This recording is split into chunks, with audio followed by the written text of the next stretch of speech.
Prologue. Amelia. You've got to be kidding me. I sit and stare at my attorney, watching her thin, painted pink lips move. But I'm definitely not understanding what the hell she's saying, because I'm pretty sure she just said, your divorce isn't actually final. And that just can't be right. It can't fucking be right. Sorry. She's folded her hands over my file on her desk and is looking at me with sympathetic blue eyes. I apologize, Pam. I begin and shift in my seat. You're going to have to repeat that, because I think you just said that I'm not divorced, and that can't be right. That's what I said. Pam replies with a nod. He contested. He motherfucking contested. I sat in a courtroom 2 months ago, and a judge granted the divorce. I have signed papers. I know, Pam says with a nod. But because he didn't appear in court and he wasn't pleased with the settlement amount, his lawyer filed contest papers, and the judge granted it. This is bullshit. I don't disagree with you. I worked for 2 years to make this divorce happen, Pam. 2 years of panic attacks, 2 years of stress, 2 years of worrying every single day that this divorce would never happen. After 5 years of mental and emotional abuse. I'm done. I know. I've been with you for those 2 years. I sit back and stare at her, struck numb. What now?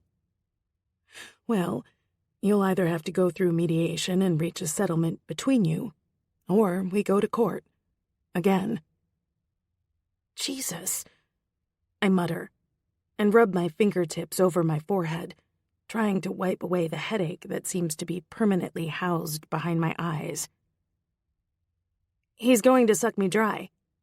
This is just about the money, Pam. He's not trying to keep me or save a marriage that has no chance in hell of being saved. I agree with that as well. Pam sighs and reads over the letter I received from the court for the 3rd time. We're going to get this handled, Leah. I know. I blow out a breath, determined not to cry. I will not give Vincent Borgin another tear. Ever. So what now? I want to have him served with failure to appear papers, and I have a hunch that he'll have you served with lawsuit papers. A lawsuit? I stare at her again, as if she's grown a second nose. What in the hell could he possibly sue me for? Oh, about a dozen things, all just to make this process more painful and slow. She leans forward again. So, here's what I want you to do. Get out of town. You want me to leave L.A.? Immediately, she says with a nod. We want him to be served first, and I don't want you to be served at all. In the meantime, I'm going to take care of this here. Where am I going to go? I frown. I guess I could go to my parents in Seattle. No. She shakes her head. Your parents' address is on record, and they'll try to have you served there. Go to Seattle if you want, but don't stay with them. For fuck's sake, I mutter, and go back to rubbing my forehead. Okay, I have other family I can call. Good. This is really bad timing. I'm launching my new makeup brand next month, and all of my meetings are in L.A. I'm sorry, she says, and finally offers me a small smile. I truly am. I know this is inconvenient, and just mean on his part. Typical. He's got a mean streak the size of Texas. I rub my forehead again. I can't believe I'm not divorced from the jerk. We'll figure it out. For now, go on vacation for a while, and I'll keep you posted as to what's happening here. If I need you to appear, we'll arrange it. Okay. And Leah, you will want to postpone the launch of your brand. Making that kind of money when you aren't divorced yet will only complicate things. And he could get a cut of it. He could. Motherfucker. Understood. I'll be in touch. I walk out of her office and to my car, where I sit and stare unblinkingly at the traffic driving by. Did that just happen? Am I dreaming? I pinch myself and then frown at the pain, not dreaming. So I need to go somewhere. Not to my parents. I'm certainly not going to stay with my brother. Archer has more women coming in and out of his bedroom than, well, anyone should. Gross. And my sister Anastasia is just getting ready to move to Seattle for her new job. She's way too busy to add this to her plate. I bite my lip and pick up my phone, remembering what my cousin Jules said the last time I saw her. And if I ever need anything, all I have to do is call. Here's hoping she meant it. She answers on the third ring. Hello? Oh crap, hold on.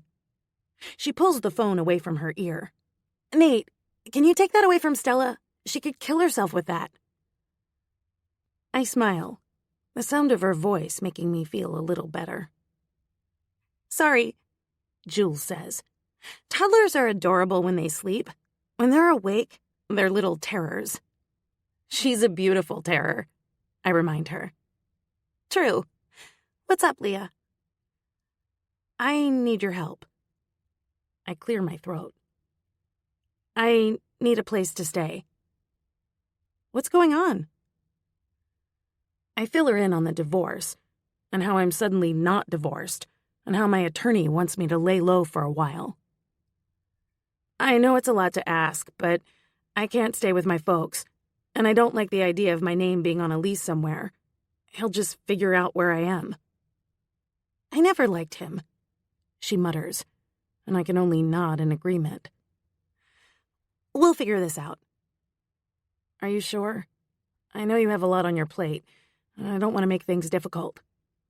Oh, girl, this is not difficult. You get your beautiful self up here, and we will get you settled. I think I already know of a great place.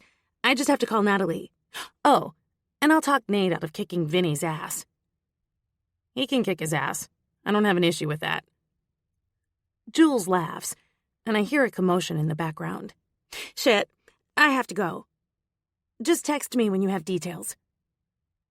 She hangs up, and I immediately begin making plans to fly to Seattle. Today.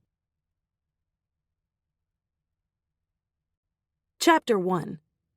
Amelia. Are you kidding me? I'm standing in the middle of a beautiful home that has views of Puget Sound, an open-concept living room and kitchen, and a freaking pool in the backyard. When you said you'd find me a place, I didn't expect this. Oh, trust me, I'm not kidding, Jules says, and nods, like it's no big deal. Natalie and I used to live here when we were single. Then Brenna and Caleb lived here for a while. But now that they moved into their place out in Bellevue, it's just been sitting empty. Nat and Luke talked about selling, Nate adds. Jules's husband is something to write home about. I can't look directly at him, or I might embarrass all of us by drooling. With his long hair, dark features, and the sleeve tattoos, he might be every woman's wet dream. But they haven't yet, so it's the perfect place for you to crash for a while. And the best part is, your name isn't anywhere on it. Jules agrees, as she slips her hand into her husband's, linking their fingers. You can stay here as long as you need to. You've bought me furniture?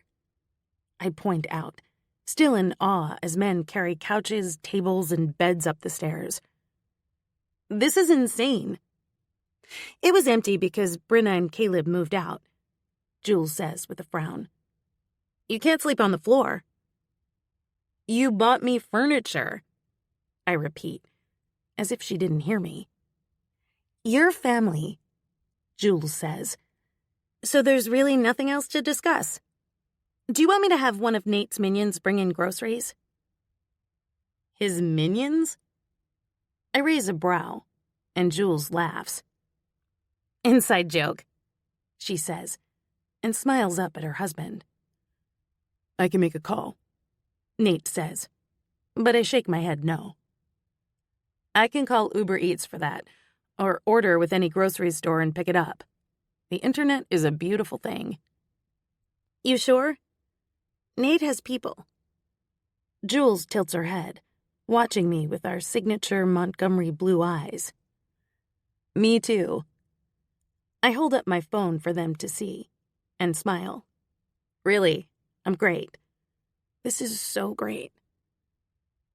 I feel tears threaten, but before they can fall, Jules wraps me up in her slim arms and holds me close.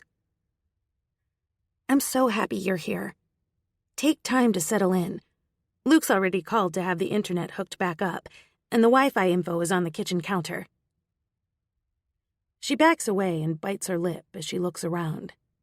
I think that's it, but if you need anything, just call. We're not far, and Luke's right up the street. Where's Natalie? Oh, she's around too, but she just had a baby about 6 weeks ago, so Luke keeps her tucked away. Jules rolls her eyes, and Nate just grins. Luke's a little protective. That's kind of sweet. It's their 4th baby, Leah. Jules shakes her head. He's turned her into a baby factory. They're quite happy, Nate says, and leans in to kiss Jules's cheek. And Luke insists they're finished at 4 children. 4 kids? I ask. How in the world did I not know that they now have 4 kids? Wow, I guess I haven't been home in a while. And that just makes me sad. And angry at Vinny all over again. I wanted to move home years ago, and he wasn't having it. You haven't, Jules says. But you're home now, and I hope we get to see plenty of you. That would be great. We should let her get settled, Nate says.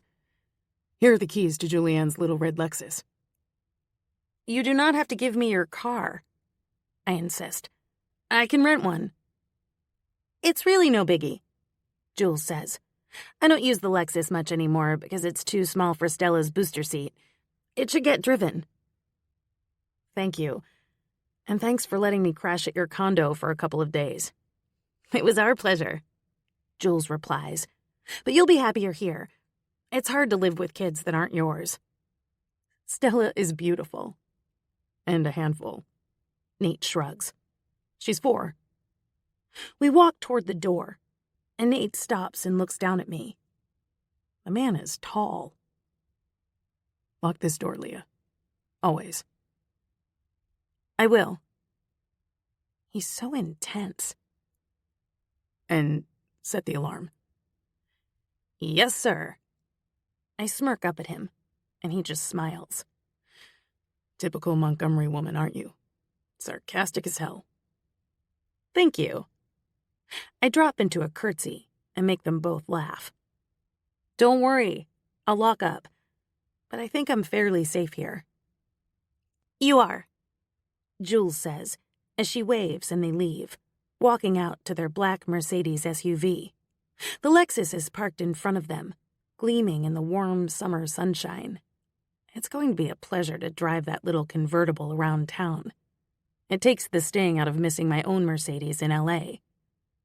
I wave them off and walk back inside, obediently locking the door behind me.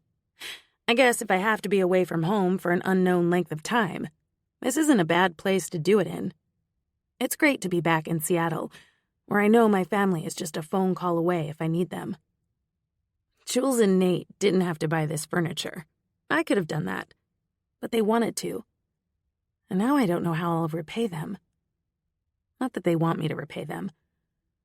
I shake my head and walk up the stairs to my bedroom. It has a killer view of the water and an ensuite bathroom with a long countertop, which is perfect for all of my makeup. I'll use the other bathroom on this floor to store the deliveries that I receive, and to go through and decide which products I want to try and which I want to give away. My job is fucking amazing. Just when I get my suitcases unpacked and stored in the guest room, the doorbell rings, and everything in me stills. Well, everything except my heart, which is beating out of my chest. It's just someone at the door, I remind myself. It's probably not a process server. It's probably just a delivery. Once down the stairs, I peek out a side window and find a man standing in front of the door. He's tall, with sunglasses covering his eyes. His dark hair is long. Not as long as Nate's, but he could use a haircut. He's wearing a hoodie in the colors of Seattle's football team and cargo shorts, which makes me frown. If he's cold, why is he wearing shorts? But the most important thing is, his hands are empty. I open the door, only wide enough for one eye to peer outside. Yes? Hi. He takes off his sunglasses and offers me a smile. I'm Wyatt Crawford, your neighbor from across the way. He points to the large white house behind him. Okay. He tilts his head to one side. I just saw the furniture being moved in here earlier, and wanted to introduce myself. Great. Thanks. I move to shut the door, but he stops me. What's your name? Look, Wyatt, I don't have any sugar or flour or extra eggs. I'm not baking. And I don't want any cookies. Not selling. And I don't need to find Jesus. Last I checked, he wasn't lost. Okay, that makes my lips twitch, but I hold firm. Thanks for coming over to say hi. I have stuff to do. And with that, I shut the door and lock it. I lean my back against the wood and shut my eyes. I'm not a rude woman, but I am unnerved, and my guard is up, and I'm here alone. Not to mention, I don't trust men. I peek out the side window to see Wyatt walking down the driveway toward his house, and I head back upstairs, ready to get my makeshift studio set up in the guest bedroom. I may not trust men, but the neighbor is handsome. Not that I'm in the market for a handsome man, or any man for that matter. If today's video helped you, please give it a like below. And don't forget to click that subscribe button to be a part of the beauty brigade, my friends. I'll be back next week with something new. Before I see you again, remember that the most beautiful part about you is what's inside of you. We're just polishing up the outside. Have a great week, everyone. I smile as I hit end on the camera and sit back to look through the video to make sure there's nothing that I need to film over again. I'll splice it together tomorrow and get it ready to publish on YouTube on Friday. I've made quite the name for myself as a beauty and fashion vlogger. With more than 3 million followers on YouTube and close to 2 million on Instagram, I have an impressive following. All because I love makeup and pretty clothes.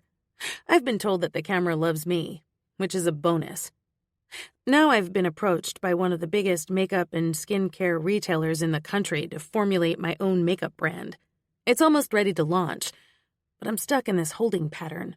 Again. I thought it was over.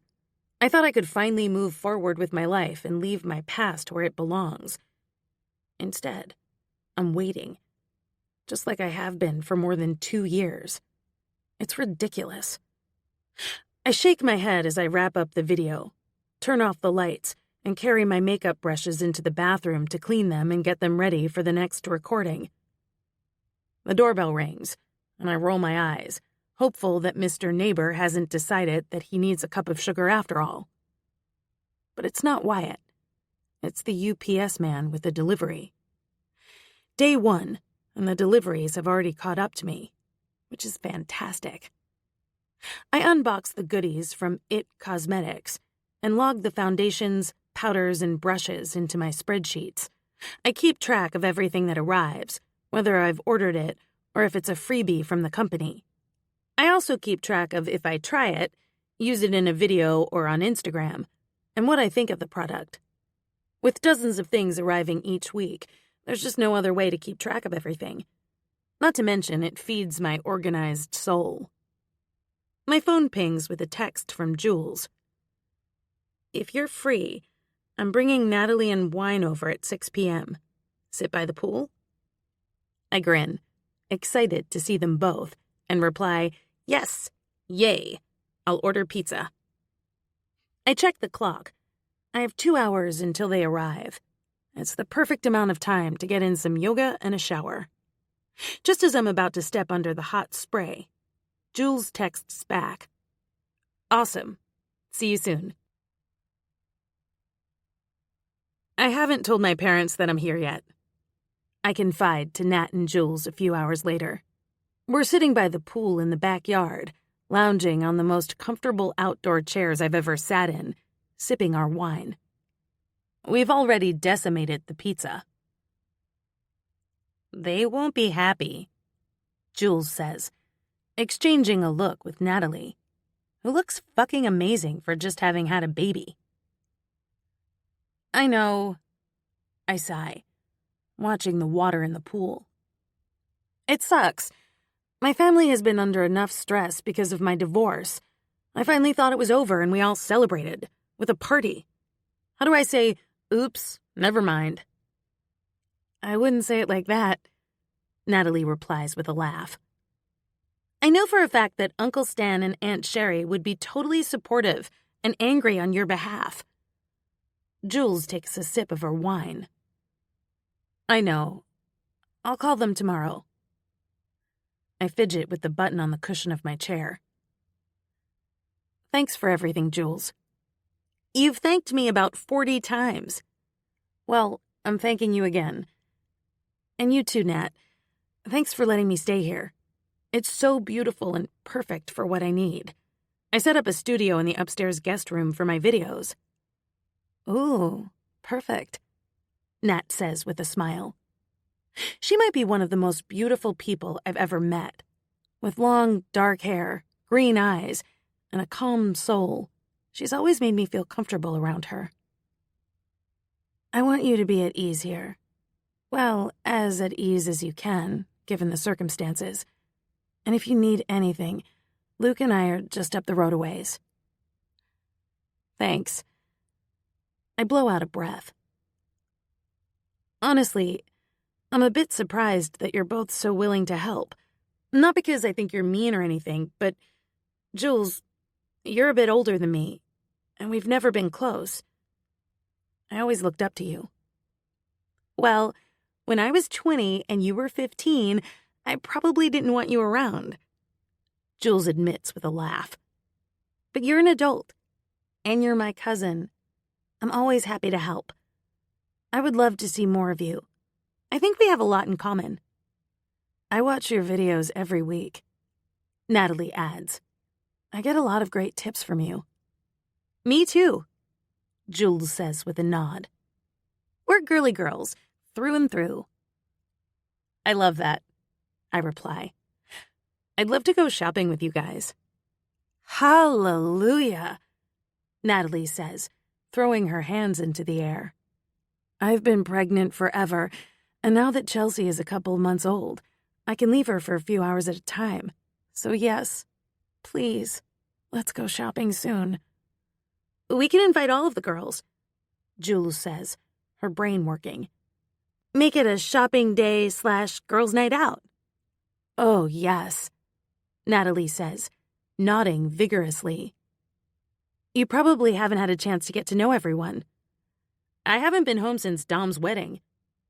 "That was 3 years ago," Jules says. "We definitely need to get all the girls together."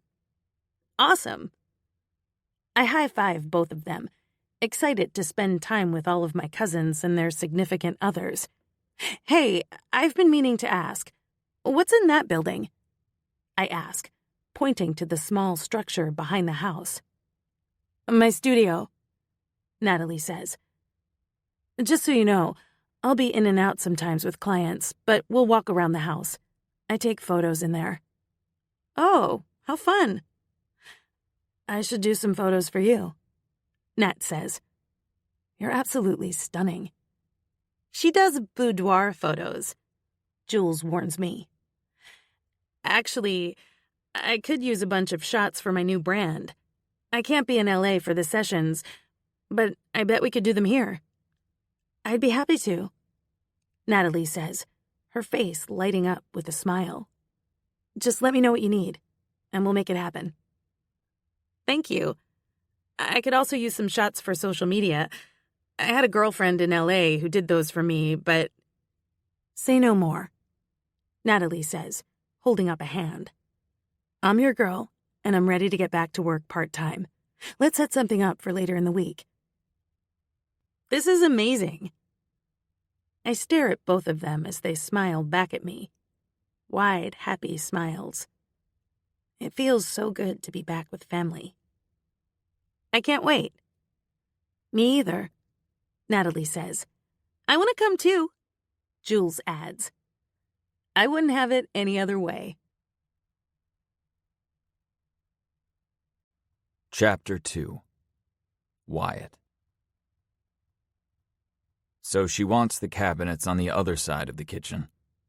I stare at the blueprints and scowl. There isn't even a fucking wall there. My phone rings at my elbow. Yeah? What has your panties in a twist? My brother Jace asks on the other end of the line. Difficult client, I reply, and drag my hand down my face before looking out my office window, which faces the mysterious woman's house just across the street. Another delivery truck has pulled up, and just ahead of that, a dark-haired woman climbs out of her luxury SUV, along with a young couple. What the hell is going on over there? Did you fall asleep? Jace asks. Sorry, what did you say? Levi and I are going to the Celtic Swell for dinner. Do you want to go? The oceanfront bar isn't far from my house. Sure. What time? 6, he says. You sound like you could use a beer. Or 5, I say with a sigh. Sorry. This client has been a pain in my ass. She wants me to completely rearrange the kitchen, but where she wants the cabinets, there is no wall. Hard to put cabinets against thin air. Exactly.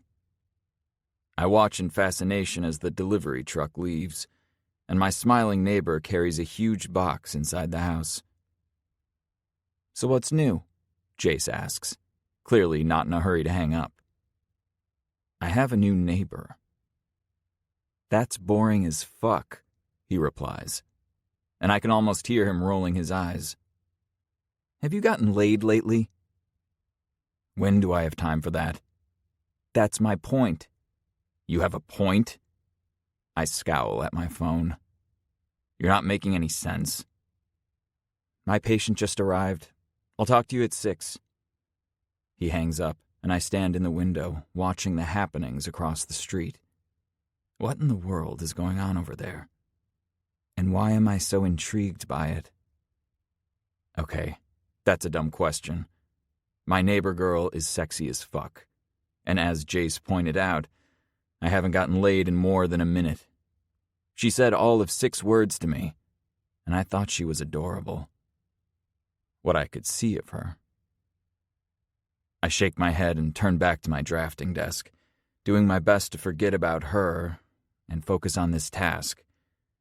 How the fuck do I put cabinets where, clearly, there is no place to put cabinets? Without rearranging the whole blueprint, that is.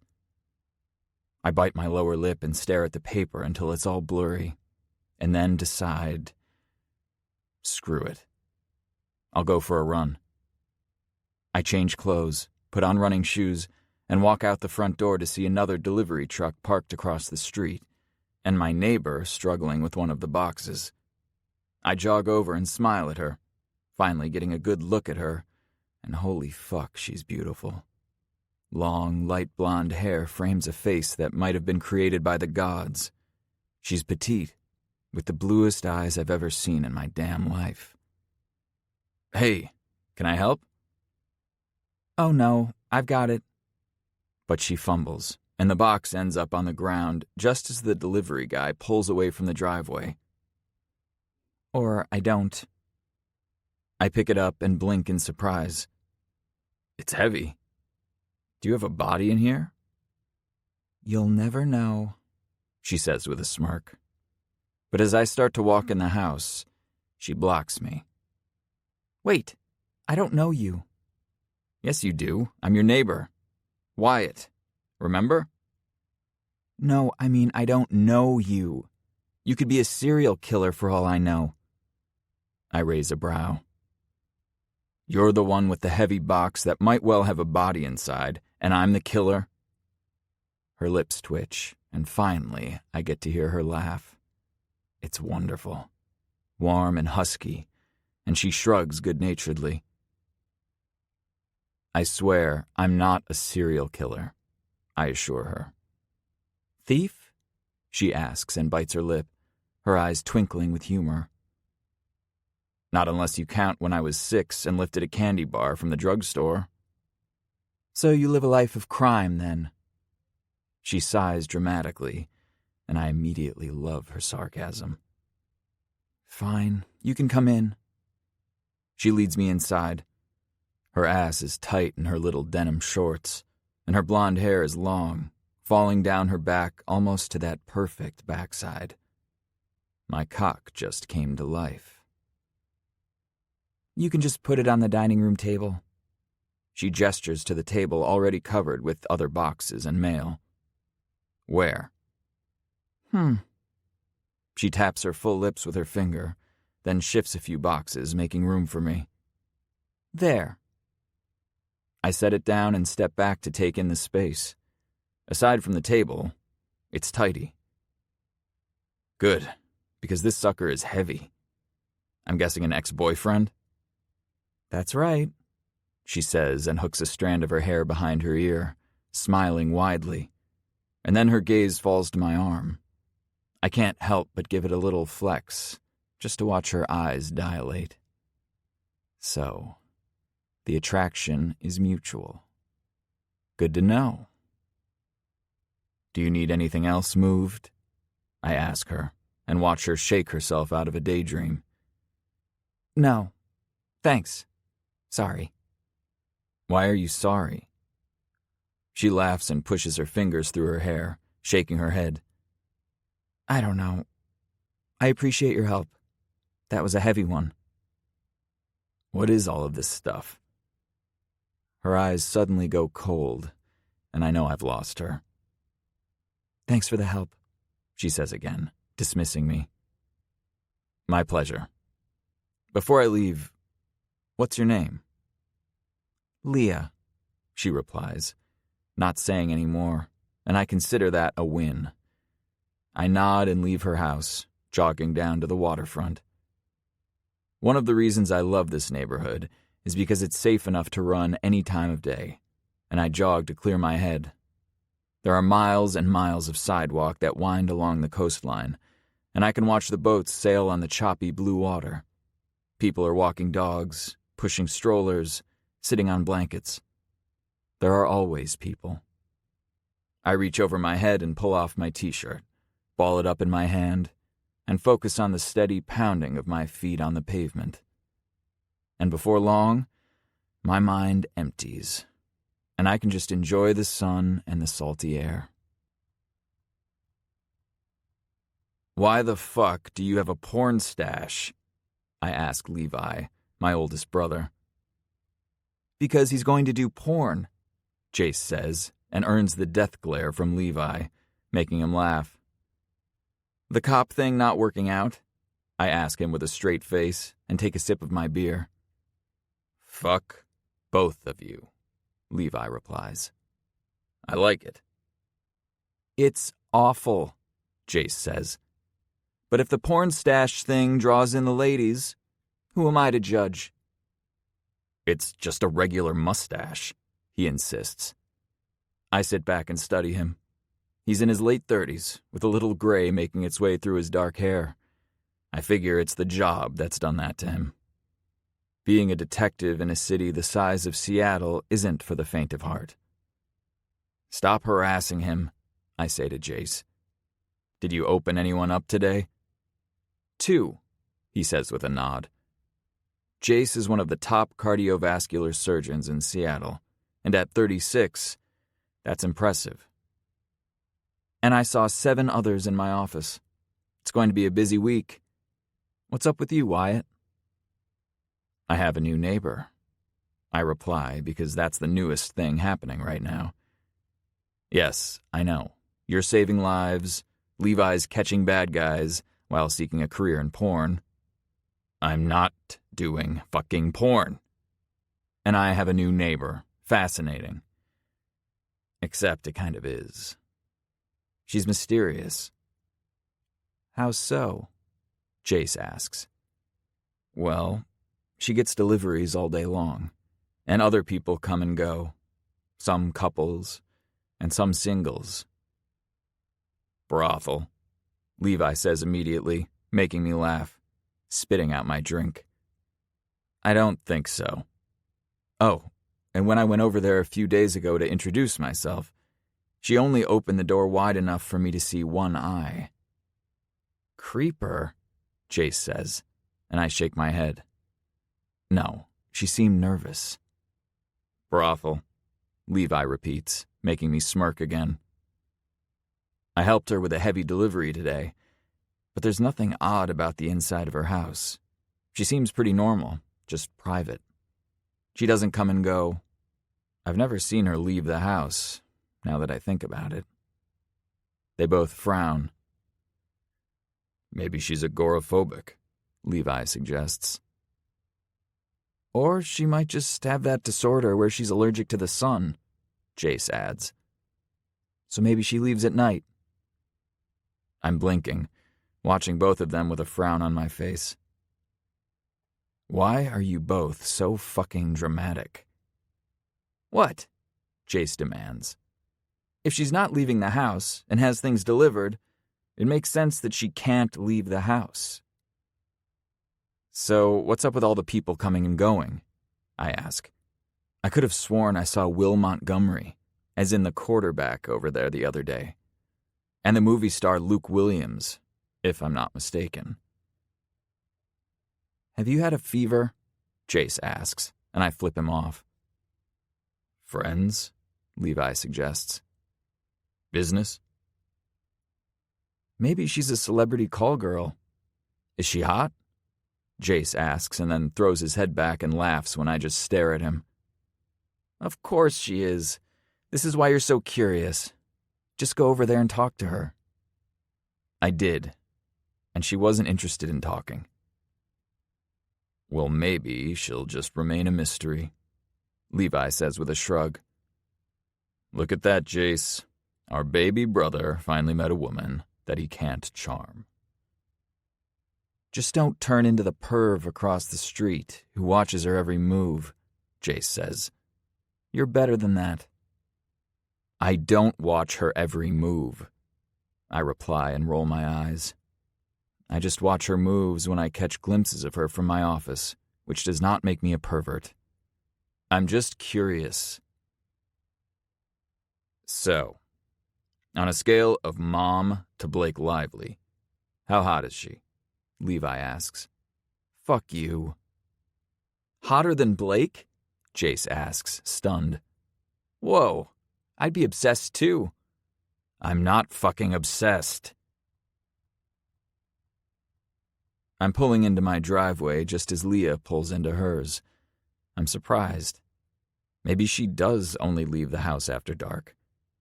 Which is ridiculous. But here we are. I step out of my car and see her looking over at me, so I wave. She smiles and waves back before disappearing into her house. My phone is ringing as I unlock my door. I cringe at the caller ID. Hello, Mrs. Malkowitz. Hello, dear, she says. I regret taking this job. Yes, it's bringing in close to $1 million, but it's also bringing me anxiety and calls at 10 in the evening from the homeowner. Thank you for sending over the changes to the kitchen today. You're welcome. I hate it. I sigh and drag my hand over my face. I'm sorry to hear that. I really think we should just go back to the way it was at the start. Of course you do.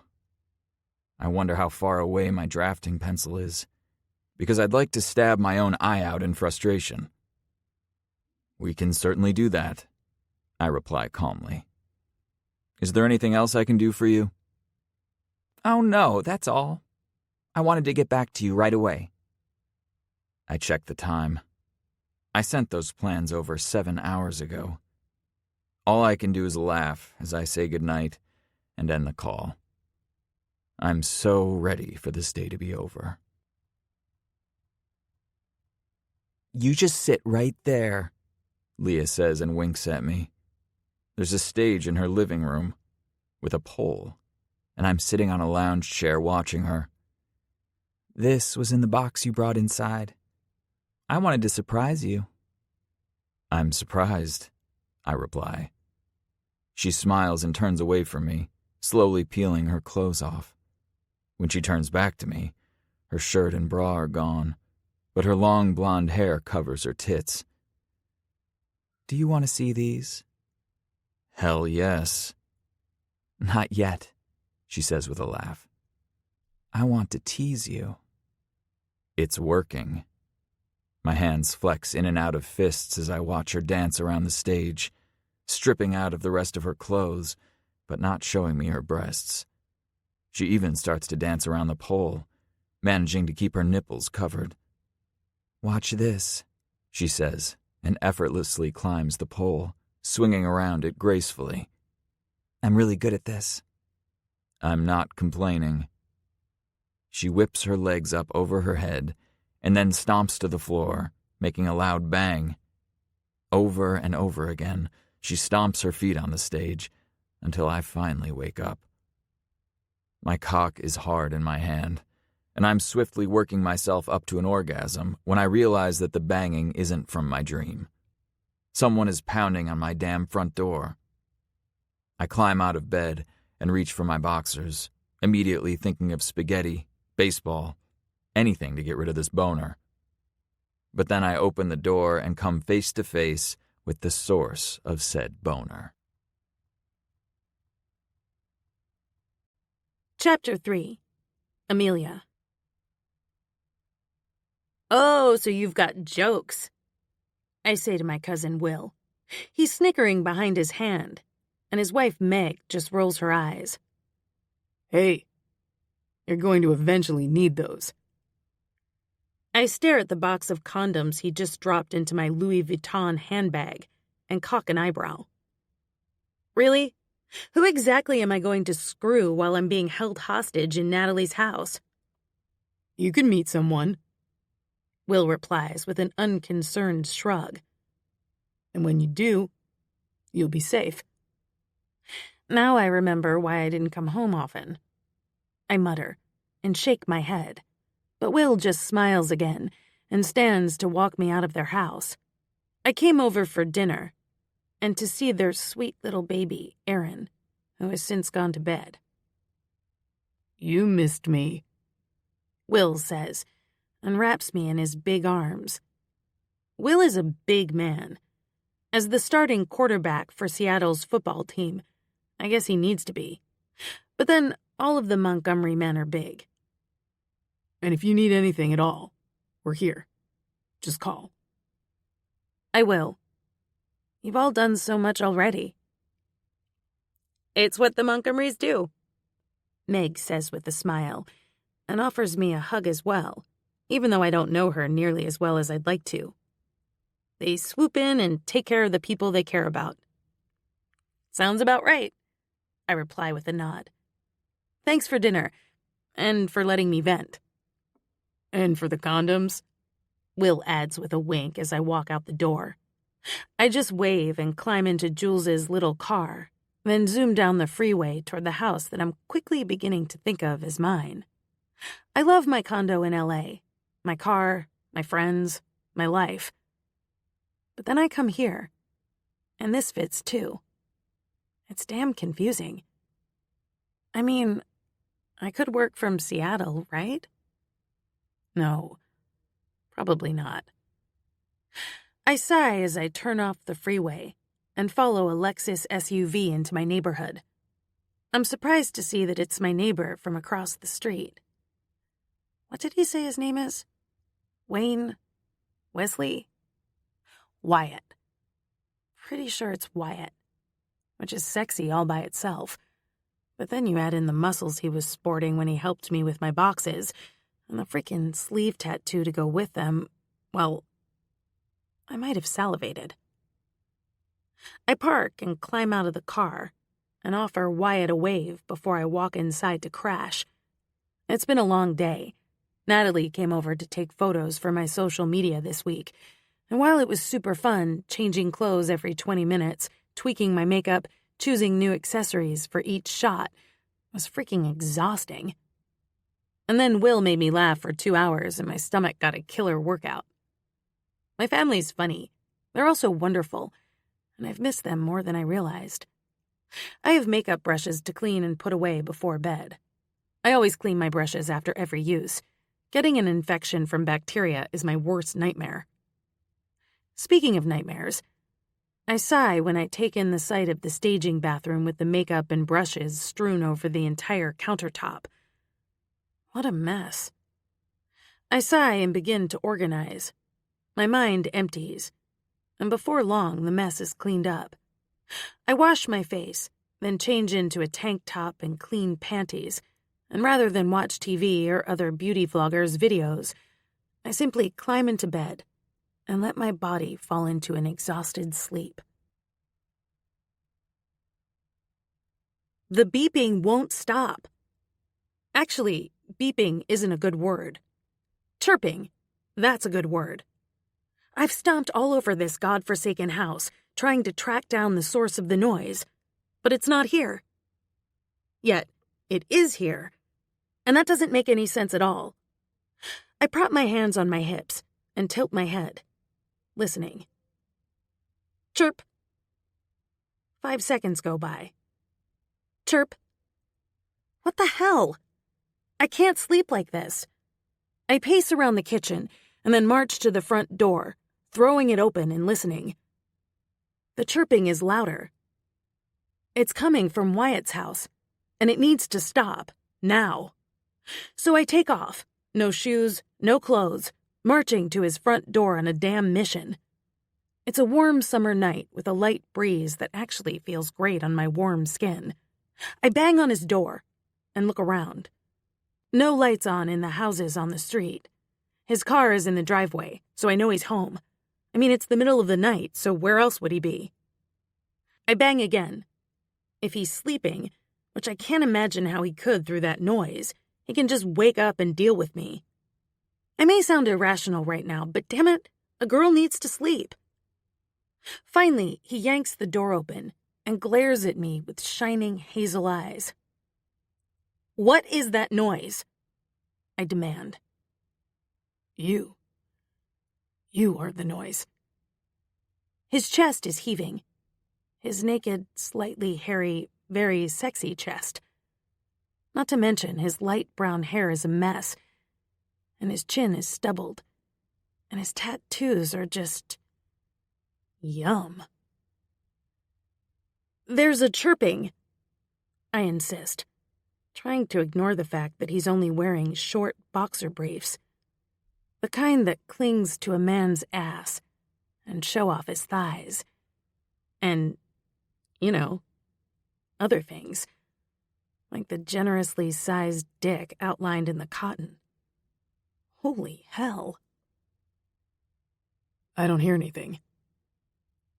I scowl and pause, listening. Sure enough, it's gone. Come on. I grab his hand and pull him behind me. I can hear the door shut. You have to hear this. It's 2 a.m, he says, but doesn't pull away from the grip I have on his wrist. Can't this wait? No, because I can't sleep. I pull him into my house and shut the door, then hold my hand up. Stop. Listen. Chirp. See? I push my finger into his firm chest, then back up a step so I'm not standing so close to his sexiness, because I seriously want to attack him. So change the battery in the smoke detector. He shrugs and turns to leave, but I run in front of him and block the door. I've looked for it everywhere, Wyatt. It's not in this house. He frowns. Well, it's not at my house. Please help me. I bite my lower lip and watch as he pushes his hand through his already messy hair and feel my nether regions immediately sit up and take notice. Can you put clothes on? I'm wearing clothes. I roll my eyes and lead him through the living area, the kitchen, and out to the backyard. Where is the chirping coming from? You don't have a robe you could put on? I turn to frown at him. You're only wearing underwear. Yeah, because it was the only thing I had time to pull on when you were banging my door in. I swallow hard. The image of a very naked Wyatt suddenly front and center in my brain. You mean you sleep naked? Don't you? I hold my hands out to my sides. No, I sleep in this. Might as well be naked. He mutters and props his hands on his hips. I don't hear anything. Wait. I hold up a finger and listen. And sure enough, chirp. It's in there. I run over to the studio and open the door, flip on the light, and it happens again. I found it. Are you running a brothel here? Wyatt asks, catching my attention. Or making porn? Excuse me? Or operating a sex club? His eyes are pinned to the large bed in the middle of the space, the beautiful chaise lounges, and a dining table and chairs. His gaze moves to a rack full of costumes. No. Chirp. Would you please make that stop? I ask. Wyatt snags a chair and stands on it to pull the smoke detector down to pop out the batteries. His body is long and lean, the muscles ridiculous. Summer is just starting, and he already looks tan. His mussed-up hair is begging for my fingers. And the tattoos on his arm do things to me. Sexy, crazy things. There. You can replace these tomorrow. Thanks. Back to my question. Why do you think I'm running some kind of sex show here? He laughs and glances around again, then shrugs. Oh, I don't know. It might have something to do with all of the sexy stuff in here, and the fact that people come and go from your house all the time. I take a look around the room, and then chuckle. Maybe I'm just popular, and I don't like to leave the house. Agoraphobia? Allergy to sunlight? I laugh and leave the studio, then march back into my house and feel Wyatt on my heels. Come on. You can tell me. Why do you care?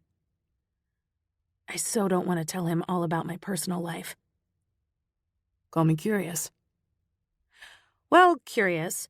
I'm not running anything at all to do with sex here. I lean on my countertop and fold my arms over my chest. The studio out there is my cousin's, and she takes boudoir photos for a living. Ah, he says with a nod. You lease it out to her? No, I'm renting the house from her.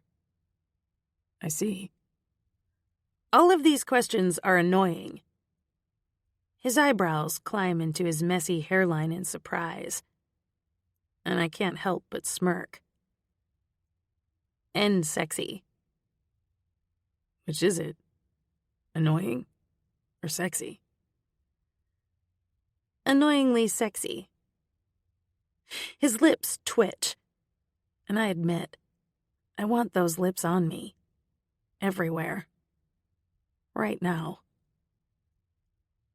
Are you attached to anyone, Wyatt? He crosses his arms over his chest, mirroring me. No. You? I shake my head no and push away from the counter, walking slowly toward him.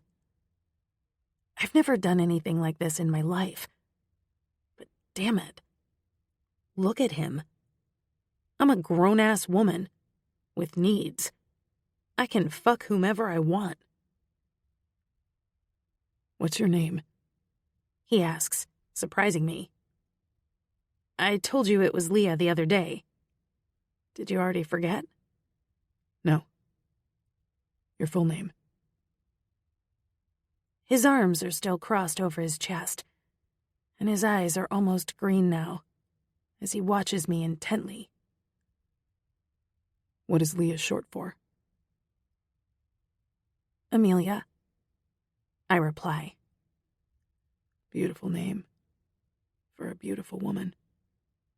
He murmurs, letting his arms fall to his sides. Thank you. I feel myself softening toward this man, and I barely know him. Thank you, by the way, for coming to my rescue tonight.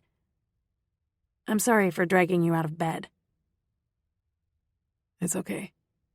He says with a half smile that sets my blood moving hotter through my veins. I'm going to touch you, I say, not meaning to say it out loud, but now that I have, what the hell? His eyes narrow. If you touch me, I'll touch you back. Man, I hope so. I didn't have time to tuck condoms in my underwear, he says, making me laugh, and I immediately send a telepathic thank you to Will as I reach for my bag and pull out the condoms. I have it covered. Was that a sure thing? He asks. I'll explain later. I toss the box onto the counter and leap into his arms, wrapping my legs around his waist and plunging my fingers into his thick hair. He spins, pins me against the wall, and his mouth takes over, claiming mine. His lips are smooth and sure, working my mouth like a musical instrument. He's thorough. I don't think I've ever been kissed like this. His hands are cupping my ass, holding me up, but I want them all over my body. Countertop, I murmur breathlessly against his mouth. Bossy little thing, aren't you? I grin. I want your hands free, so you can touch me. Can't argue with that. He carries me effortlessly to the kitchen island and sets me down carefully, pulling my ass to the edge so he can prop his crotch and his hard cock against mine. Your pussy is hot. So damn turned on, I reply, pulling him back to me. He buries his face against my neck, licking and biting and sending me into crazy town. You're good at that. Just wait, sweetheart. He quickly reaches for the box of condoms, grips it in his teeth, and lifts me, carrying me to the living room. He lays me on the couch and lets the box fall to the floor. Now I can reach all of you. He pulls my panties down and buries his face in my core, showing me exactly what his magical mouth can do. And holy fucking hell, It's magical indeed. I arch my back, my hands gripping his hair, and cry out as the first orgasm washes over me, leaving me breathless. So fucking beautiful, he mutters, kissing the insides of my thighs and up my stomach to drag his tongue over my navel. He grips the back of my tank in his hands and simply rips it apart, tugging it down my arms and throws it over his shoulder. They're already puckered for me. Holy shit, the things this man says. I don't know him, and sleeping with strangers isn't my MO. But there's something about Wyatt that makes me want to throw caution to the wind, or burn it altogether. Your mouth is incredible. He's wreaking havoc on my breasts. I'm scissoring my legs, silently begging him to fill me. What do you need? He asks against my jaw. You, inside me, I reply immediately, tugging his Calvin Kleins down with my feet. Right now. Thought you'd never ask. He reaches for the condoms and makes quick work of suiting up. He grips my hips and moves to flip me over, but I shake my head no. I want to watch you, I say, and his eyes narrow. I do not want him looking at my ass. Vinny told me I had a fat ass all the time. This moment is too sexy to worry about what Wyatt thinks of my ass. He spreads my legs wide, propping one foot on his shoulder, and staring down at me with glowing eyes. Are you sure, Amelia? So fucking sure. He's gripping his cock firmly, and we both watch as the head disappears into my wetness. I sigh, and then gasp when he pushes farther, filling me up. I haven't had sex in close to 3 years, but I'm pretty sure it's never felt like this. God, you're tight, baby. He leans down, bracing himself on his elbows. I want to go fast, but I don't want to hurt you. This doesn't hurt, I reply, and turn my head so I can kiss his wrist. Not at all. He clenches his eyes closed and begins to move in earnest, his hips thrusting faster and faster, pushing harder. My legs are wrapped around his waist, tightening, kneading him deeper. Wyatt, I grind out. Jesus, I'm going to come again. Yes. He sucks my nipple into his mouth, and that's it. I come undone, bucking against him. I can't feel my fingers or toes. I don't remember the last time I felt so good. He cries out and succumbs to his own orgasm, every muscle in his fantastic body tensing. I can't stop touching him. Finally, he pulls away, kissing my nose and my forehead, and smiles down at me. Bathroom? Down the hall. He walks off, and a few seconds later, I hear the toilet flush. Once I've caught my breath, I sit up and rub my hands over my face. I just fucked a stranger, and it was bloody amazing. Are you okay? Wyatt asks when he comes back to the room. I peer up at him, pulling my hands away from my face, and smile. I'm better than okay. Good. He smiles and cups my face in his big hand before leaning in to kiss me gently. "Thanks for coming over," I say, knowing that it sounds lame, but I don't have any idea what else I should say in this situation. I stand and gather my things. "I'll sleep for sure now." "You're kicking me out?" "Yeah." I turn back to him and shrug. He can't stay the night. This isn't a sleepover. "Give me your phone."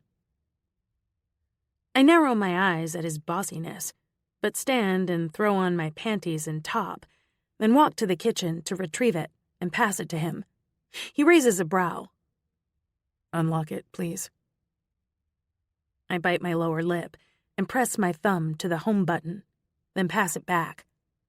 Wyatt taps on the screen before giving it back to me. "I may not be staying tonight, but I will see you tomorrow." "Look, this was just..."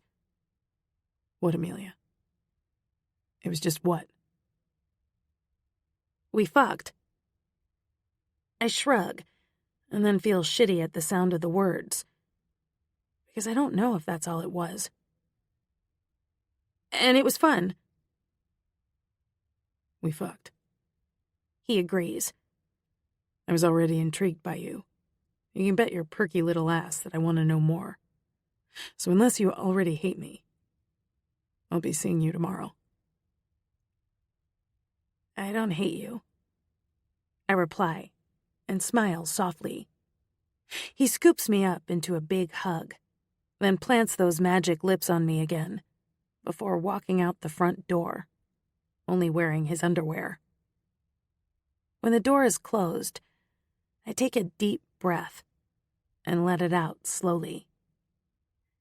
Seems Will's joke was on me. He hasn't called this morning. Not that I'm waiting for him to call. If last night was just a one-night stand, I'm perfectly okay with that. Not that I wouldn't love to ride that train again, so to speak, but it is what it is. No regrets. That's my new motto. In fact, it's probably for the best if it was just a one-time thing. I have baggage and issues. The doorbell rings, and I freeze. I'm not ready to see him. A phone call? Fine. But I'm not ready for him to be at my door. I'll probably do something silly and climb him again. And if it's a process server, well, I'm not prepared for that either. So I do what any red-blooded woman would do. I hide in the closet. My phone begins to ring, startling me. "Hello?" I whisper. "Why are we whispering?" Jules asks, also with a whisper. "Because I'm in the closet.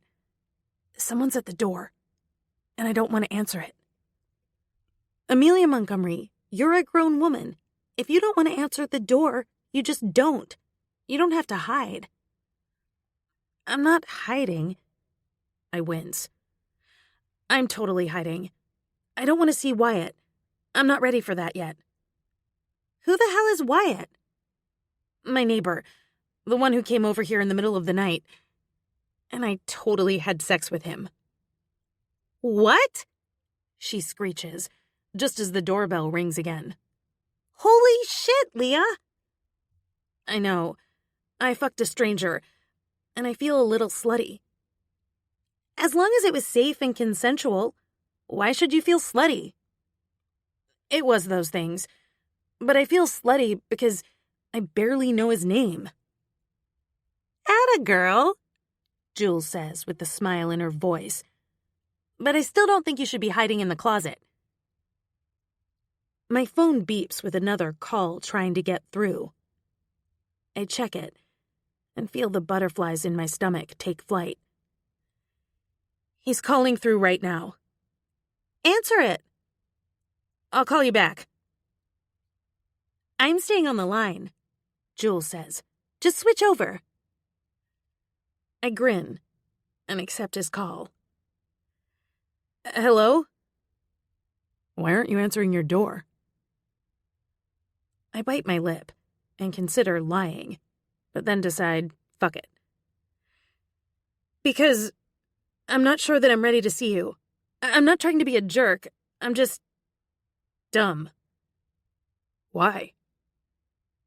Because, I don't know. I roll my eyes, sounding stupid to my own ears, and then remember Jules on the other line. Hold on. I have another call. I switch back to Jules. It's him. And? He's at the door and wants to know why I won't answer it. I'm wondering the same thing, honey. She laughs. Go answer the door, and call me later to give me the scoop. Oh, and I was calling to tell you that we're doing girls' night out Friday night, so don't make any plans with sexy neighbor. She hangs up, and I switch back to Wyatt. You there? Yes. Open the door. What if I say no? I'll go home. I won't like it, but I'll go home. I open the closet door and peer out as if someone's going to jump out and murder me, which is dumb. It's Wyatt at the door, not the process server or a serial killer. So I end the call and walk to the door, turn the knob, and pull it open slowly, expecting him to not look nearly as delicious as he did last night. It was just the heat of the moment, the lighting, the lack of sleep.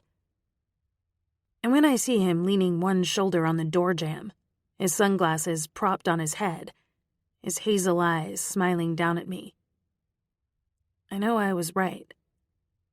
He's not nearly as delicious as he was last night. He's much, much better. Chapter 4. Amelia. Hi. I bite my lip and silently scowl at myself. Is that the best I can come up with? God, I'm so out of practice with this sort of thing. But then he smiles, that slow Cheshire cat smile, and I forget all about how stupid I sound. You look fantastic this morning, he says, making me grin. You're sweet, but I don't. Not yet. His eyes travel up and down my body, then land on my face again. You look good from here. Grab your purse. I'm taking you out. Come again? I feel silly standing in my doorway. Oh, you will, he says, with a cocky smirk, and my sore lady parts pulse as I bust out laughing. I'll take you wherever you want to go, unless you really are allergic to the sunshine. I love the sun, but I'm busy. Doing what? Working. I sigh and stand back, ushering him inside the house. I just need an hour, and then I'll be happy to come spend the day with you. You can watch if you want. That might have been a stupid move. I don't mind when people watch me work, but maybe Wyatt has other things to do. Cool, he says simply. Lead the way. I climb the stairs to the guest room where my studio is set up. More cameras, he says. I'm intrigued. I just smile and point to a chair out of range of the camera. You can sit there. He complies, leans his elbows on his knees, and watches me intently. I take a deep breath while I make sure that I have everything I need for the video, then hit record. Hey, Beauty Brigade. I'm Amelia Montgomery, coming at you with a new makeup tutorial. I've had a slight change of plans for today. I know I told you all on my Instagram yesterday that I'd be doing a video about getting glammed up for date night, but my plans changed unexpectedly. Today, I'm going to walk you through my makeup routine when I don't have much time to get ready. In fact, this whole routine usually takes me about 10 minutes if I'm not going through it step by step. So let's get started, shall we? I glance over at Wyatt, who seems to be transfixed. I'll edit this part, I inform him, and reach for my face primer. Okay, first, I spend the next 30 minutes working through a simple makeup routine. It takes me longer than normal because I get tongue-tied a couple of times and have to go back, knowing that I'll edit the video later. When my makeup is finished, and I've reminded viewers to subscribe to my page, I stop the recording, back it up a bit so I can listen to the sound, and then save everything so I can come back later for editing. Okay. Wyatt begins, as I stand. That was amazing. And I need to know more. I grin, ridiculously excited that he's intrigued and not put off by what he just saw. I'll be happy to answer all of your questions, but let's talk in the car. I could use some sunshine. My pleasure. He gestures for me to go ahead of him, opens the door to both the house and the car for me, and then sets off toward downtown. So you must be a YouTube vlogger. I am, I reply with a nod. How many subscribers do you have? The last time I checked, I was just under 3.5 million. I look over at him, curious how he'll respond to that. Vinny used to hate it. His gaze whips over to mine in surprise, before returning to the road. Wow. I mostly do makeup tutorials, like the one you saw today, but I also do some fashion stuff, especially on social media. I have a makeup brand launching in a few months. Seriously? I nod happily, always excited to talk about this labor of love. And the fact that he hasn't said the words stupid or ridiculous are huge bonus points for him. We'll start with an eyeshadow palette and 4 lip glosses, then build from there. I've already formulated everything. The colors are set to go, and I approve the packaging later this month. That's fantastic, he says, and explains all the boxes of makeup sitting on your dining table. Yeah, I get deliveries all the time. With my following, I'm considered an influencer, so companies send me products to use in my videos, to give reviews, that sort of thing. Sometimes I'm sent to different locations for product launches and fashion shows, and I do some modeling for my own stuff as well. You're busy, he says, and reaches over to take my hand. I don't pull away. I don't want to pull away. It's been a wild ride. I agree. But let's be honest, I get to play with girly girl things every single day. It's the best thing ever. He smiles. You're a natural in front of the camera. And you're stunning. Thank you. I feel the blush on my cheeks, uncomfortable with the compliment, and glance out of the window, then point at a bakery called Succulent Sweets to my right. Oh, stop here. The bakery? He asks, pulling into a parking space out front. Yes, I know the owner, and I need to send Will a thank you for the condoms. I hop out of Wyatt's Lexus and hurry into Nick's bakery, happy to see her standing behind the case of beautiful sweets. She says with a smile, and walks around to give me a hug. I heard you were in town. Here I am, I say with a nod, then gestured to Wyatt. Nick, this is my neighbor, Wyatt. I've already heard about you, too, Nick says, holding out her hand for his, and I scowl. Nick laughs. Honey, news travels quickly in this family. You're related? Wyatt asks. I'm married to Matt, Leah's cousin. Nick explains. What can I do for you? I need to send some thank you cupcakes to Will, whatever his favorite is. So every cupcake in the shop, because Will doesn't discriminate when it comes to food. She rolls her eyes as she reaches for a to-go box. Yeah, just throw in one of each, I reply with a nod, then pull out my phone to text Will. Where are you? I have something for you. He replies almost immediately. Just leaving training. Want to meet me here? Perfect. Yes. Give me 20. I turned to Wyatt. Do you mind if we run these over to him? He's just leaving training camp, and he's going to wait for us in the parking lot. Are you talking about Will Montgomery? He asks, and swallows hard. Yes. He's my cousin. Do you mind if we deliver these to him? Wyatt shakes his head. I don't mind. He'll love them, Nick says, as she passes the box to me. How much do I owe you? Nothing. Family doesn't pay, she replies, and waves me off. You're going to go broke, I say, and pass the box to Wyatt when he reaches for it. Our family is too big to always give out freebies. I think I'll be fine, she says with a laugh, and I'm excited for girls' night out on Friday. I'll see you then. Absolutely. Have a great week. We climb back into Wyatt's car. Do you need directions to the training center? Yes, he says with a laugh. I don't exactly hang out there on a regular basis. It's easy. Even I can remember how to get there, and I haven't been there in years. I get us off in the direction of where we'll meet up with Will, and then look over at Wyatt and grin. Are you overwhelmed by me yet? I was overwhelmed by you last night, he says, and pulls my hand up to his lips. I'm more intrigued today. Do you know everyone in Seattle?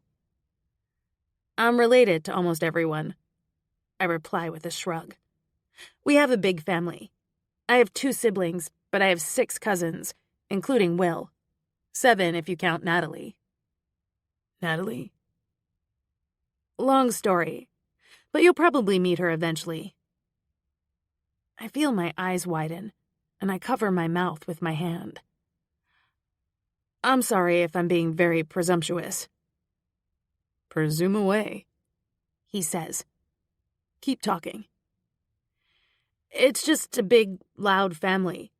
All the cousins are married with kids, and we've brought their families into the fold. It's just a lot. And what are we thanking Will for?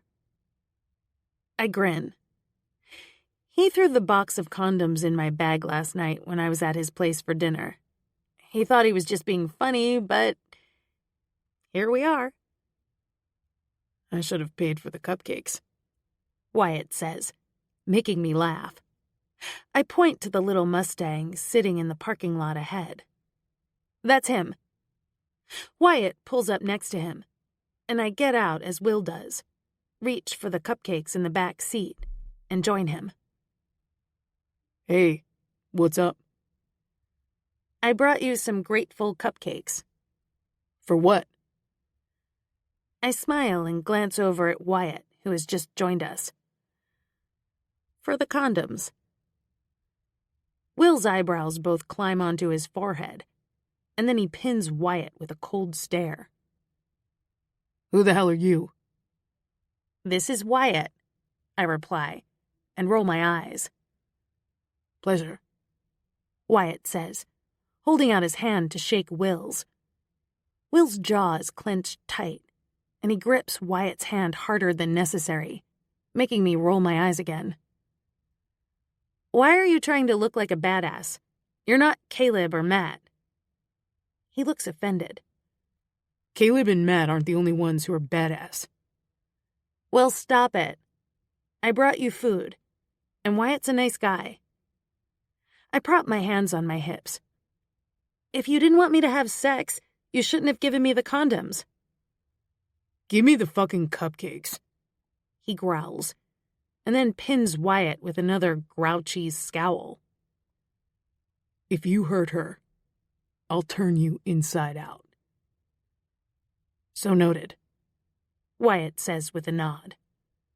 Good Lord, you're a caveman. I'm hungry, so we're leaving now.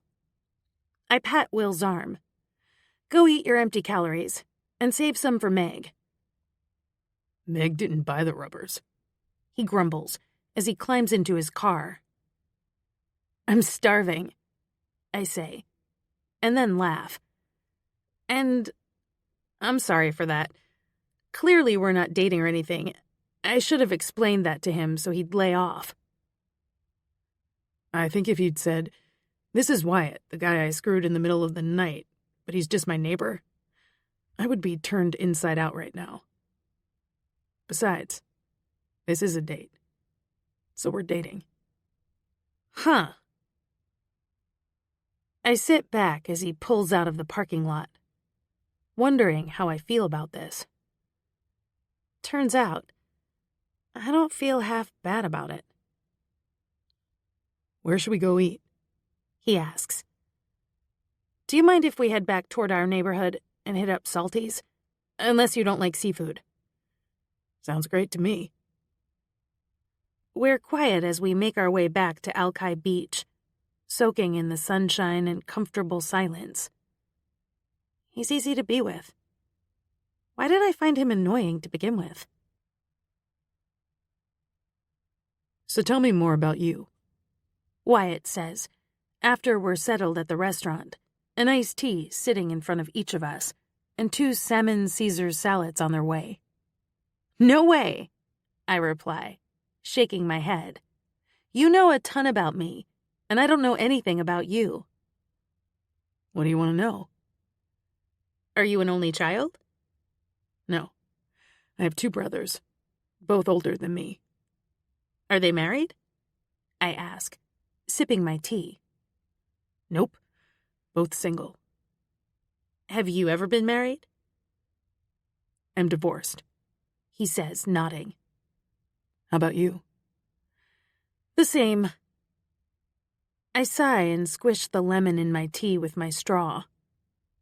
I'm sorry. Divorce is tough. Yeah, well, it's better than living with a cheater, he says, and sips his own tea. His lips are sexy wrapped around that straw. Am I seriously thinking about how sexy he is while we discuss something serious? It's also better than living with a jerk, I add, and we both nod. What do you do for a living? I'm an architect, he says, his hazel eyes lighting up. You love your job. I do, he says. You get to play with girly things all day, and I get to build stuff. It's pretty cool. Did you love Legos when you were young? I still love Legos, he says with a laugh. Legos are my jam. Have you designed any buildings that I would know? I don't work with a lot of commercial buildings. I mostly do private homes. That's cool. Big ones? He nods. Yeah. The one I'm currently working on is a 10,000 square foot home that will be built on the seaside. Wow. So big and expensive. That's right. But this particular client is a challenge. How so? She wants to change things every other day. By the time we get it the way she wants, I'll be retired. She just knows what she wants. That's just it, he replies, frustration in his voice. I don't think she does know what she wants, and that's why she changes it constantly. I mean, I'm paid hourly, so it's no big deal to me, except I have other projects to get to, and this one is taking up a lot of my time. I see. Well, it'll work out. Are you always this optimistic? I guess. I shrug a shoulder. I'm pretty blunt. I noticed, he says, and squeezes my hand. And I'm thankful. Last night wasn't typical for me, I inform him. Seriously, I don't jump on random strangers. Good to know. In fact, I hadn't had sex in a long time. How long? A long time. His lips twitch. Come on. That's subjective. It could be a week, or it could be 10 years. More than a week, but less than 10 years. You're stubborn. How long had it been for you? And if you say hours, I will leave you right now. He laughs, rubbing his hand over his face, and making me laugh too. More than a year, He says. I don't know the exact date, but it's been a while. My brothers were just ribbing me about it the other night. So maybe we're just scratching an itch. His eyes sober, watching me as the waitress arrives and sets our food in front of us. Do you need anything else? She asks. Wyatt's eyes don't leave mine as he replies, No thanks. She walks away, and neither of us moves. I don't think I was just scratching an itch, Wyatt says. No? He shakes his head slowly, and huge butterflies take flight in my stomach. If I didn't know better, I'd say I was giddy. Okay. What about you? I'm not sure. I tilt my head to the side as if I'm thinking it over. Maybe we should scratch again to see if there is an itch, or if it's just chemistry. I like your smart mouth. I lift my fork and dig into my salad. That's good, because it isn't going anywhere. And it might end up wrapped around you later. He chokes on his tea, and I smile smugly while I chew my lettuce, waiting for him to recover. You okay? You're going to be the death of me. He wipes his mouth with his napkin. Quite possibly. I nod and take another bite of salad, enjoying his company and the banter. How long have you lived in Seattle? Wyatt asks, clearly changing the subject. I technically don't, I reply with a frown. I grew up here, but I've been living in LA for about 5 years. So why are you living here now? Well, there's some last strings to tie up with my ex, and my lawyer thought it would be good for me to have a change of scenery. Plus, I haven't been home in a long while, so it made sense. Your divorce is fresh then? Technically, yes, but we've been separated for several years, so the end of the relationship isn't fresh at all. He nods. Did he cheat? No, actually. And before you ask, I didn't either. He didn't like what I did for a living. He said it was stupid, that the people who followed me were ridiculous because I don't have anything to offer them. So he's a dick. Big time, I reply.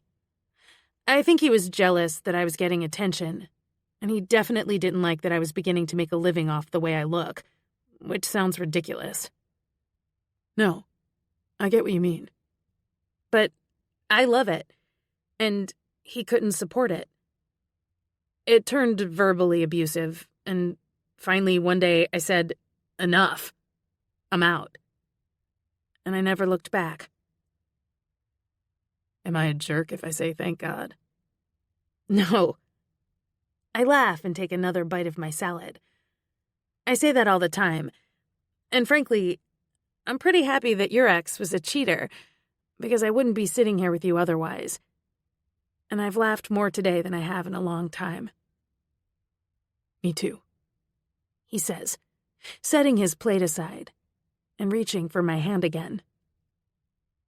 Do you have plans for the rest of the day? I do need to edit the video and upload it, so just a little work.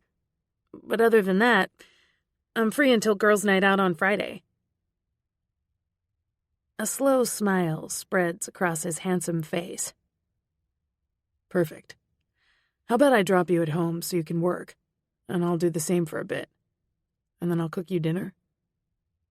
You cook? I I stare at him, shocked.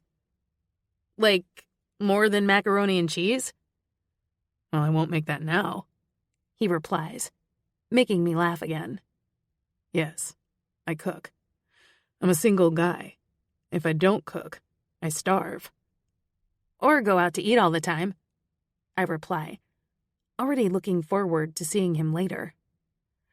What time should I come over? 6, or whenever you're done with work. You can earn your keep and look beautiful in my kitchen. It's a tough job, but someone has to do it. He pays the bill and leads me out to his car, then drives me home. You could have parked in your own driveway, I say, as I step out of his vehicle. I'm taking you home from a date, he reminds me. And if you walked home from my driveway, I couldn't do this. He pins me against the front door and leans down, one hand on my hip, the other caging me in. His lips graze over my cheek on their way to my mouth. And then I'm plunged into the sexiest after-date kiss on record. My hands push under his shirt to his warm, smooth skin and hold on tight as his mouth plunders mine. You're so fucking sweet, he murmurs against me. Come right over when you're finished working. It's not a question. I nod and reach behind me for the doorknob and sigh when I remember it's locked. I turn away from him to quickly unlock it, but of course I can't get the key in the stupid hole, and I feel like a bumbling idiot. Wyatt takes the little piece of metal from my fingers and helps me. Okay. I swallow hard. I'll see you soon. I step inside, close the door, and lean against it, willing my breathing to slow down. Wyatt is one sexy man. Chapter 5. Wyatt. I've looked at the same email 4 times in a row, and I couldn't tell you what it says if my life depended on it.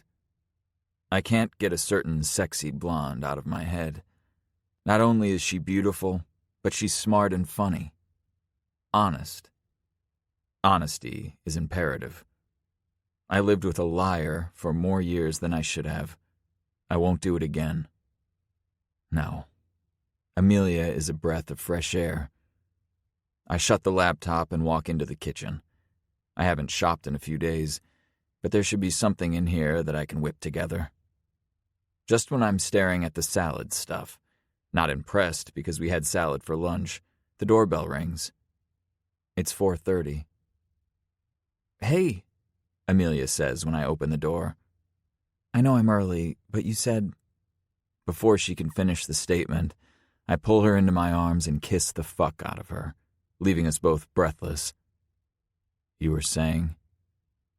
"I have no idea," she says with a laugh. I take her hand and lead her into the kitchen, where she sits on a stool and sets her phone on the countertop. "Did you get your work done?" I ask. "Yes, the video is uploaded. I'm just waiting for it to go live, so I'll keep an eye on my phone for a minute. I also went through and replied to comments on last week's video, then replied to people on social media. That's a lot of people interaction." "Totally, but it's fun.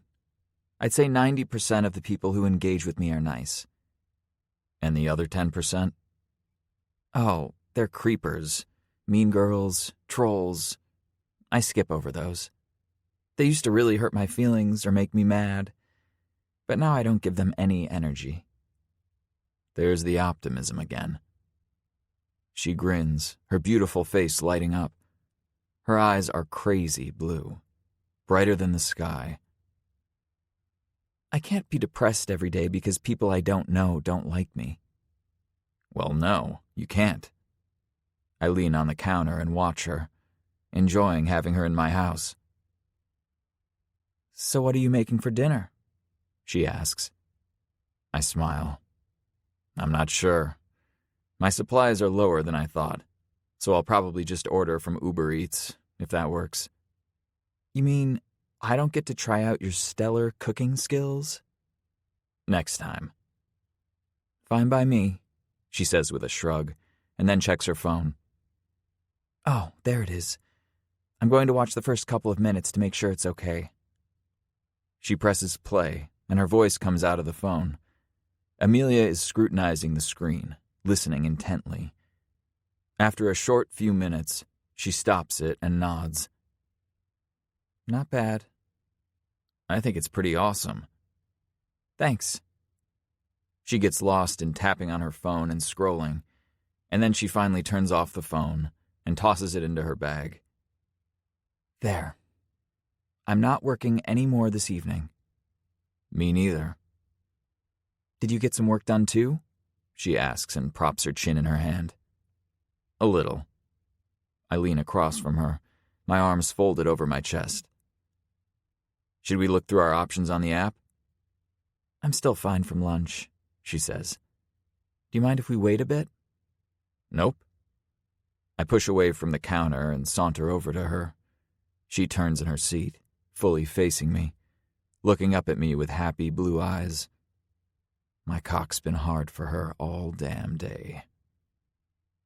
How's it going? She asks with a grin. I'm having a good day, I reply, cupping her face in my hands. I lean in to rest my lips against hers before brushing them back and forth lightly. You? Same, She says. Her hands make their way under my shirt, her fingertips brushing against the skin just above the waistband of my jeans. I'm just the right height right now. For what? She pulls the button free on my jeans and pushes my t-shirt up my torso so she can lean in and press her lips to my stomach. Fun things, she says. But I need you to take this off for me. Only an idiot would ask why. I reach over my head and pull off the shirt, tossing it aside, and she gets back to work, kissing and touching me. She slips one finger under the waistband of my jeans and drags it back and forth, barely skimming the top of my cock with each pass. You're long, she comments, the words making me harder. I like it. Glad to oblige, I reply with a laugh, and then suck my breath in when she unzips my jeans and exposes me, then licks the head slowly. Fucking hell, Amelia. I don't usually like it when people call me by my whole name, she says, casually checking out my dick. But it's sexy when you say it. With that, she takes the whole tip into her mouth and makes a pulsing motion with her cheeks, making my damn eyes cross. Is there a volcano erupting right now? Or is that just me? Jesus. I push my fingers through her hair and grip her head, not to try and guide her movements, but to have something to hold on to. That feels amazing. She hums against me and sinks lower, pulling more of me inside her mouth. She's shimmied my jeans over my hips, exposing more of me, and her small magical hands are taking an exploratory journey over my skin that might make me come far faster than I'd like to. If you keep touching me like that. God, Leah. She smiles and keeps going, touching me, licking me. Finally, she sinks as far as she can and swallows around me, milking my cock. How did I never get the blowjob of my life until I was in my 30s? She begins to jack me off, and I can't take it anymore. I'm gonna come, Amelia, if you don't want me to. But she shakes her head, holding and sucking harder, and I explode into her mouth, crying out her name. When she's finished licking me clean, I pick her up, set her on the countertop, and rip her pretty pink panties in two, tossing them aside. You have a thing for ripping my clothes, she mutters, but smiles as she pushes her fingers into my hair. And I didn't bring the condoms. Don't need one. I reply breathlessly as I spread her wide and lean in to press my mouth to her center. I glide my hand up her stomach, over the thin sundress she's wearing, between her breasts, and urge her back onto her elbows. She props her feet on my shoulders, opening herself to me. I sit back and take her in. It's not dark this time, and I can clearly see every delectable inch of her. So pink, I murmur, pushing my finger through her wet lips. Responsive. She's clean-shaven. I can see her begin to swell, wanting me to fill her. But not yet. Holy shit, she mutters, clenching her eyes closed. Watch. She shakes her head back and forth, so I stop, and she frowns down at me. I said, watch. I push 2 fingers inside of her and press my thumb to her clit, and she tenses up. Look at the way your muscles contract. Too much, she mutters, but I don't stop. Want you in me. No way. I'm going to make your legs shake, baby. She chuckles as if she doesn't believe me, but when I press my lips to her clit again, pushing my fingers against her inner walls, her legs do begin to spasm. What the hell? She cries out as she comes around my fingers against my mouth. Holy fuck. She's lying completely against the countertop now, her back arched, as the orgasm travels through her. And fucking hell if she isn't a joy to watch as she falls apart. My God, she mutters, catching her breath. I didn't know that was possible. I smirk and kiss her inner thighs, then up her stomach before helping her to a sitting position. She wraps her arms around my neck and pulls me in for a sweet hug. Are you okay? I murmur against her cheek, then kiss just below her ear. Totally okay. I just can't move yet. She snuggles against me, holding on tightly as her breathing slows further and our bodies calm. I'm super hungry. We can find some food on the app, I reply, kissing her head and then pulling away. Okay. She kisses my chin. But first, how about a tour of this beautiful house? I thought you'd never ask. I take her hand in mine and lead her upstairs first, to show her the bedrooms and the killer view. Wow, she breathes as she steps out onto the balcony off my bedroom. This view. It's what sold me on the house, I reply and join her at the railing, watching sailboats pass on the sound. You must have a similar view. I do, but it always takes my breath away. She's leaning on the railing, the wind blowing the hair back from her face, and she seems perfectly content here. If this was mine, I'd live out here. I use it quite a bit. My backyard faces the same way, but the view is better up here. She smiles up at me, and I can't help myself. I cup her face in my hand and kiss her softly, just soaking her in. Should we keep going? Sure. I lead her back through my room, show her to the bathroom, and when I move to walk down the hallway, she doesn't follow. What's up?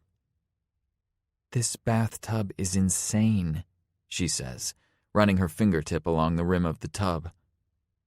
You'll have to take a dip in it sometime. Hell yes, she whispers, and then turns to take in the rest of the room. There's lots of storage in here. I had this whole room remodeled before I moved in. It hadn't been updated in about 20 years. Well, you did a good job. She smiles as she follows me down the hallway, and I show her to the guest rooms, then take her back downstairs to my office near the front door. No wonder you noticed me when I moved in. Your office faces my place. I lean on the door jamb and watch her saunter around my space, casually touching my pencils, my chair, looking at the books on the shelves. She's damn sexy in my office. You went to Harvard? I smile and nod, enjoying her. Fancy, she says with a smile. Her blue eyes are bright and happy as she makes her way back over to me. I like your space. It's bright and cheerful, but still masculine. Thank you. She wraps her arms around my stomach and hugs me, resting her cheek on my chest. When was the last time I felt this comfortable with a woman? Years. I glance up and frown at the sight of someone pulling into her driveway. Hey, look. She turns around and frowns.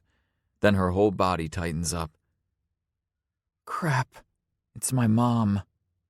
She props her hands on her hips. And my sister. She looks up at me with apologetic eyes. I think I'd better go see them. Let's go. She frowns. You definitely don't need to come with me. Unless you don't want me to. Yes, I do. I'm having dinner with you, remember? She bites her lower lip, which only makes my dick twitch, and then shrugs one shoulder. Okay, follow me. I follow her across the street and am surprised at the family dynamic that unfolds in front of me. Hey, Mom, Amelia says, resignation ringing in her voice as she folds the older woman in for a hug. There you are, the older version of Amelia says. You've been in town for days, and I haven't seen you. I know, I'm sorry. It's been busy. Too busy to call? Amelia glances over to me and gestures my way. This is Wyatt. He's my neighbor, and he's been nice enough to befriend me. Wyatt, this is my mom, Sherry, and my sister, Anastasia. Sherry's face immediately breaks out into a wide grin, and she holds her hand out for mine. Well, hello, Wyatt, Sherry says. It's a pleasure to meet you, I reply, and then turn to Anastasia, who seems a bit more reserved. She's beautiful, like her sister, but more simple. No makeup, casual clothes. Hi, Anastasia. Hello, she says with a short smile. How long have you known my sister? A few days, I reply. So you've made time for a stranger, but not for your family? Anastasia says, and Amelia immediately shuts down. Watching the shutters slam shut is fascinating. We can talk about this later, Amelia says. Wyatt, maybe we should take a rain check on dinner. Not at all, I reply. Why don't we all have dinner together? Oh, I don't think, Amelia begins, but her mom interrupts. That would be lovely, Wyatt. Thank you. Is that your house? Yes, ma'am. And just like that, Sherry is in the lead, guiding us back to my house, with the rest of us in tow. I'm famished, Sherry says. What were you planning for dinner? We were just going to have takeout, Amelia replies. Wyatt, do you mind if we sit outside? Not at all. I have a nice covered patio this way. Once everyone is settled with a cold drink, we decide on pizza from a place in town I haven't tried before, and then settle in to talk. Amelia is wound up tight, and if I'm not mistaken, nervous. I don't sit directly beside her, even though I'm dying to touch her again. But I don't want to complicate things further with her and her family. So I hang back, playing the part of her friend. Have you always lived in Seattle, Wyatt? Most of my life, yes. My family is here. I went away for college and then moved back to work. I'm an architect. How nice. Being near family is so important, Sherry replies. Anastasia has just moved home, and Archer, my son, lives nearby. Now, if I could just talk Amelia into moving back permanently, I'd be a happy woman. Oh, Mom, Amelia says with a sigh. You've recently moved back? I ask Anastasia, taking the focus off of Amelia. Yes, I've opened a wedding cake business over in Bellevue. she says with a nod. I just signed my first contract today, in fact. So I'm officially in business. That's so great, Amelia says, a big smile on her face. Way to go. Thanks. I tried to call you, but your phone was off. So Mom and I decided to just come over and surprise you. Especially since you didn't seem to be in a hurry to see us, Sherry adds, making Amelia scowl again. I spoke to Jules the other day when I saw her at Gail and Stephen's house, and she told me you were here. Mom, I'm sorry. It's been a busy week. I was planning to call you tomorrow. I was anxious to see you, Sherry says with a smile.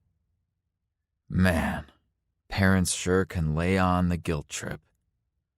I wonder if they offer a class for that when you're going through birthing classes, because my mom is also the queen of the guilt trip. So tell me more about the wedding cake business, I say to Anastasia, earning a scowl from Amelia. What did I do wrong? Chapter 6. Amelia. Why am I always attracted to men who flirt with anything in a skirt? I blow my nose for the 16th time in about 5 minutes and hang my head in my hands. I feel like my face is going to explode, and I'm moody as fuck. Perfect time for my phone to ring. Hello? Leah? It's Jules. Are you okay? Caught a cold, I reply, and wipe my already red and swollen nose. God knows where. I'm sorry. Do you need juice? Soup? NyQuil? I've already ordered all of that. Should be delivered soon. Well, you sound miserable, honey. I hope you feel better for girls' night on Friday. I will. I promise her. What's up? Well, your mom called my mom, who called me, and your mom likes Wyatt. I'm sure. I blow my nose again, and then feel my stomach sink, the same way it did yesterday when we were over at Wyatt's house. But I'm not so sure that I like Wyatt right now. Why? Vinny was a fucking flirt, Jules. He would flirt with anyone, but he had a habit of flirting the most with Anastasia. I remember. The slime ball flirted with me, and I thought Nate was going to take his testicles off. But what does that have to do with Wyatt? Well, Wyatt insisted that we have dinner with Mom and Stasia, which didn't thrill me. I mean, he's not my boyfriend, and he's new. I wasn't exactly ready to introduce him to my family, but it happened, so whatever. But when we were all together, he kept flirting with Stasia, asking her all about her job and paying way more attention to her than I was comfortable with. Well, she was new to him, so maybe he was just making small talk. Maybe. But it felt way too similar to Vinny, and anything that reminds me of him turns me off. As it should, she assures me. Is it worth having a conversation with Wyatt to tell him that? Or will you just move on? Right now, all I want is a fucking nap, I reply. So I think when the delivery arrives, I'll take some NyQuil and sleep the rest of the day away. Then I'll think about Wyatt, and why all the men feel the need to be charming. She chuckles in my ear. That's probably a good idea.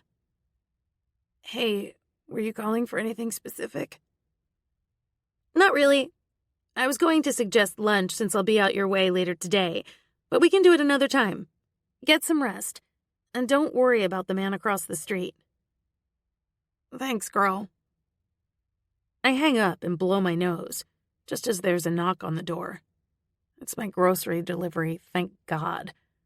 But I don't even have the opportunity to take the cold medicine before my phone pings with a text. From Wyatt. Please come help me. I think I'm dying. I frown, still irritated with him. But I like him well enough to not ignore a cry for help, so I load my sickness supplies back into their bag and walk across the street. "Edo?" I call out as I walk through the front door. "Wyatt?" "In here," he replies from the living room. I walk in and stop cold, taking in the scene before me. Wyatt's lying on the couch, one arm flung over his face. There's a pile of used tissues on the coffee table and a box of clean ones on his belly. "Hi," I say simply. He moves his arm and peeks at me. "Are you here to save me?" "From what?" "Death."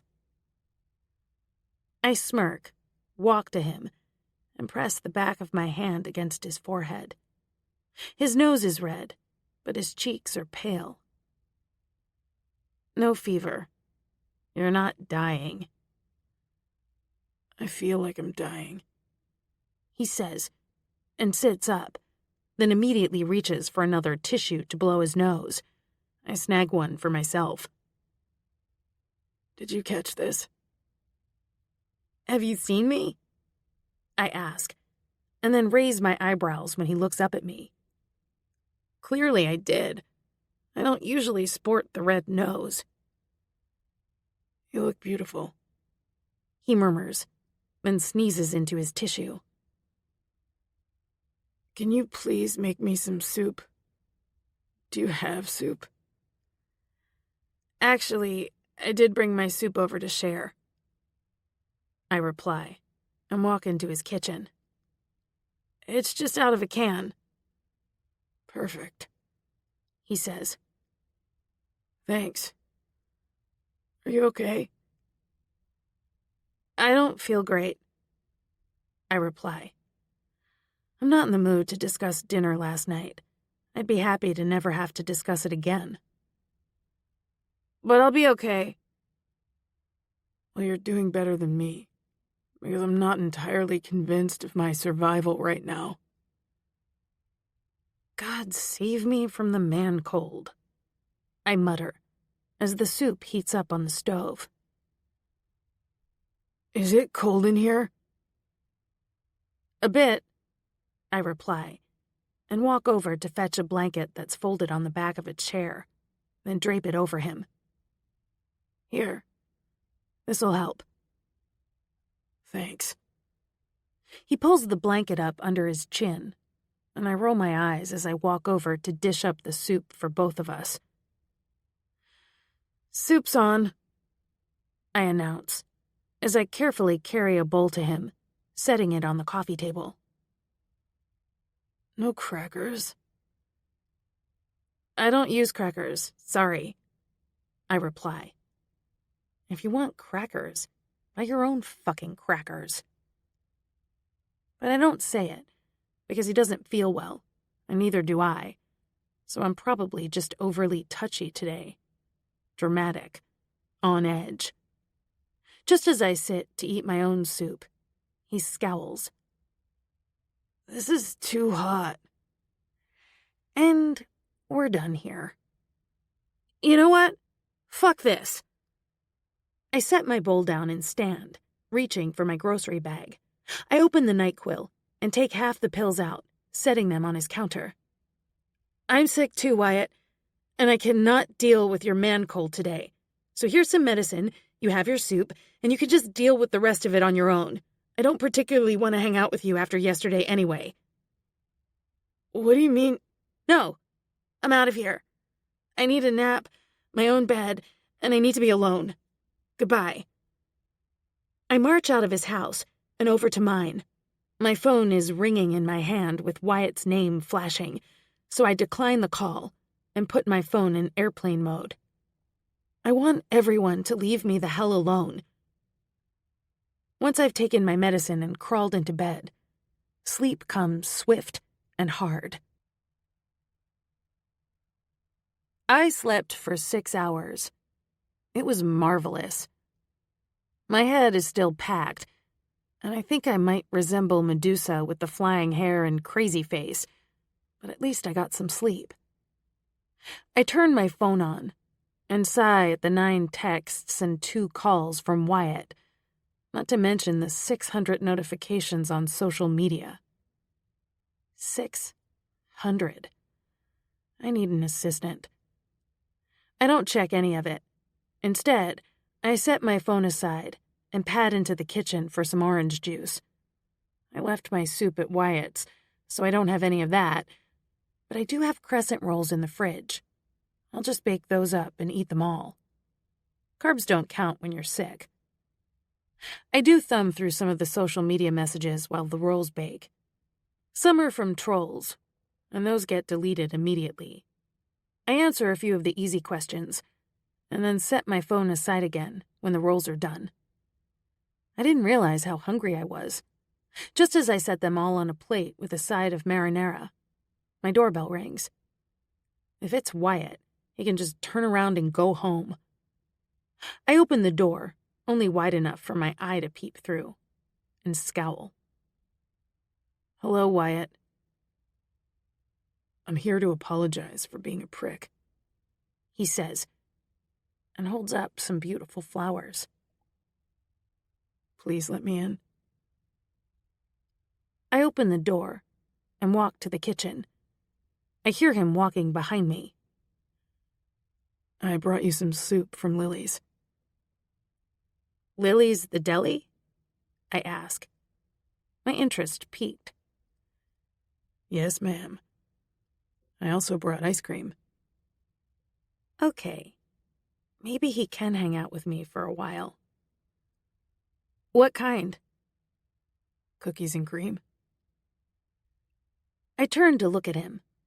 His nose is still red, and his eyes are tired, but they're also full of hope and apology, and that's what gets me. The flowers are pretty. "Also for you," he says, with a half smile. What is it with men and their half smiles that get a girl every time? "I truly am sorry. I was a complete baby, and that's not okay. Ever. But especially when you're also sick." It's not okay, ever, Wyatt. It's not sexy, and it's not fun. I was married to that for far too long, and I hated it. I bite my lip. But I also overreacted. Probably because I'm also not feeling well. And I'm sorry for being short with you. "I understand," he says with a nod.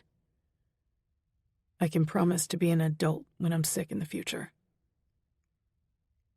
I take the flowers and put them in water, quiet while I work. I don't know if this should continue, I finally say, and turn to face him.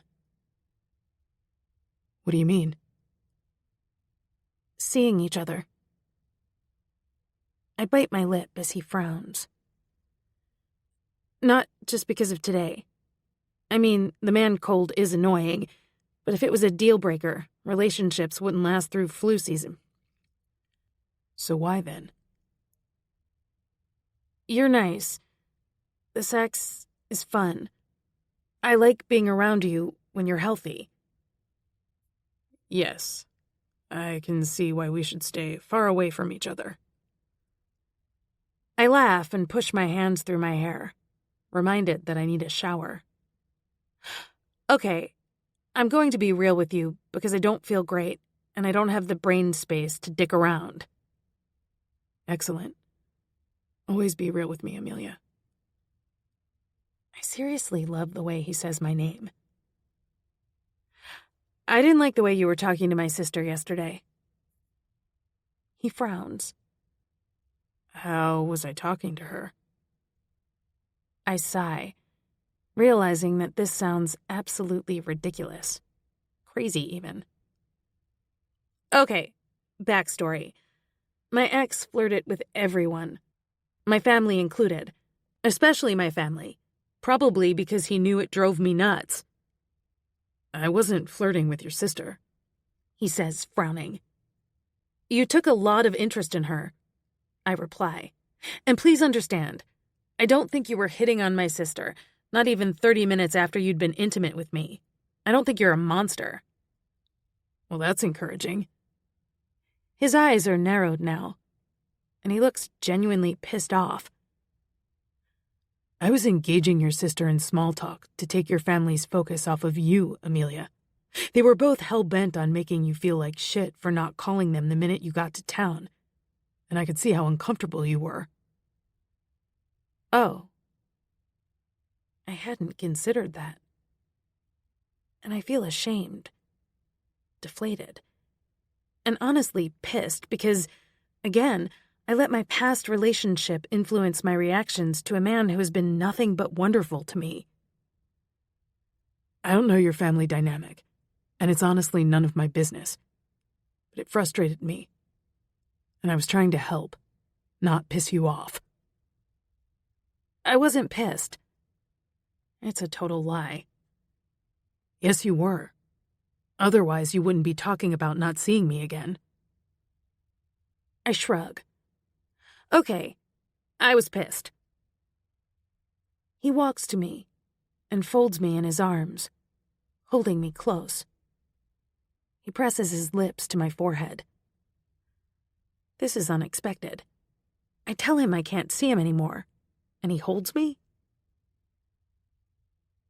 I have baggage, I murmur into his chest. I guess I didn't realize how much. We all have baggage, he replies, and nudges my face up to look at him. But don't run from me, Amelia. Talk to me.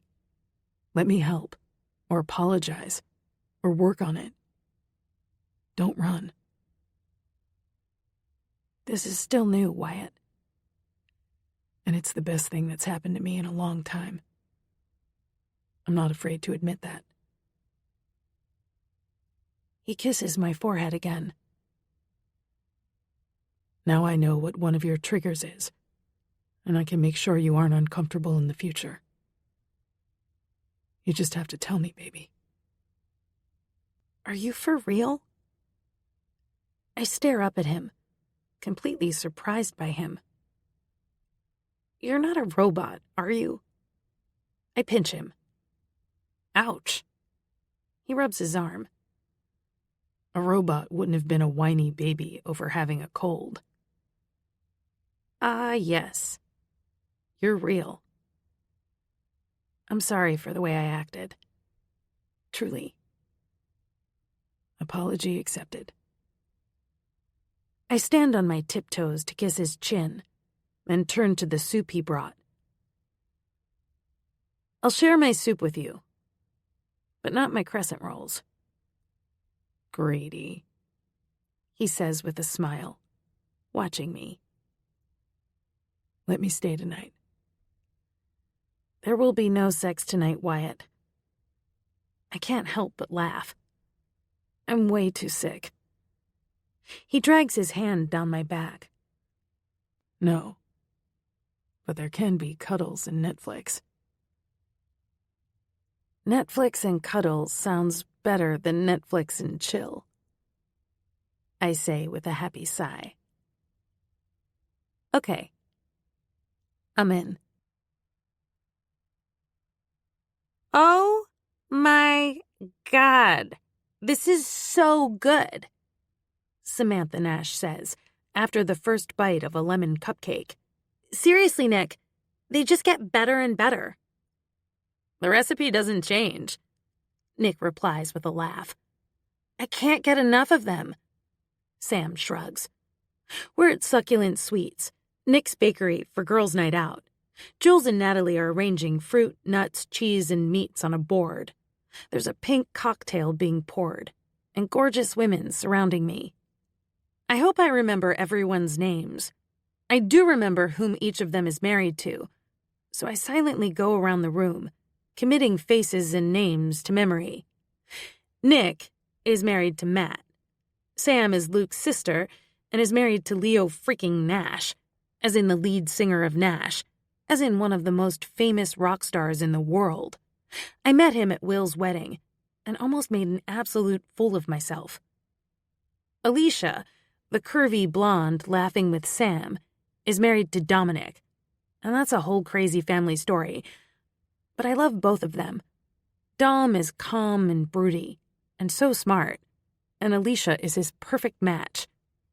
Of course, Meg is here, drinking her pink cocktail and talking with Meredith, who is married to Sam and Luke's brother, Mark.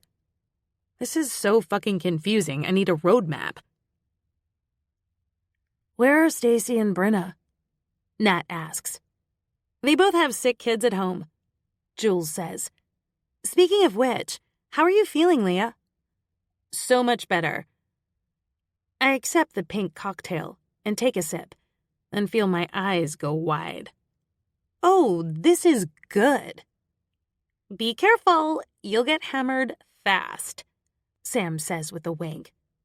Sam is also blonde and super petite. She has a runner's body.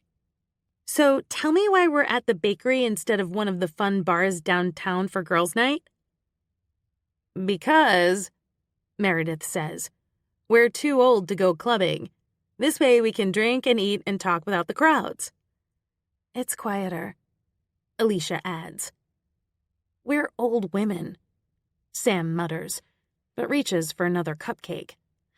But I guess if I can have leftover cupcakes and cocktails all night, it's not so bad. Not to mention, I add with a smile, we don't have to close down at 2. We can party all night long if we want to. I don't remember the last time I partied all night long, Jules says with a smirk. I'm so domesticated. Why didn't Anastasia come? Natalie asks. She's finishing up a wedding cake for tomorrow. One of the tiers fell today and splattered all over the floor, so she has to remake it. Oh my God, that's a baker's worst nightmare, Nick says, shaking her head in sympathy. Please remind her that if she ever needs help, I'm happy to lend a hand. I will, thanks. Okay, we're all set up, Jules announces with a wide smile on her beautiful face. We have food over here so we don't all go into sugar coma. I'm happy in my sugar coma, Sam says, raising her cupcake in salute. We also have cocktails and wine for days, Natalie says, laughing at Sam. Hallelujah, Alicia says.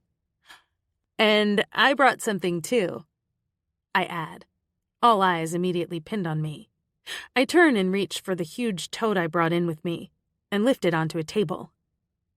You guys know that I always have deliveries from makeup, hair care, and skincare companies. I use some of it, but not all of it is good for my coloring or skin type, or I just have so much of it I could never use it all. You brought us goodies, Meredith exclaims. I did. All of this is for you. Please don't make me take anything but the tote home. We get to shop? Nick says with a smile, and leans in to hug me. Thank you. This party is for you, Nat says. You weren't supposed to bring us stuff. But thank you, Meg adds, because since Aaron was born, my skin has been so dry. Oh, I have stuff for that. We spend the next hour eating cake, food, and drinking pink cocktails while I give makeup tips. It's the most fun I've had in years.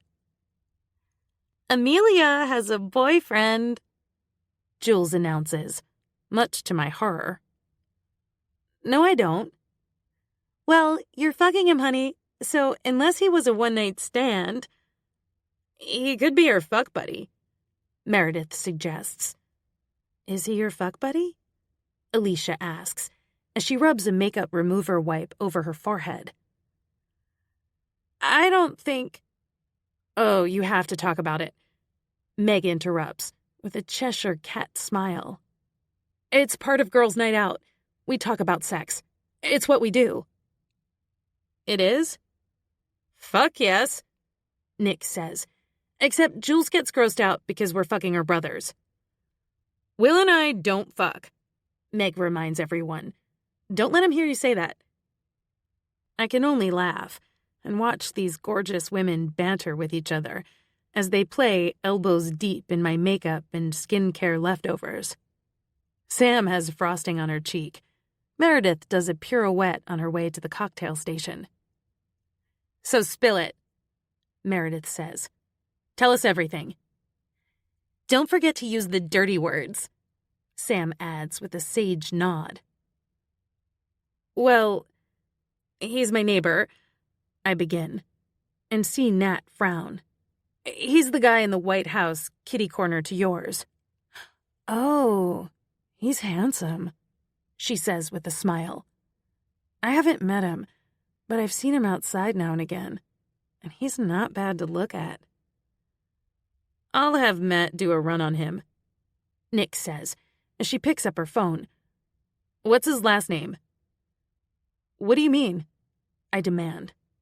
To make sure he's not a pervert or a murderer or something, she says with a shrug. Crawford. His last name is Crawford.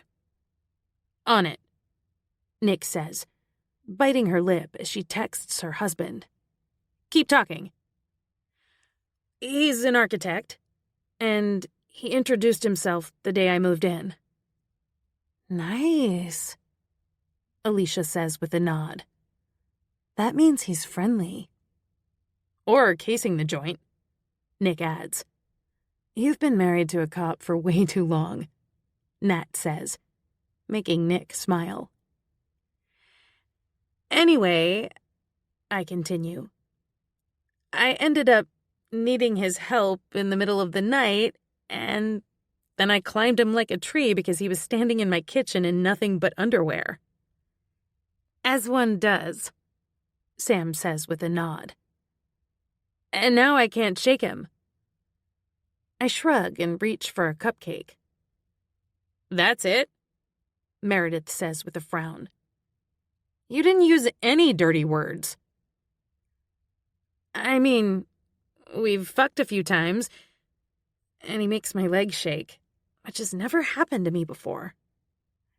Now it's getting good, Meg says, rubbing her hands together. Isn't the leg shaking thing the best? Jules asks. I had no idea, I reply. And his tattoos? Holy shit. What are his tats? Nick asks, as her phone chirps. Matt says he checks out clean. That's a relief. He has a full sleeve, I reply, and I want to bite every inch of it. Is he pierced? Jules asks with a sly smile. Like his ears? They all look at each other, and then bust up laughing. Not exactly, Jules replies. I'm missing something. Is his dick pierced? Meg asks. No. I scowl, and then feel my eyes go wide. Whose dick is pierced? Nate's, Jules says, and then takes a satisfied sip of her drink. And let me tell you, it's ridiculous. I don't think I've ever known anyone with pierced genitalia. Well, now you know too, Meg says. Will's pierced too? I screech, making them laugh. No, I am, Meg says. Orgasms galore, my friend. Really? I tap my chin, thinking about it, and then quickly decide that no one is coming near my girl places with a needle. How are your orgasms? Sam asks. So good, I say. I mean, shaking legs aside, the rest of it is stellar. The man knows his way around a woman's body. It's always a bonus when they don't need Siri to direct them to your G-spot, Sam says with a nod. I have to ask you a question. I say to Sam, who just lifts an eyebrow. What's it like to have sex with a rock star? A slow smile moves over her lips. Oh, honey, it's everything you'd expect and more. Wow. I swallow hard. Are you going to kick my ass if I admit to you that I have a crush on your husband? Not today, she says, as she reaches for another cupcake. Because most of the world does, and I don't have the energy to beat up most of the female population. We all have some pretty fantastic men, Alicia says with a satisfied sigh. Like, really fantastic. We're a lucky bunch of bitches, Meredith adds. With some amazing orgasms, Meg reminds us, just as her husband walks through the door. You better be talking about me, lazy bones. Oops, I've been caught, she says with a laugh. Why are you here? This is girls' night. And where's your daughter? With my mom. When are you coming home? It's late. After we're done playing with makeup and drinking pink drinks and talking about sex. Leah's having some good sex these days.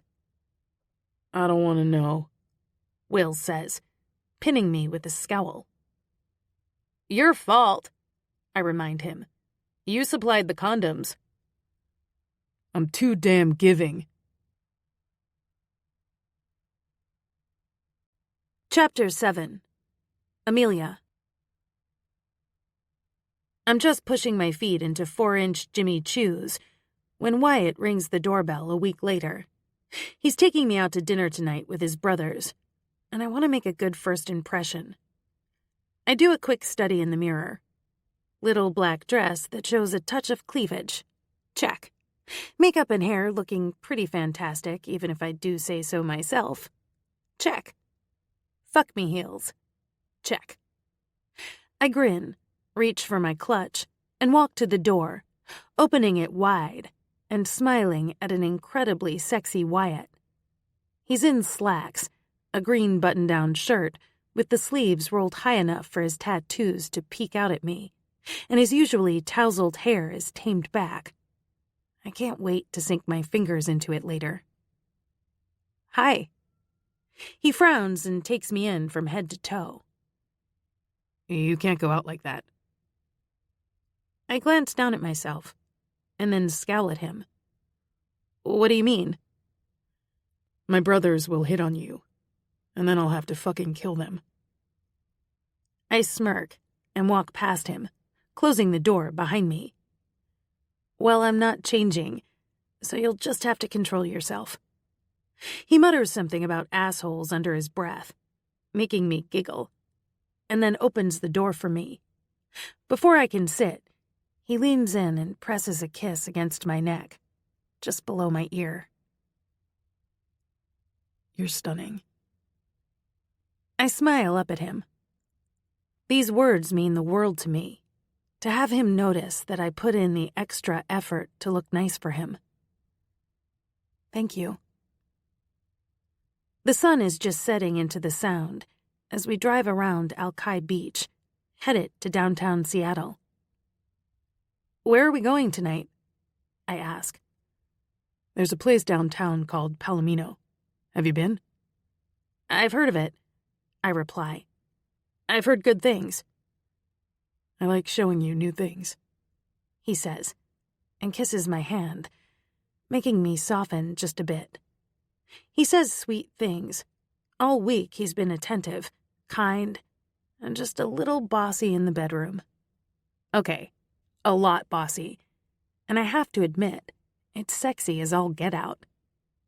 He parks, and we walk the block or so to the restaurant. It's a Friday night, and the city is busy.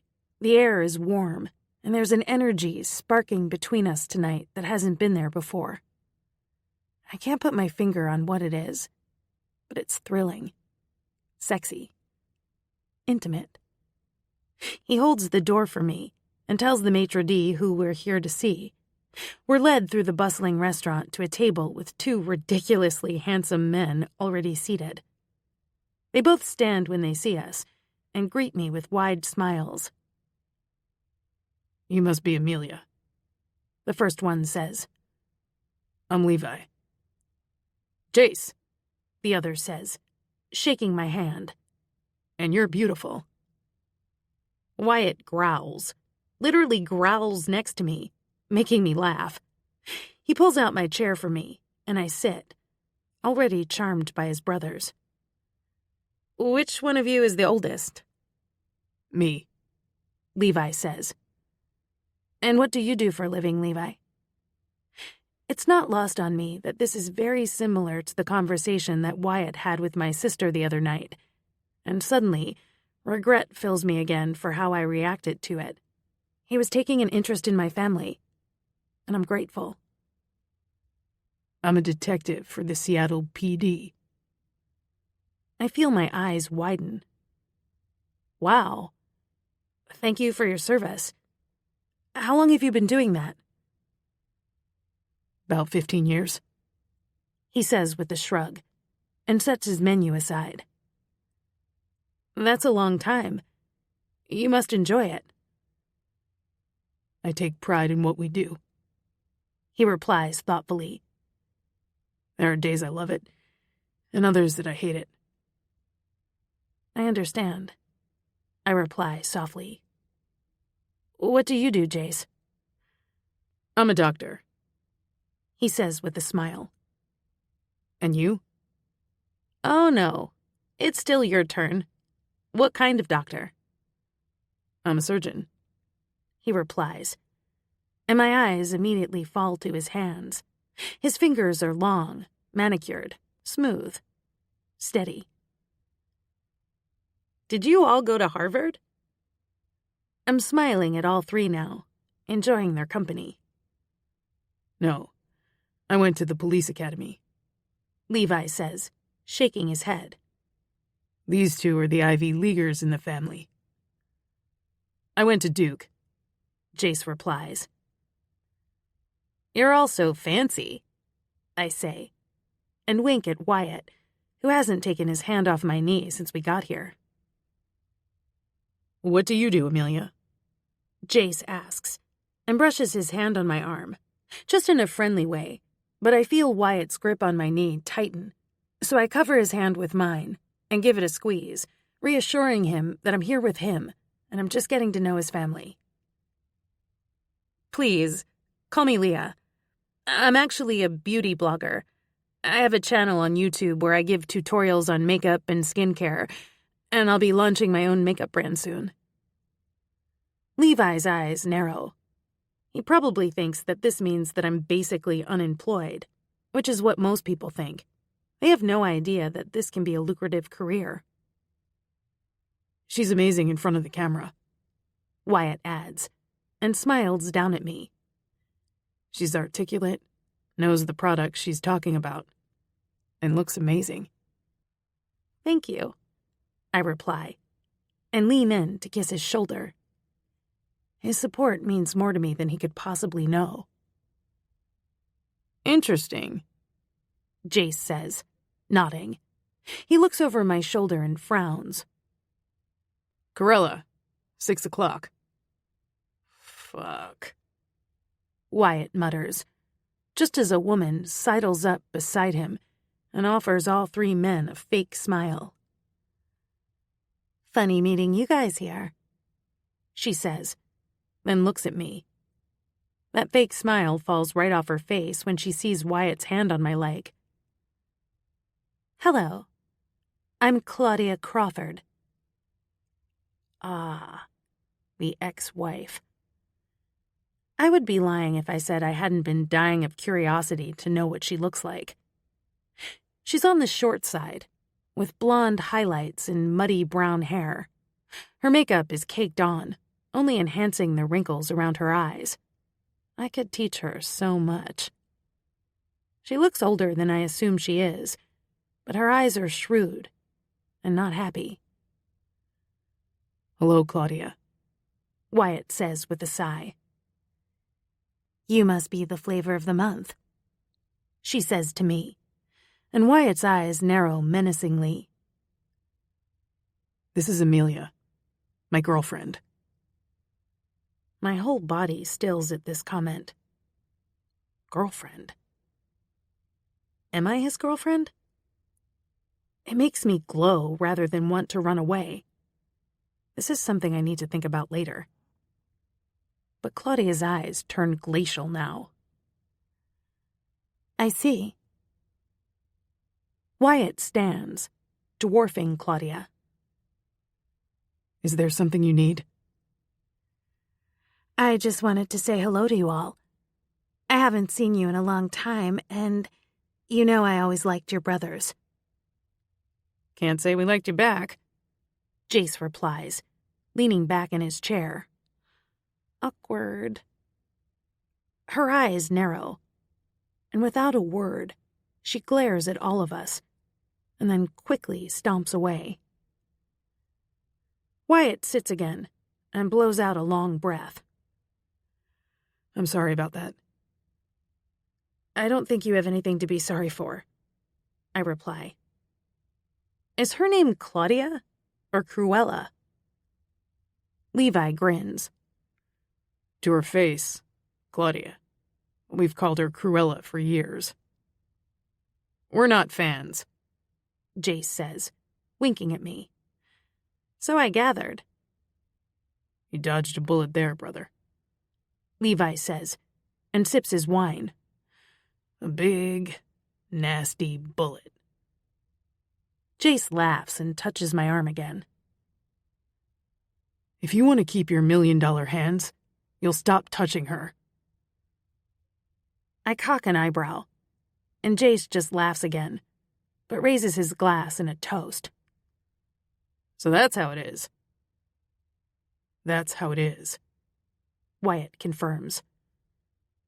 "I wasn't hitting on you," Jace says. "He just seems to be touchy." "This is new," Levi adds thoughtfully. "Interesting." "Really?" I look at Wyatt, who just sips his wine and doesn't change his facial expression. "Do you want me to change the subject?" "That would be fantastic," he replies. "Have you heard from Crazy House Lady lately?"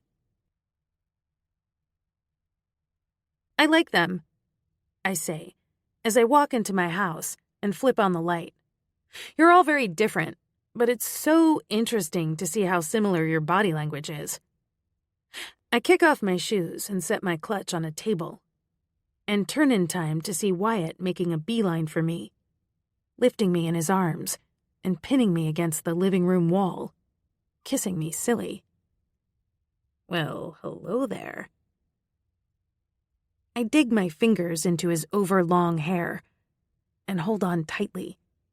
He's in a fast mood tonight, and I never know how or where he's going to take me when he's like this. It's thrilling. "You're so fucking sexy," he growls against my neck. I'm suddenly on my feet, and he's turned me around and is kissing the back of my neck. His hands cup my breasts, teasing the nipples into hard points with his fingertips. "Your body comes alive when I touch it." "You're good at touching it," I reply, already panting and throbbing for him. But he gathers my dress in his hands and begins to pull it up over my ass, so I quickly turn to face him, not wanting him to see my backside. I have ass issues. I cup his package through his pants, and he goes right to work kissing me, his hands moving all over my body. Finally, he takes my hand and guides me up to the bedroom. He flips the sidelight on, and we fall onto the bed, all tangled arms and legs and lips. He turns me over, but I squirm under him and switch onto my back, shaking my head. "Turn the light off." He scowls. "I want to see you." "Okay." I push up to kiss him, but he makes a move to flip me again, and I shake my head. I want to see you, too. His eyes narrow, but he doesn't argue. He just gathers my dress in his hands again and tugs it over my head, throwing it over his shoulder. Fucking Jesus. If I'd known this was what was under that dress, we never would have left the house. I grin. I'm in black, lacy underwear that shows off all of my curves, so rather than ripping it all in two the way he normally does, Wyatt takes his time, kissing every inch of flesh as he uncovers my skin, setting me on fire. You're good with your mouth, I whisper, reveling in the way he lingers, licking me with just the very tip of his tongue, sending electrical currents humming through me. I can't get enough, he says, surprise heavy in his words. No matter how much I get, it's never enough. I'm tugging at his clothes, frustrated that he keeps moving out of my reach. You need to get naked, babe. He kisses my palm, then sits up to discard his shirt. My hands immediately find his chest, gliding down to his flat, muscled stomach. But it's always the tattoos that catch my eye. I love your ink, I whisper. I know, he says, and covers me again, kissing me as if it's the last time. He grips my wrists and pins my hands over my head, making my back arch, giving him better access to kiss and taunt my nipples. My legs are restless, squeezing to find some relief from the pressure building. But Wyatt grins and maneuvers between them, spreading me wide. Wyatt. Yes, baby. I'm gonna need you to... I gasp when he drags 2 fingers down my torso, over my pubis, and through my slick folds. What? I don't remember. He chuckles. Say it. I need you. I hear the whimper in my voice, but don't have enough wits about me to care. Inside me. In here? He asks, pushing his fingers into me, stretching me deliciously. Oh, yeah. Does that feel good, beautiful? He plucks my nipple with his lips, making a smacking sound, as he fucks me with his fingers, still pinning my wrists with his other hand. I feel the tension building. Jesus, I'm gonna come. I certainly hope so. He presses his thumb to my clit, and it's all I need to fall over the edge.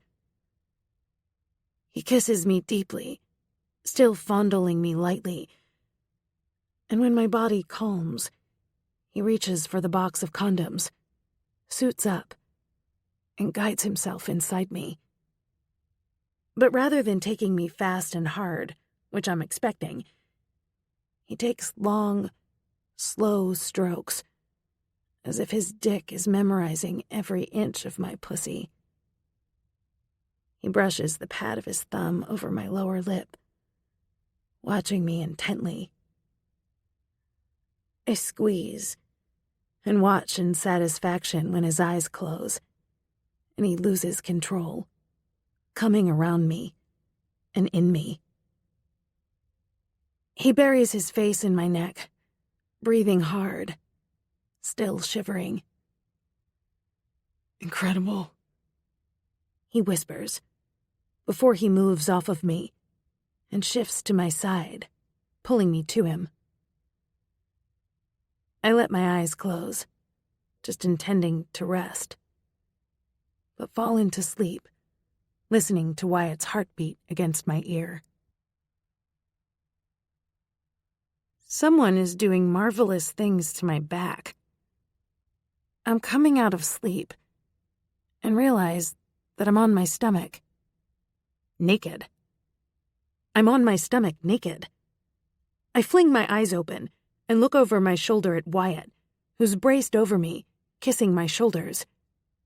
And my ass is naked, with the lights on.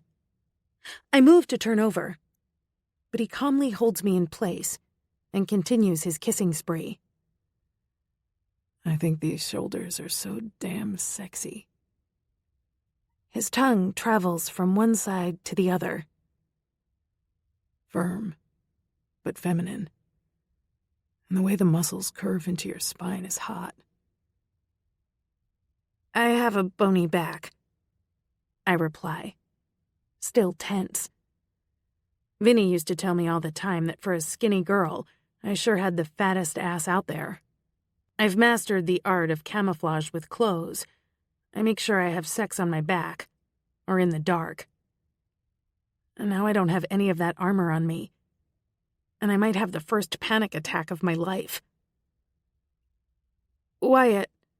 Shh. Did you know that you have 2 perfect little dimples right over your ass? Fuck. Yes, and cellulite for days if the truth be known. You're safe here, he says quietly. And tears immediately spring to my eyes. He kisses just above my ass crack, then sinks his teeth into the fleshy part of my left cheek. I bite my lip, suddenly incredibly turned on, but still self-conscious. Wyatt, I appreciate you wanting to make me feel sexy, desired, hotter than fuck. Because that's what you are. I can tell that you have issues with this part of your body. His hands slowly move up and down over my cheeks, massaging firmly. I don't know why, and I probably don't want to know why. But I can tell you this. I've never seen a woman that I want more in all my life, Amelia. Your ass is heart-shaped, and the perfect size for my hands. I grip my pillow when his fingertips move inside my upper thighs, gently brushing over my swollen lips. Dear God, every time he does this, I'm convinced that I've never been more turned on in my life. This is no exception. But this time, I'm not just turned on. I'm self-conscious and trying really hard to let go of that. It's not easy. And it leads to the most amazing pussy, he whispers, pressing a wet kiss to where my ass meets my thigh. He braces his forehead on my butt and sighs deeply. I want to sink inside you so badly right now, but we used the last condom earlier. Oh, I've been on the pill for years, I assure him, needing to feel him inside me again. I can't get pregnant. Amelia. I turn to look at him and see so much in his eyes. Affection, lust, trust. It's the trust that makes my heart stutter, because, by God, I trust him too. You can trust me, he says. I know. I bite my lip, take a deep breath, and brace on my knees, pushing my ass in the air. Jesus, he mutters, before sliding inside me, making us both sigh in pleasure. Fuck, Amelia. So damn good. I agree with a smile. Chapter 8. Wyatt. I didn't plan to fall in love again. No fucking way. Not that I planned to be celibate for the rest of my life either. That would just suck. But amicable physical relationships were all that appealed to me. Until Amelia. I'm not saying I'm in love with her. I don't know that yet. But I do know that I'm taken with her. I want to be with her, and when I'm not, my mind wanders to her. She's been bad for my productivity at work. But she's the best thing that has happened to me in a long, long time. I'm on my side, my head propped in my hand, watching her sleep. The early morning sunshine is coming through the window, lighting up the room. Her lips are parted slightly as she dreams. I swear to Jesus, I've never seen a more beautiful woman than Amelia in my life. Not just because she's physically stunning, but because of who she is. Honest. Funny as hell. She loves her family. And she's vulnerable while being incredibly strong. I've known that she has a hang-up about her ass. Flipping over every time I want to take her from behind isn't exactly hiding it. I'd like to deck the bastard that ever dared to make her feel less than amazing. But she's mine now, and I intend to make her feel safe every damn day. She turns toward me and rests her hand on my hip, then buries her face in the pillow and goes back to sleep. I can see her phone behind her on the bedside table. It's on silent, but it keeps lighting up with notifications. It's been doing that all damn night. The woman needs a break from work. I kiss her forehead and ease out of bed, careful not to wake her. I pull on last night's clothes, then hurry across the street to my house and change. Maybe we both need a break from work this weekend. Nothing crazy, but something to get us out of the house and away from our desks. I prop my hands on my waist, look blindly around the room, thinking. Then the sunlight on the sound catches my eye, and an idea takes root. I hurry to the closet and pack a bag for a couple of days. Then I hurry down and load it into my car, glancing over at Amelia's house. No movement yet. I'd like to be the one to wake her this morning. So I hurry down the street to a cafe and order us both coffees and pastries, and then rush into a small grocery store for waters and snacks. I pull into her driveway and walk into her house, stopping to listen. No movement. She's still in bed when I walk into her bedroom, on her belly now, hugging the pillow and snoozing away. I set our coffees on the table next to her and climb into the bed. Amelia, I whisper into her ear. She wiggles her nose. Amelia, I repeat and kiss her cheek. Wake up, sweetheart. No, she murmurs, making me grin. Tired. I know, but I need you to wake up. I brush her hair off of her neck and press a kiss there. Come on, baby. No sex, she says and yawns. You got enough last night. I cock a brow. No amount of sex is ever enough with you, I reply. But no, I'm not trying to have sex with you right now. One eye opens to a slit, and she observes me. You're dressed. Yes, ma'am. Why are you dressed? I chuckle and kiss her cheek again. You just told me that you're not in the mood for any more sex. So? She reaches out, and her hand finds my thigh.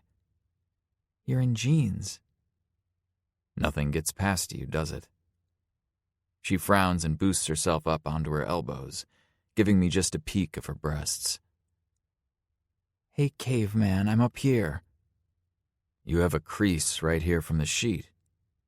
My finger follows the line across the top of her breasts, and her breath catches. Have I mentioned that I sincerely like your hands?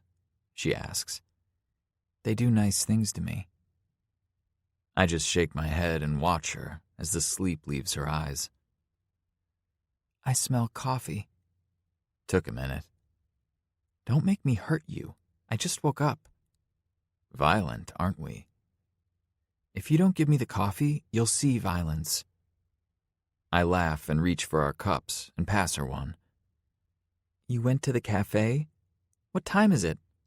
It's only 8. She sits up, tucks the sheet around her, and frowns at me. You're awfully perky in the morning. Is this normal?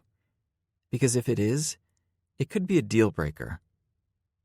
Would you rather I was grouchy? I'd rather you were asleep. She takes a sip and then tips her head back and moans, making my dick twitch. But this is lovely, and you're very sweet to me. I'm sorry I'm so grouchy in the morning. I need you to get up and pack a bag. I inform her before I strip naked and pound her into the mattress until neither of us can feel our legs. The sooner, the better. Why? Because I'm taking you somewhere, just for the weekend. Nowhere fancy. In fact, think very casual, just the basics. She tips her head, studying me with her hands wrapped around her hot cup. Casual and basic.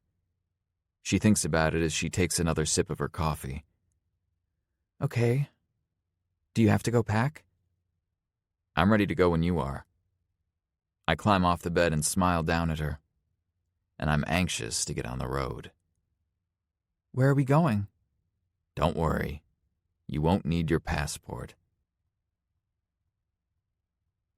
You know, she says 2 hours later as we sit on the ferry and watch Seattle disappear into the water behind us. I've never been on a ferry. Really? Nope. It's kind of fun. I drape my arm over her shoulders, and she leans into me, resting her head against me. I bury my lips in her hair and take a deep breath, taking in the smell of her. How often have you been to the San Juans? She asks. I had to tell her where we were going once we got to the ferry. Her face lit up with excitement. A few times, I reply. I've never been where we're staying, though. It has great reviews, and it's close to the beach as well as other things like hiking, if you're interested. I even brought appropriate shoes, she says with a chuckle. And I'm warning you, I brought very little makeup, mostly just skincare stuff. You said we were taking the weekend off, and for me, that means little makeup. Excellent. I kiss her head again. You're gorgeous with or without the makeup. And you're charming, she murmurs. Can I ask some questions? You can ask all of the questions anytime you want to. She pulls away so she can see my face. Even if they're questions about your ex? Sure. Being honest with her is always my intention, even if it makes me uncomfortable. I wouldn't normally ask, but after seeing her last night, I'm curious. I understand. I brush a piece of her hair off her cheek. Go ahead. She looks out at the water as if she's pulling her thoughts together. You've already told me what led to the divorce, so I don't have any questions about that. Infidelity is a deal breaker, every time. Agreed. I guess it's interesting to me because your brothers do not like her. Did they like her before the divorce? I think they liked her in the beginning. I also stare out at the water, thinking it over. They were always kind to her because she was mine. I feel Amelia tense up next to me as I glance her way. Are you sure you want to talk about this? Of course. I think she was different back then. She looked horrible last night. She never used to try so damn hard to look young. It only makes her look older. Amelia's voice is soft. You're right. She did always have a bit of an attitude, And there were moments that her snarky side would come out, and I'd have to tell her to reel it in. But when we were married and things were good, she never turned the snark on me. Does that make sense? She nods, waiting for me to continue. I never planned to divorce her. Not until the day I walked in to see her fucking the pool guy on the kitchen counter. Amelia gasps and stares up at me in horror. Yeah, pretty cliched, right? The outrage doesn't come back like it used to when I think back on it. Leading up to that day, we'd had a couple of rough years. I wanted kids, and she didn't. You didn't talk about that before you got married? Oh, we did. I nod and then shrug. But she claimed to change her mind. I felt the distance growing over time. But you were committed to staying. Of course. Marriage is serious to me, Amelia.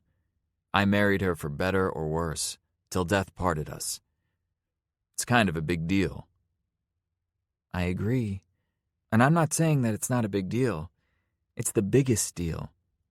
But I think that a lot of people these days assume they'll get married, and then if it doesn't work out, oh well, we'll just get a divorce. I nod. You're right.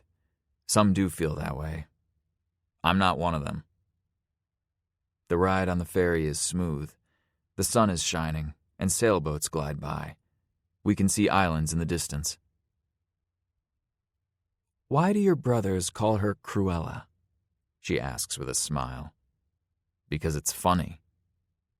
It really is, she replies and chuckles. Do you see her often? No. I pull her back into my arms and hug her close. I hadn't seen her since the day the divorce was final. Of course I would run into her the day I was with you. Is it weird that I hate that she didn't change her name? She asks quietly. I mean, this is just fun between us, and I'm certainly not staking a claim or anything. But it's weird that she didn't change her name. I changed mine the second I could. We're going to talk about this claim-staking nonsense later. I didn't ask her why she didn't change it, I reply. Maybe it was for convenience. Maybe. Any more questions? Not today. She smiles up at me, and I can't help but lean down to kiss her lips. Well, good, because we're almost there. I point off to the distance, where we can see an island coming into view. And I refuse to talk about unhappy things on our short vacation. Agreed. She nods once. And in case I forget to tell you later, I had a really good time. I stand and tug her into my arms, hugging her and rocking her back and forth, completely at home with her wrapped around me. Me too, sweetheart. So what you're saying is, this is something you like to do often. She's panting in front of me, hiking up the trail in the woods not far from our resort. The trees are bright green, and the whole place reminds me of a rainforest. It's damp. Birds sing above. It's perfect. Hiking is good for the soul. It makes a girl sweat, she says, but she's not whining. She's just matter of fact, and it makes me laugh. Well, yeah. You didn't seem to mind sweating last night. That's different. She looks back at me and sticks her tongue out, then marches ahead. I have to admit, though, it's beautiful here. I live in a concrete jungle most of the time, and I forget that places like this exist. You're in good shape, I comment. It doesn't seem like this is too hard for you. Of course, it's not too hard for me, she replies, shaking her head. She insisted on carrying her own pack full of supplies when I offered to take everything in mine. She hasn't complained a bit. I can do it. I just don't usually choose to hike in the wilderness. I lean toward girly things, like shopping. Nothing wrong with that. But I'm not just a girly girl, she continues loudly. I'm also a badass. Never said otherwise. But I would like to know why you're talking so loud. She turns and props her hands on her hips, frowning at me. So the animals can hear us coming and run away without eating us. Exactly what kind of animals are you evading? I can't help but smile, delighted with her. You know, bears, lions, the kind that eats people. I step to her and drag my thumb over the apple of her cheek, enjoying her. She's sans makeup today, and I secretly think she's more beautiful this way, although I'll never say that to her. Amelia, there are no bears or lions on this island. We're not in Alaska, or Africa for that matter. Nothing can kill me here? No. She loosens up, her muscles letting go of the worry, and her whole face lights up. Awesome. I'll still talk, though, because that's what I do. I hope so. She turns and continues walking up the trail. In fact, I think I'll see if Jules and Nat want to shop sometime this week. The fall lines are starting to show up in stores, and I want to peek at them. Have you enjoyed being home with your family? She nods. Oh, yeah. I didn't know them well when I was a kid because I was so much younger. But now as adults, we get along great and have a lot in common. And how much longer are you here? Rather than ask, I hurry to catch up with her and take her hand in mine, threading our fingers. She's here today, and I'm enjoying the hell out of her. Today was pretty great, Amelia says. We're sitting on the balcony of our room, which looks out to the ocean. We can't see it now that it's dark, but we can still hear the waves crashing against the shoreline.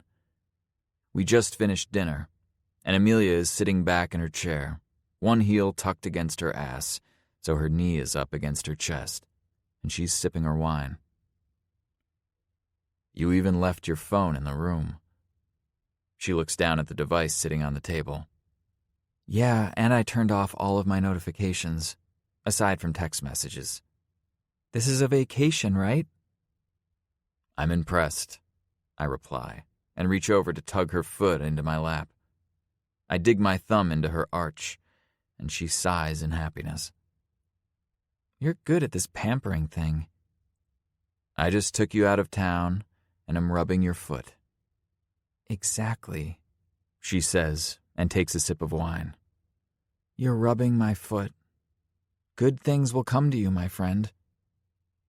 I frown down at her toes, and then look up at her. I wasn't going to ask this weekend, but I need to know how much time I have with her. How long until you go back to L.A.? She pauses, takes another sip of wine, and then sets the glass aside. I'm not sure. Are you saying you're in Seattle indefinitely? She frowns.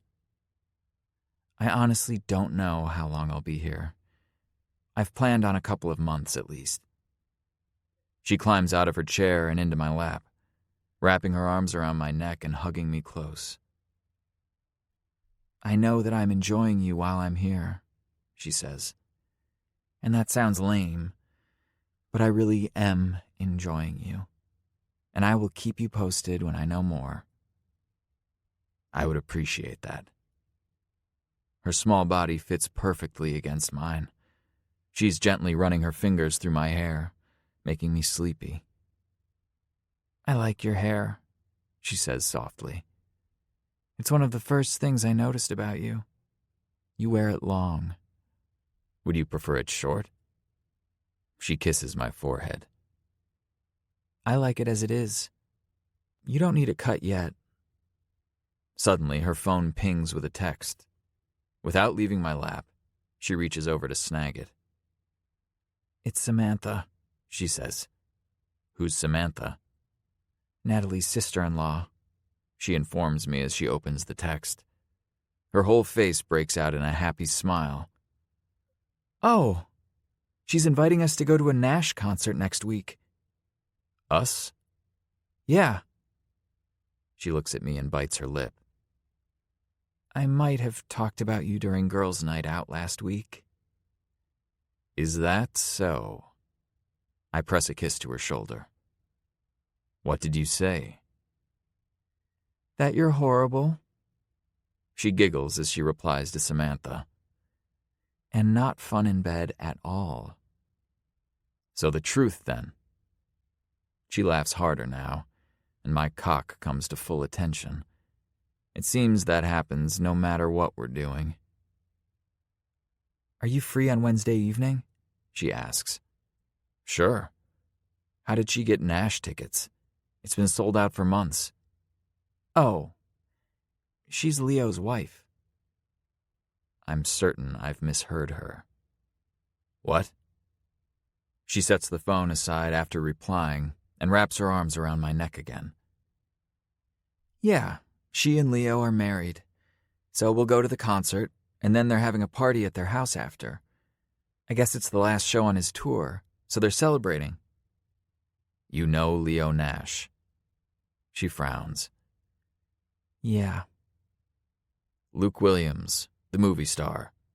Will Montgomery, the football player, and Leo Nash, the rock star, are all part of your family. She shrugs one shoulder. I know they're a lot. But yeah, they're my family. You're an interesting woman, Amelia. Oh, you don't know the half of it. That side of my family is full of all kinds of fun stories. Do you want to hear some? Will there be a quiz later? Possibly. She laughs and then clears her throat. Okay, Jules is the youngest sister. She married her boss, Nate, about 5 years ago. They started their own company, and they have a daughter. Pretty normal stuff. She nods. Natalie is Jules's best friend. Her parents died when she was young, and Jules and her family pretty much took Natalie in as part of the family. So I really consider her a cousin. She's the one married to Luke. Get to the good stuff. You're not a patient man. She reaches for her wine and takes a sip, emptying her glass, then reaches for mine. I just smirk and watch her sip my wine. Will is next. You've met him. He's married to Meg, who's a nurse at Seattle Children's. Now, Meg and Leo Nash used to know each other when they were kids in foster care, like way back in the day. They even had a band together.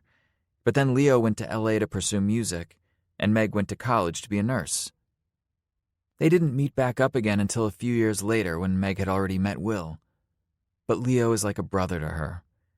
He met Sam through Meg, and it was love at first sight, or so the story goes. Actually, Sam was kind of a bitch to him, but he liked her. Is there a book that goes along with this so I can keep it all straight? She just laughs and tucks her hair behind her ear. I know, I told you it's a lot. Let's see. You've met Nick, and she's married to Matt, who's a Seattle cop. Oh! I bet he knows your brother. I'm sure they probably know each other. You'll have to ask Levi the next time you see him. She nods thoughtfully. I will. Okay, Caleb is a former Navy SEAL. We don't even want to know some of the things he's seen. He's married to Brenna, and they have 3 kids. Brenna's cousin is Stacy, who is married to the oldest Montgomery brother, Isaac. Jesus, I hope there's no quiz, I mutter, making her laugh. Isaac and Stacy have 2 kids, and then we have Dominic, who none of us knew about until like 4 years ago. What do you mean? Well, it seems my Uncle Stephen had a very brief affair early in their marriage. They already had a couple of kids, and they were separated.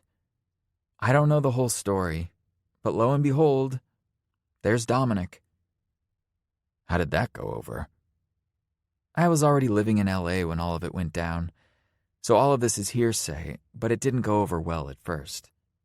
But now they're just one big happy family. Dom owns a winery just south of Seattle and is married to Alicia. Is that it?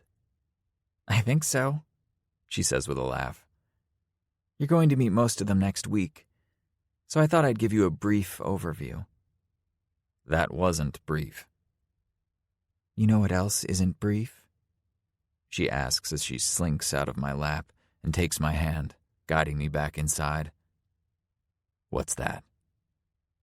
What I'm about to do to you in the shower. Lead the way, sweetheart. Chapter 9. Amelia. Vacations never last long enough, especially the kind that is a surprise from a guy who you're quickly falling for. How did this even happen? Is it too good to be true? I've been pondering this since we left Seattle 2 days ago. I've never met a man like Wyatt. Aside from the men in my family, I thought such men were urban legends, because I'd never met one in real life that I wasn't related to. And yet, here we are. We're on the ferry, headed back to Seattle, and I'm not ready for our little bubble to burst. I don't even want to know what my notifications look like on social media. I didn't even load a video for the week yet, and that's absolutely not okay. That's my livelihood. So that'll be the first thing I work on when I get home. Wyatt went to find us bottles of water a few minutes ago, and I've just been enjoying the summer breeze on the water and watching the world float by us. It feels lazy, indulgent, lovely.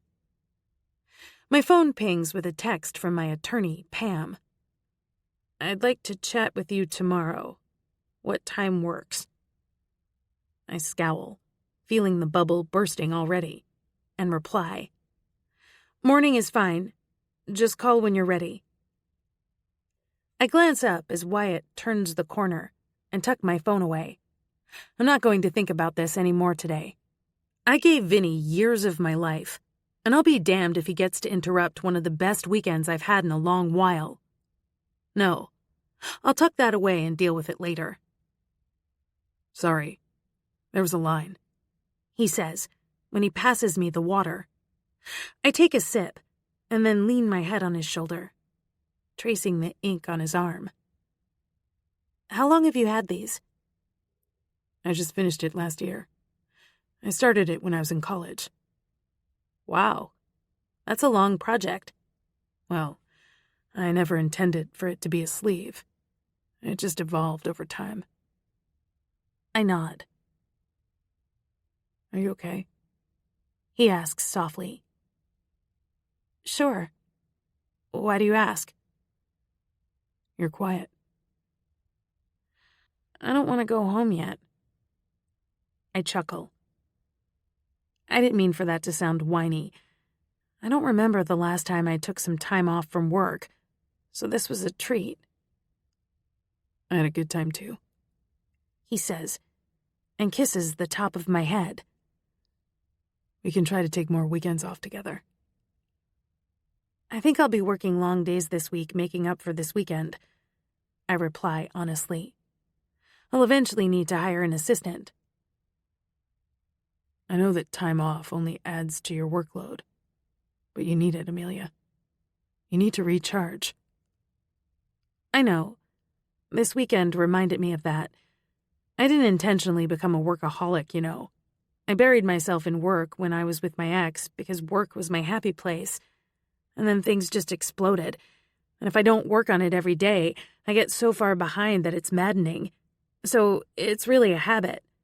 Not to mention, when you work from home, it's easy to become a workaholic. I know, he replies, nodding. I'm the same way, for some of the same reasons. But it's been good for me to spend time with you, for many reasons. I need to hug him. I've never been a big hugger, but it seems that all bets are off when it comes to Wyatt. I wrap my arms around his middle, the way I've come to love to do. He's strong, and he wraps himself around me, making me feel safe and cared for. Not that I need him to take care of me, let's make that clear right now. But I do need the hugs. He rocks me slowly back and forth for a long while, with the wind blowing around us and the birds flying by. It almost feels like we're the only two people in the world. You're amazing, he whispers, before pulling away far enough to tip my chin up with his finger and lower his mouth to mine. This kiss is sweet, slow, thorough. He's always thorough when it comes to kissing me, his tongue and mouth exploring me as if he's never kissed me before. And when he comes up for air, we're both panting. Stay with me tonight. It's not a request. I'll just have to go home and get a few things, I reply. And I will have to spend the day at home tomorrow. I understand. He leans his forehead against mine. But I'm not ready for this to end. I want another night with you. Just you and me. I'm on board with that. He sighs and brushes the hair from my cheek. He's always finding ways to touch me, whether it be in the throes of passion or on a ferry in the middle of the Puget Sound. And I'm soaking it up like a sponge that's been left in the desert for a month. Hi, Pam, I say the next morning. I've been home for an hour and just got out of the shower and pulled on some shorts and a tank top. It's hot outside today. I think I'll work on the patio next to the pool. How are things in Seattle? She asks. Too damn good. Fine, actually. How are things down there? You haven't had anyone try to serve you papers? No. Where I'm staying isn't in my name. It isn't even in my family's name. No one would think to look for me here. Excellent, she says, satisfaction in her voice. So the good news is, you haven't been served papers. But the bad news is, neither has he. What? How is that possible? He refuses them. Literally won't take them. He's such an ass. I sit and rub my fingers over my forehead. Now what? Oh, we'll get him served. Don't worry. It's just taking longer than we thought. So the way it looks right now, you'll be in Seattle for a while longer. That's fine, actually. I have a nice place, my family's nearby, and I'm working. I'm also fucking my neighbor, and I think I've fallen in love. But she doesn't need to know that. I'm glad you're comfortable. Let me know if you need anything, and I'll be in touch. Thanks, Pam. I hang up and want to throw my phone across the room. Who the fuck does Vinny think he is? And why is he doing this? I would talk to him, just ask him. But frankly, I don't know what he would do. I don't trust him not to hurt me. No. I'm safer here in Seattle, letting Pam handle everything. Lord knows I'm paying her a pretty penny to take care of it. The doorbell rings, and for a moment, I'm afraid again. Maybe it's a process server, or Vinny himself. But that's just stupid. I walk to the door and look outside. There are two men. One is a UPS driver with something for me to sign, and the other is my older brother, Archer. I smile widely and open the door. "Delivery, ma'am," Archer says with a sarcastic grin. I sign for the package, then walk inside, gesturing for Archer to follow. As soon as I set the box down, I turn and launch myself at him, hugging him fiercely. "You didn't even call to tell me you were coming over." "Surprise," he says, then sets me down. "You don't look like shit." "Did Mom say that I look like shit?" She said you look tired," he says, his Montgomery blue eyes suddenly serious. "And she said you're hiding something." "Mom's always been a dramatic one," I reply, rolling my eyes and walking into the kitchen to pour us each something to drink. "Let's sit out by the pool. It's too nice outside." "How'd you score this place?" he asks, looking around. Wait. This is familiar. It's Natalie's house, I reply, as we walk outside and sit in the shade next to the pool. She's letting me use it while I'm in town. Much better than a hotel, he says with a nod. So what are you hiding? I shake my head and drink my lemonade. Archer is the one person in this world that I cannot lie to. I've always been closest to him. I tell him all of my secrets. Nothing. Liar. He sips his drink and crosses his ankle over his knee, waiting patiently. My brother is a big man, tall and broad. He looks like he could play ball with Will, but he's the gentlest man I know. So, remember when I got divorced, and you, Stacia, and the Rents came to LA to throw me a small party and celebration? He nods, his eyes narrowing. And how I'm about to sign with a cosmetics company for my makeup brand? Of course. Yeah, so it turns out that I'm not actually divorced. He swallows, looks away, fisting his hands and every muscle in his body tensing. If Vinny were standing before him right now, he'd be unconscious. What the fuck did he do? Contested.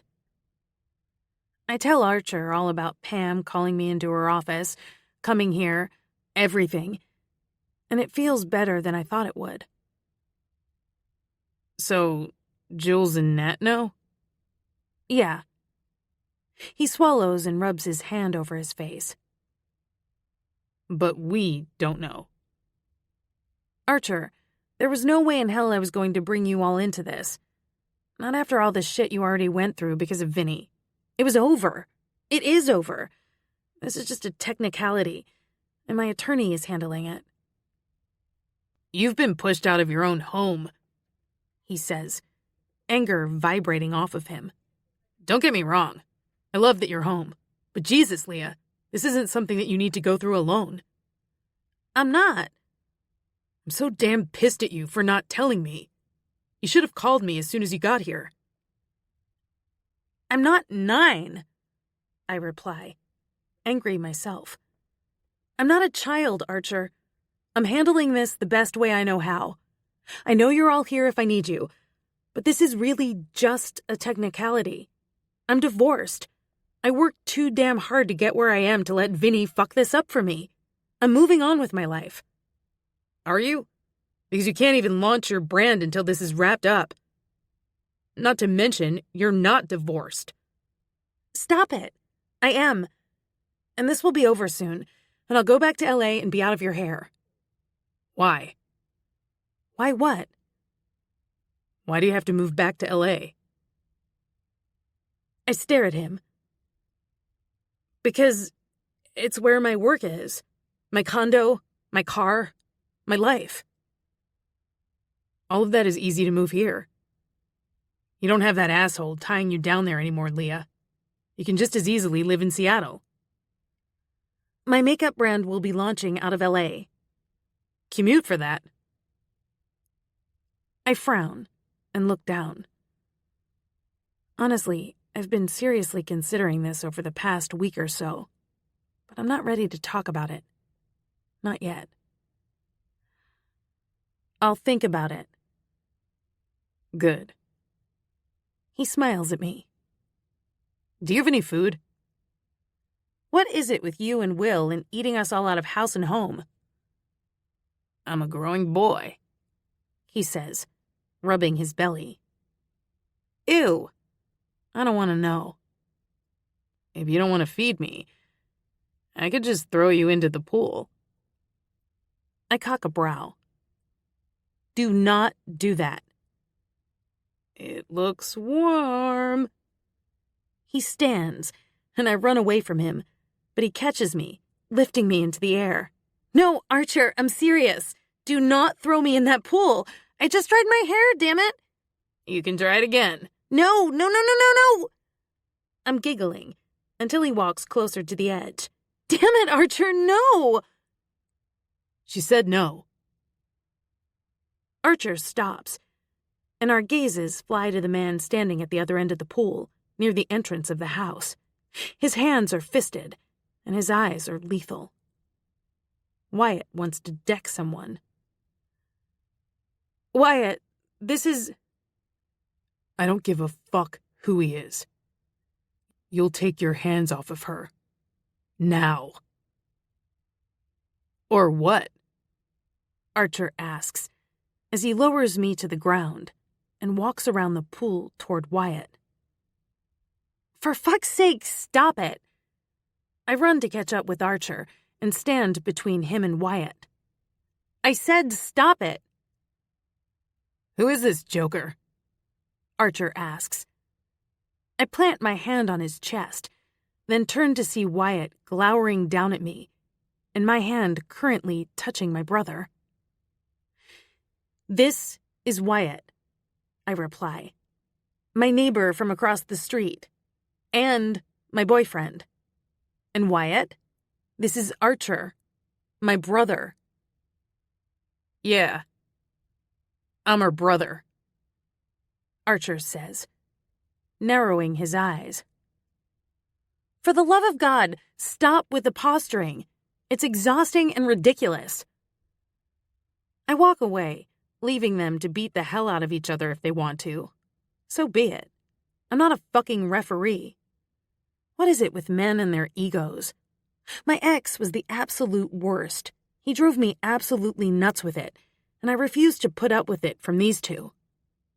I walk into the kitchen to pour another glass of lemonade. Archer comes in behind me. I'm going to go, he says, surprising me. But I'll be back soon. Text me. If you're in town, I should see you more often.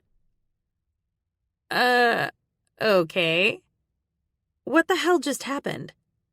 And what did you do with my brother? Did you drown him? He grins. Wyatt and I talked. We're cool. He waves as he walks out of the house. I turn to put the pitcher in the fridge and hear the glass door shut behind me. I don't turn as I start to speak. You know, I don't have a chance to finish before he takes the glass out of my hand, sets it on the counter, and turns me around to look at him. You know what I don't appreciate, Amelia? I don't appreciate walking in here to find you in another man's arms, laughing and squealing, and having a good time while that man touches you. Jesus, he's my brother. Don't do this. Don't turn into a jerk now. I didn't know that, he says. He's breathing hard. His chest is heaving, and his hands keep curling in and out of fists by his sides. All I knew was that he had his fucking hands on you. He's my brother, I repeat, and push my nose up near his. And you just walked in here like you own the place. His eyes narrow. I can hang out with whomever I please. I don't have to ask your permission. I don't have to ask for anyone's permission for anything. He cages me against the countertop, still not touching me. Do you think this is about me wanting a say in who you hang out with? Are you that blind? I think you're acting ridiculous, I counter, frustration vibrating through me. You went all caveman without just asking who he is. I wasn't having sex with him. We were playing around, Wyatt. Let me turn this around on you, sweetheart. If you walked into my house and I was holding a beautiful woman, a stranger to you, how would that make you feel? I immediately see red, but I just clear my throat and school my features. I would calmly ask if I was interrupting. He leans in farther and plants his lips against my ear. Bullshit. Now I'm a liar? He laughs and shakes his head, but there's no humor there. If you're this mad at me, you can just leave. No harm, no foul. Because I won't be told who I can have fun with, Wyatt. I've put up with that shit in the past, and I won't do it now. Not even for you. I'm so damn frustrated. He growls. I can't even touch you. I'm afraid of hurting you. His jaw clenches, and a piece of his long hair falls onto his forehead. I can't resist reaching up to smooth it back. And the next thing I know, he's kissing me like a man possessed. I wanted to kill him, he mutters, as he kisses his way down my neck. I was going to rip his fucking arms off. Violent. Deserved, he replies. You said the other day that you're not staking a claim. Well, I'm telling you right now, I am. He picks me up and carries me into the living room, laying me on the couch the same way he did the first night we had sex here. Wyatt. Stop talking. He's making quick work of sliding my clothes off, kissing my skin, making me come alive beneath him.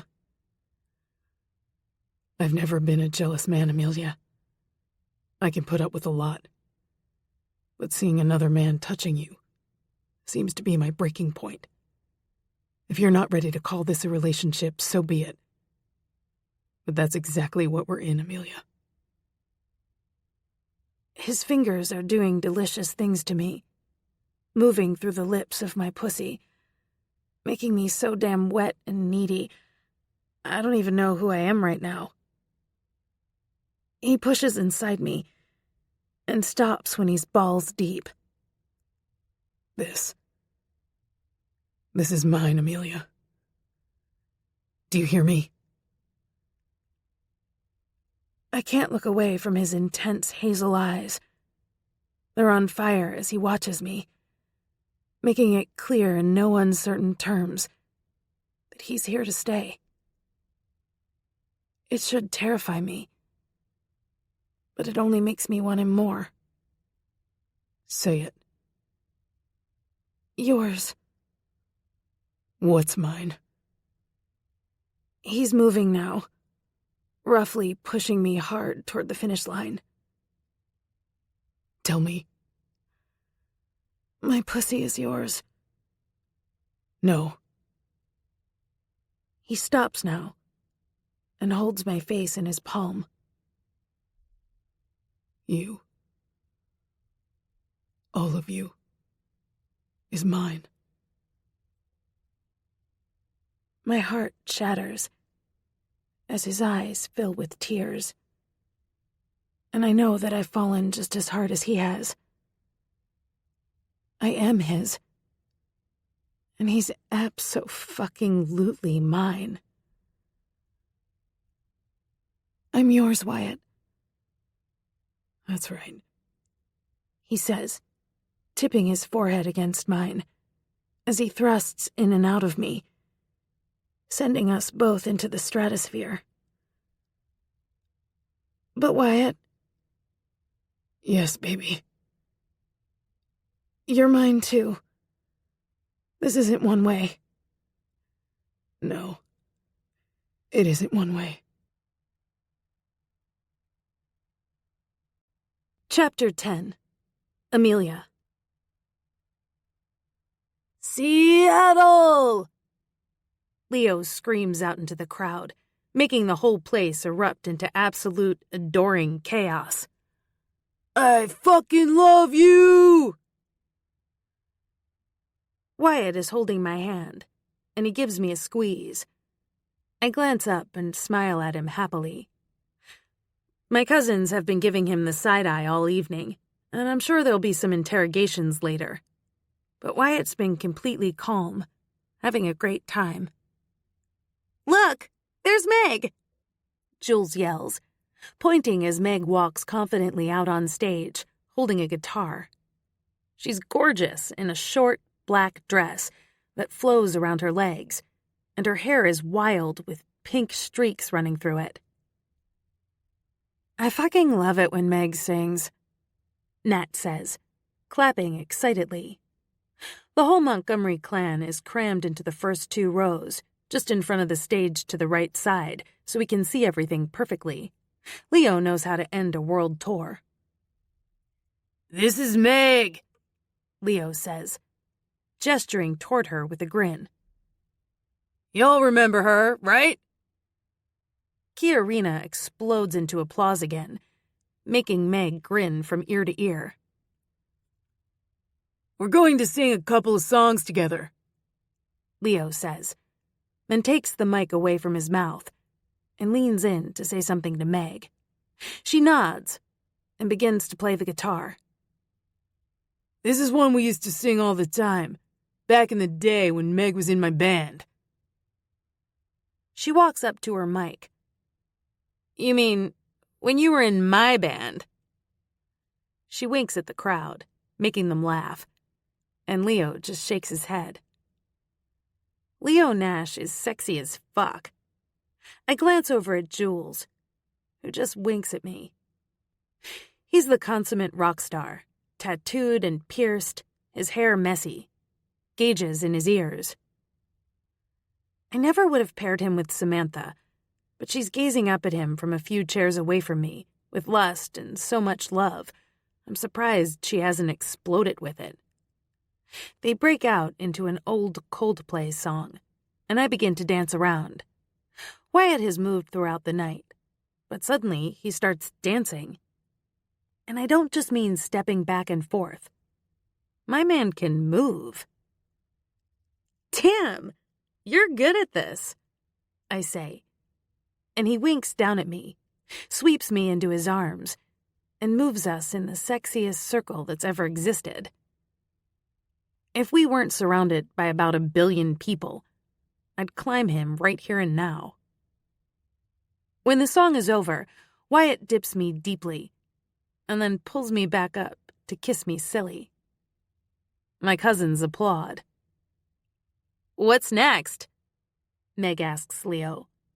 Without a word, he breaks out into another song, and she easily keeps up. "I love Pink," Stacy says.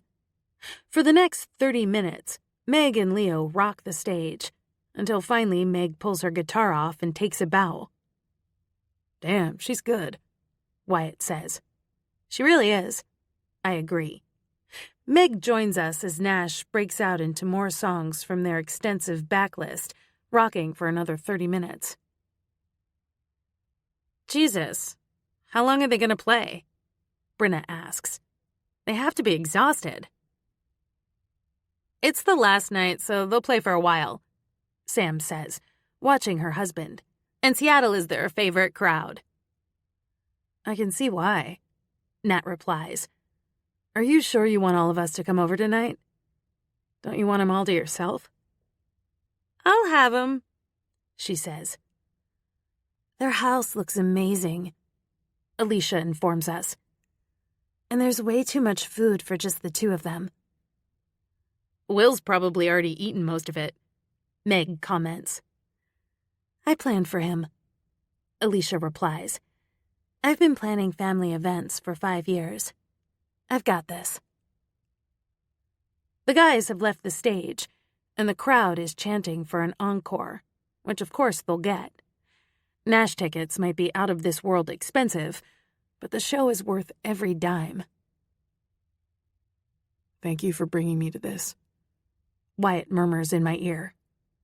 I grin up at him. "Thanks for coming." Will, Luke, and Dominic stayed at Sam's house for the concert. Will and Luke will draw attention away from the stage, and Dom volunteered to finish setting up so Alicia could come to the concert and enjoy the show.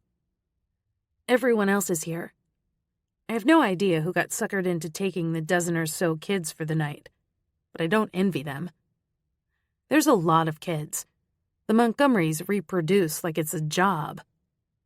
When the concert is officially over and Nash has taken their bows, we make our way backstage. "We can seriously just see them later," Jules says, but Sam shakes her head. "He'll want to see us. Trust me." We turn a corner as Leo does. He's clearly looking for someone, and the way his face lights up when he sees Sam says he's found her. "Hey, sunshine," he says as he pulls her into his arms and kisses her soundly. "How were we?" "So fucking good," she says, before kissing him again. "I'm so proud of you." He hugs her close, then sets her down, and everyone else moves in for hugs and handshakes. When he gets to me, he surprises me by hugging me tightly. "So glad you came, little one." "Thanks for inviting me," I reply. "It was so good, Leo." "I know," he says with a cocky wink, then turns his attention to Wyatt. "I'm Leo." Wyatt just laughs. "Yes, I know. I'm Wyatt." "The Wyatt?" he asks with a raised eyebrow. "Well, we'll have to talk later then." Wyatt and I exchange surprised looks. "Why do you all talk so much?" I ask the group at large. "You're Montgomery," my cousin Caleb reminds me. "This is not news." "At least you'd never talk about me behind my back, Caleb." "He doesn't talk to anyone," Jules reminds me. "Exactly." Caleb just winks at me, then gives Wyatt the stink eye again. "Stop looking at him like that." "I don't think we formally met earlier," Wyatt says, and steps over to him. "I'm Wyatt Crawford." "Are you just fucking her, or are you her boyfriend?" Caleb asks, making me gasp, Nat roll her eyes, and Brenna laugh. This isn't funny. Okay, it's kind of funny. "We can't have this conversation now," Matt says.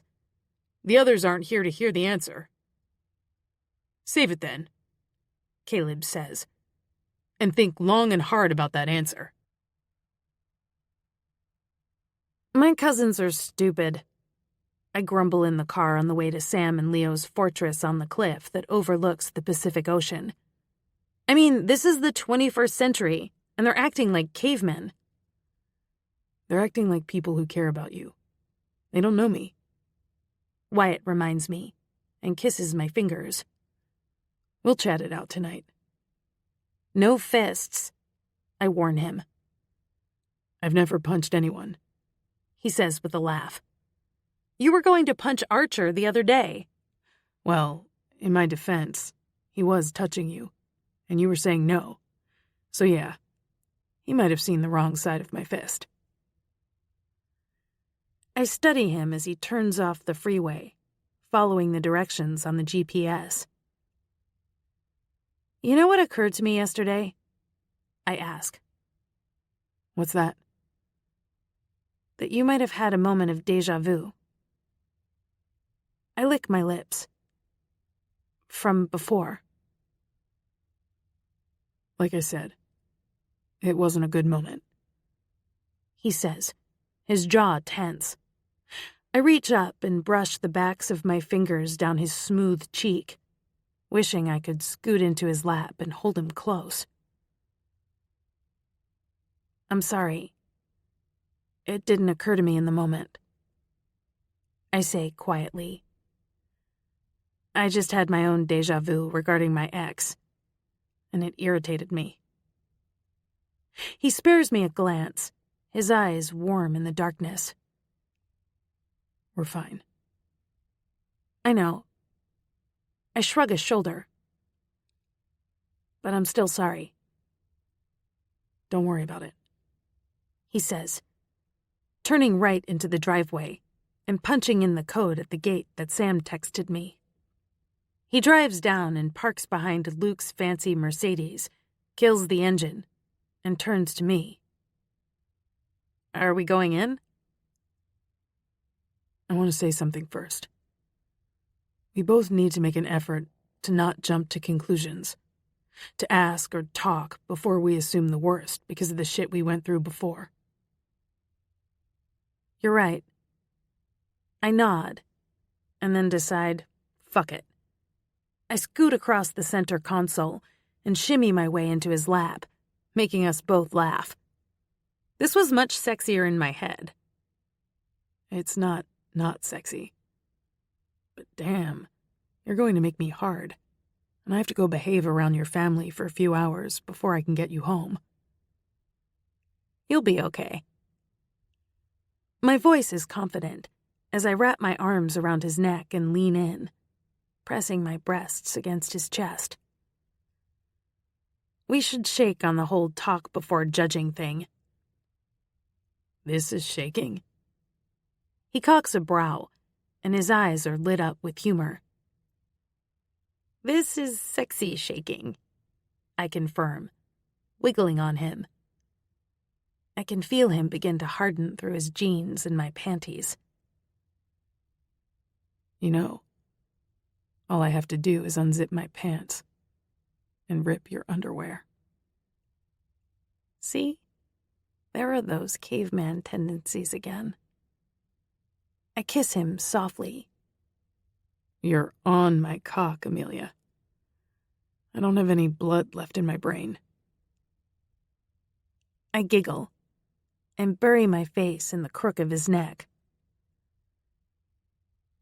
I really just wanted to hold you for a minute. I'm holding you, he says, but his hands are rubbing up and down my back, not in a sexual kind of way, but as if to say, I've got you. It's nice. We're quiet for a moment, until there's a knock on the window, making us both jump. Wyatt rolls down the window to find Jules standing there laughing. No fucking in the car, guys. There's a party going on. We're not fucking, I inform her. Yet, Wyatt adds, making us laugh. We'll be right behind you. She nods and skips away as Jules does. She's always seemed so light on her feet, so happy. She slips one arm through Nate's, and they make their way inside. We should go, I murmur. He frowns and looks as if he wants to say something else, but he just sighs. Let's do it. He helps me off his lap and out of his door, then passes me my clutch and joins me. Sam and Leo's house is only a few years old. Leo had it built for her not long after they met. During the day, it has an impressive view of the ocean. Once inside, we follow the noise to the back of the house where the party is set up. The kitchen and family rooms are open to each other. Huge doors open accordion style out to the back terrace, making it one big indoor-outdoor space. Alicia's crew has strung Edison lights everywhere, casting the space in a soft glow. She also added a few tables with chairs. The fire pit is lit. Music is piped through the space, and Maroon 5 is singing about sugar. This is stunning. Alicia is standing near the entrance to the terrace, smiling, holding her wine. Dominic is standing next to her, talking to Will. Thanks, she says, glancing around. I think it's pretty. It's not necessary to go crazy when it's just the family, but this is a big deal. I don't know many people who wrap up a world tour every day. I'm kind of a big deal, Leo says as he joins us. I hear it was a great show, Will says, slapping Leo on the shoulder. It was fun. I'm exhausted, Leo says. But I'm not the one we want to talk to. All of their eyes shift to Wyatt, and I realize that all of the cousins have gathered around. Am I about to die? Wyatt asks calmly. Depends on your answers, Will says with a shrug and shoves a chocolate cupcake into his mouth. Whole. Which just makes me laugh. This isn't funny, Caleb says. Yes, it is. Will is stuffing his face, and you guys are all acting like bullies. Bullies? Matt asks, scowling. We're not bullies. We're family. What would you like to know? Wyatt asks, smiling at them. He doesn't look scared in the least. He should be scared. Are you fucking her? Or are you around for the long haul? Caleb asks bluntly, crossing his arms over his chest. I look to Jules or Nat or Stacy for help, but they're just avidly watching. First of all, Wyatt begins, his voice calm, with an edge to it. An edge I don't think I've heard before. her name is Amelia, and what I do with her when we're in private is consensual, and none of your business. Secondly, I wouldn't be here if I was only interested in getting into her pants. And third, I'll be happy to be with her, for as long as she wants me around. And one more thing. Cousin or not, I'm not comfortable with you using such vulgar terms when referring to Amelia. What do you do for a living? Dominic asks. Caleb's arms are at his sides again, and they've stopped glaring at him. Progress. He's an architect, Matt says, and then smiles. I'm a cop. I checked you out. My brother's also a cop, Wyatt replies. so that doesn't surprise me. What's his name? Levi. Matt tilts his head to the side. You're Crawford's brother? Wyatt nods. Well, shit. Why didn't you just say so? I've worked with Crawford for years. I shake my head and look around the room. Am I in the Twilight Zone? How does this make sense to any of you? It's a dude thing, Jules says with a shrug. I need wine. I turn to find Alicia already holding a glass out for me. Thank God you guys own a vineyard. I'm going to need to drink it all. She giggles, and then looks at someone coming in behind me. You guys made it! I turn to find Archer and Anastasia joining us, and I run to hug them. We both just finished up with work and didn't want to miss the party, Stacia says. Did they already grill Wyatt? Yes, I reply. Damn it, I missed it, Archer says. You grilled me the other day, Wyatt reminds him. I know, but they put on a hell of a show, Archer says with a laugh. Wait. I tug on Archer's sleeve. You were alone with him for like 1 minute. How did you grill him? Doesn't take long, my brother replies, and goes off in search of beer. Men confuse me. Drink some more wine, Brenna suggests. So, he's your neighbor? Stacy says an hour later, when she, Nick, and I are chatting by the fire pit. We have wine and chips and queso. It's perfect. Yep. He came over to introduce himself the day I moved in. He seems really nice, Stacy says with a smile. He is. Like, he's a nice guy. And those are hard to find. Tell me about it, Nick replies, shaking her head. Until I met Matt, I thought nice guys were mythical creatures. And yet, here we are, Stacy says with a smile. We found a whole pack of nice guys. How did you meet Isaac, Stacy? I ask. In school. I took one look into those Montgomery blue eyes, and I knew my life would never be the same. I do think you all can hypnotize people with your eyes. Nick agrees. I've never seen eyes so blue. And for all of you to have them, it's crazy. Are you aliens? I laugh. Yes, blue-eyed aliens. That's what we are. I guess the gene is just strong in the family. Well, it's hard to resist. And when you add in the kindness, the protectiveness, well, Stacy shrugs. I just knew I'd never be able to walk away from him. I look over at Wyatt, who's currently talking with Will, Caleb, Archer, and Leo on the other side of the terrace. Will's making motions like he's throwing an imaginary football, so they're clearly talking about the sport.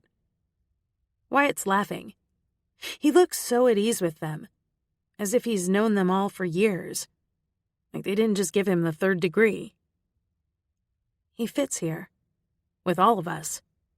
He fits in a way that no one else ever has. Vinny certainly didn't. And that may be part of the reason that I didn't fight him on moving to L.A. Archer slaps Wyatt on the shoulder, and they laugh again. Yes, he fits, with them and with me. I'm glad you brought him, Nick says softly. Me too. I missed all the good stuff the other night, Brenna says as she joins us. I didn't get to chat with you guys, and I missed out on all of the makeup fun with Leah. I have so much more makeup to give you guys, I reply, and make room for her next to me. I'm telling you, it arrives every day, and there's no way that I'll be able to use all of it. You guys should put it to use. Otherwise, it's just a waste. Well, we are not wasteful, Stacy says with a laugh. I need some book recommendations, I say to Stacy, who is a book reviewer. I'm going to take advantage of sitting out by the pool with a book. I'll send you a list, she says with a nod. Leah. Stacia comes running from inside. Archer. We have to go. Something's wrong with Daddy. What? I stand and rush to her. What's wrong? Mom just called and said they're on the way to the hospital in an ambulance. He collapsed and isn't waking up. Fuck, Archer mutters. Let's go. I glance around for Wyatt, but he's right next to me. I have to go. We're going, baby. You'll drive?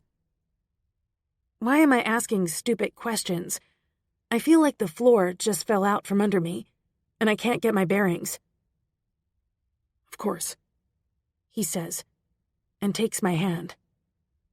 Just text us with the address of where we're going. Archer nods and glances around. There's no need for you guys to wrap up the party. I'll call when we get there to let you know what's going on. We can be there in 20 minutes, Will reminds us. Just call. Anastasia is still on the phone with Mom, crying. She looks at me and shakes her head. It's not good. Let's go, Wyatt says, leading me out to the car. It's going to be okay. I nod, feeling tears forming in my eyes. It has to be okay. Chapter 11. Amelia. He had a heart attack. That's really all we know right now. We're in the waiting room, outside of surgery while the surgeons are doing God knows what to my dad. Wyatt is sitting silently next to me, holding my hand. He's the only thing that's kept me from losing my shit. Archer is pacing the floor, talking to Matt on his phone, keeping them updated on the little we know. Mom and Anastasia are sitting across from us, holding on to each other, looking as shell-shocked as I feel. Do you want some water? Wyatt asks softly. I simply shake my head no, and hold on to his hand tighter, leaning my head on his shoulder. Mom is watching us with sad eyes. I'll keep you posted. Archer hangs up the phone and drags his hand down his face. How long is this going to take? They've been in there for 2 hours. They said it could take a while. Anastasia reminds him softly. I talked Stephen and Gail out of coming down here until he's out of surgery. I'll call them when we know more. It's the not knowing that's making me crazy, I murmur. Dad's healthy. I mean, sure, he likes his dessert, but he's always been fit. Now suddenly at 65, he collapses of a heart attack? His father died of a heart attack, Mom says, and dabs a tear from the corner of her eye. I've never seen her look this deflated, this old. I assume it can be genetic. We're quiet for a long moment. Wyatt shifts, wrapping his arm around my shoulders and kissing the top of my head. He hasn't said much, but just having him next to me has been wonderful. Normally, I would tell him to go home so I could deal with this myself, but I haven't had the urge even once. I need him with me. A month ago, that would have sent me running in the other direction. I don't want to need anyone. But it's different with him. I'm surprised Jace isn't the surgeon, I say to Wyatt. He's not on call tonight, he replies softly. I'm so glad you were in town, Anastasia says to me, and my eyes fill with tears. Oh my God. If I were still in LA, I wouldn't have been here to be with my family. I wouldn't have been able to tell my dad that I love him and hug him, touch him. I haven't even taken the time to see my dad since I've been here. I need to move home. Me too. Before I can think about it further, the doctor walks into the room. Mrs. Montgomery? We all immediately stand, forming a circle around the doctor. He's stable. He had a massive heart attack, and had you not been there with him, he wouldn't have survived it. Wyatt slips his hand into mine once again, holding on tightly. We placed 2 stents into arteries that were completely blocked. I'll show you those images in the morning when he's awake, and I can go through things more thoroughly. Where is he? Mom asks. He's in recovery, and we'll have him in a room in ICU in about an hour. He will sleep through the night, so I suggest that all of you go home and get some rest. I'm not leaving, Mom insists. So there better be a chair by his bed for me. The doctor smiles kindly. You can stay. The rest of you can see him in the morning. What time can we be here? Wyatt asks, surprising me. 9 a.m. is when we open up for visitors, he replies, and shakes our hands. He's a lucky man. With that, he walks away, and we all stand here for a moment, stunned, looking at each other. I'm staying with him, Mom says again. We'll come in the morning, Archer says. We can take shifts with him if we can't all be in with him at once. He's going to be okay, I whisper, and hang my head in my hands, hot tears running between my fingers. Jesus, I was so scared. Hey, it's okay, Wyatt whispers, rubbing my back in circles. Let's go home, sweetheart. All of you go home, Mom says. You know I'll call if there are any changes. I immediately cross to her and fold her into my arms. She feels smaller somehow, frailer, and I don't want to let go. I love you, Mama. I whisper. I love you too, sweet girl. She replies softly. Go rest up. We say our goodbyes, and Archer insists on staying with Mom until she can join Dad. He looks tired, worried.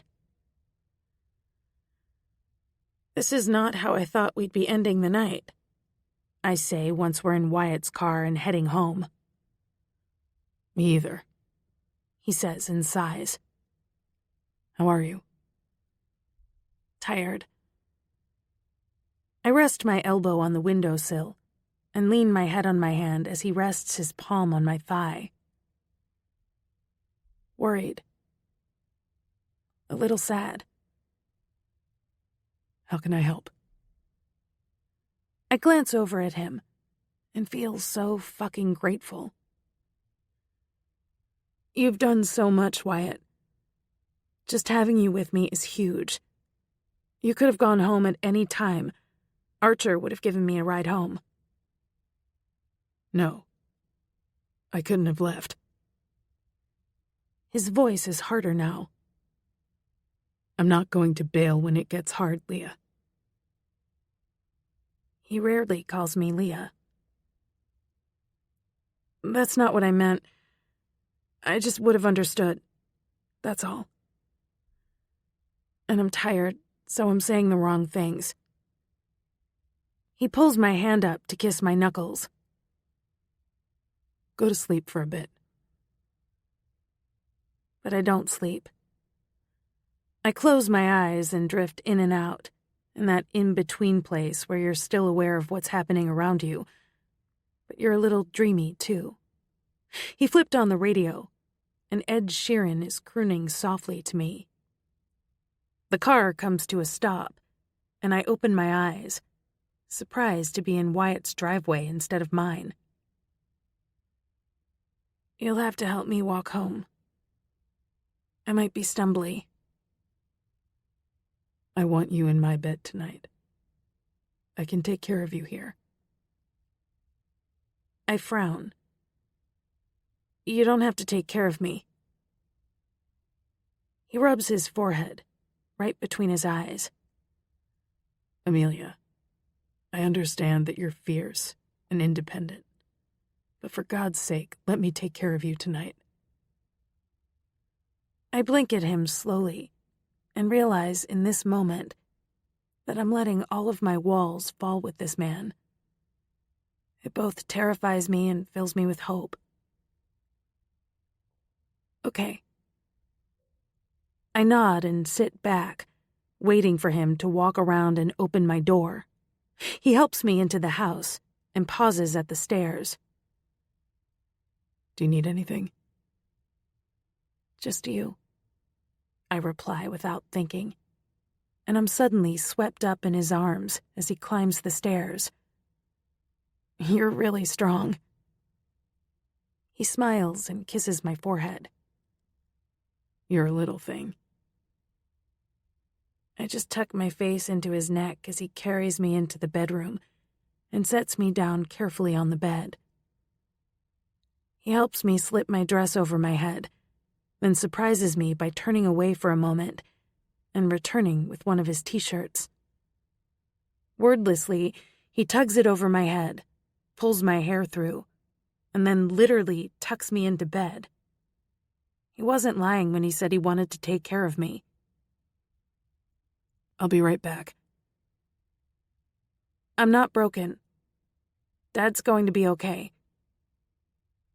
He kisses my forehead and walks out of the room, then returns minutes later with 2 bottles of water, setting one on my nightstand and the other on his. The only light coming into the room is from the full moon through the balcony doors. Wyatt shucks his clothes, leaving his boxers on, and slides between the sheets, gathering me into his arms. This is really nice, I say softly. Just sleep, beautiful. He's kissing my nipples. My eyes open into slits, watching him nuzzle and kiss my breasts through his shirt. His hands are under it, sliding up my ribs, pushing the cotton out of the way to bare my skin. And my body is already heating up under his touch. I bury my fingers in his hair, and he smiles against me. I woke you up, he murmurs. In a spectacular fashion. I agree, as he pushes the shirt up over my head and tosses it aside. His sheets are warm, but he's opened the balcony door, letting in the cool morning air, and it feels delicious. The birds singing mixed with our heavy breathing are the only sounds as he nibbles his way across my torso. His fingers dip over my hip, just grazing my most sensitive center, making my hips buck. But then he's gone again, touching my legs and waist. Teasing me. He kisses my sternum, then up to my collarbone. Savoring. Enjoying. He kisses my chin. You're so beautiful, Amelia. I cup his face in my hands as he presses the head of his cock against my core, pushing just slightly inside me. You completely undo me, he says, as he slides home. I don't remember what life was like before you, and I can't imagine going through a day without seeing you. Wyatt. I wrap my legs around his waist and hold on as he starts to move. He's kissing me now like his life depends on it. And in this moment, it just might. He's moving in a slow, steady rhythm, cradling my head in his hands. I want to tell him that I love him, but the first time shouldn't be now when we're having crazy, amazing sex. I don't want him to think that it's just in the heat of the moment. It's too big for that. His forehead is resting on mine as our hips move, the cool air swirling around us. His hazel eyes pin mine.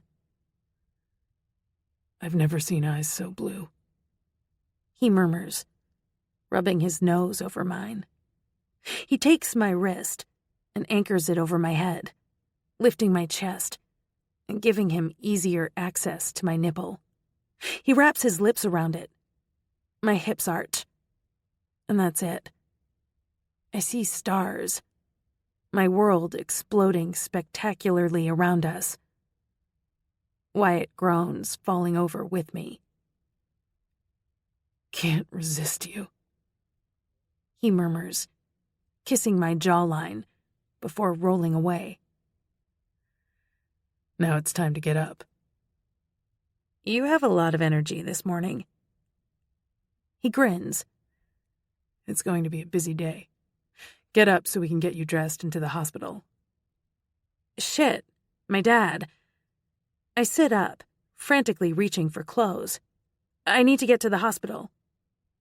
He rolls his eyes. That's what I just said. You don't have to go with me. I know it's a work day. Let's not have this conversation again.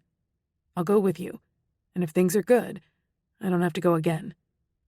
But I want to be there for you, Amelia. Thank you. I check my phone. No news is good news, right? He nods, watching me, and I can't help but reach out and brush his hair off of his forehead. Thank you. For everything. He plants his hand on my ass, giving it a little squeeze. You're welcome. How's your dad? Jules asks the next day. We're at lunch on the waterfront, enjoying a Friday afternoon in the sunshine. He's doing much better. He should be able to go home tomorrow. I was at the hospital this morning and he was grouchy. I apologized to the nurses for his behavior. I'm sure he's ready to go home, she says with a laugh. Men aren't good patients. To be fair, I'm not either. I had my appendix out about 5 years ago, and I wasn't a delight. I must get it from my dad. I shrug and take a bite of my chicken and avocado sandwich. Do they know what caused it? Well, yeah. He doesn't eat as well as he should, but they think it mostly stems from genetics. Mom will be on him to eat better, and he'll be on medication for the rest of his life.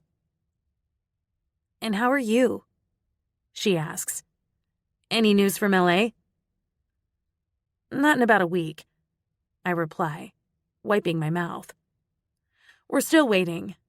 I'm so over this, Jules. It's frustrating. I know. How are the makeup people taking it? It cost them some money to put the launch on hold, but so far they've been understanding. They've moved the release date to late fall, so it should be in stores by Christmas. That's still good, Jules assures me. I know. I'm just impatient. I'm sure you're ready to go home and get back to your life. I stare at the French fry in my hand for a long minute. Actually, I've been thinking. I don't miss LA like I thought I would. I have some friends that I miss, but honestly, I just don't think I fit down there anymore. What are you saying? She's staring at me with so much hope, it gives me excited butterflies. I think I want to move home.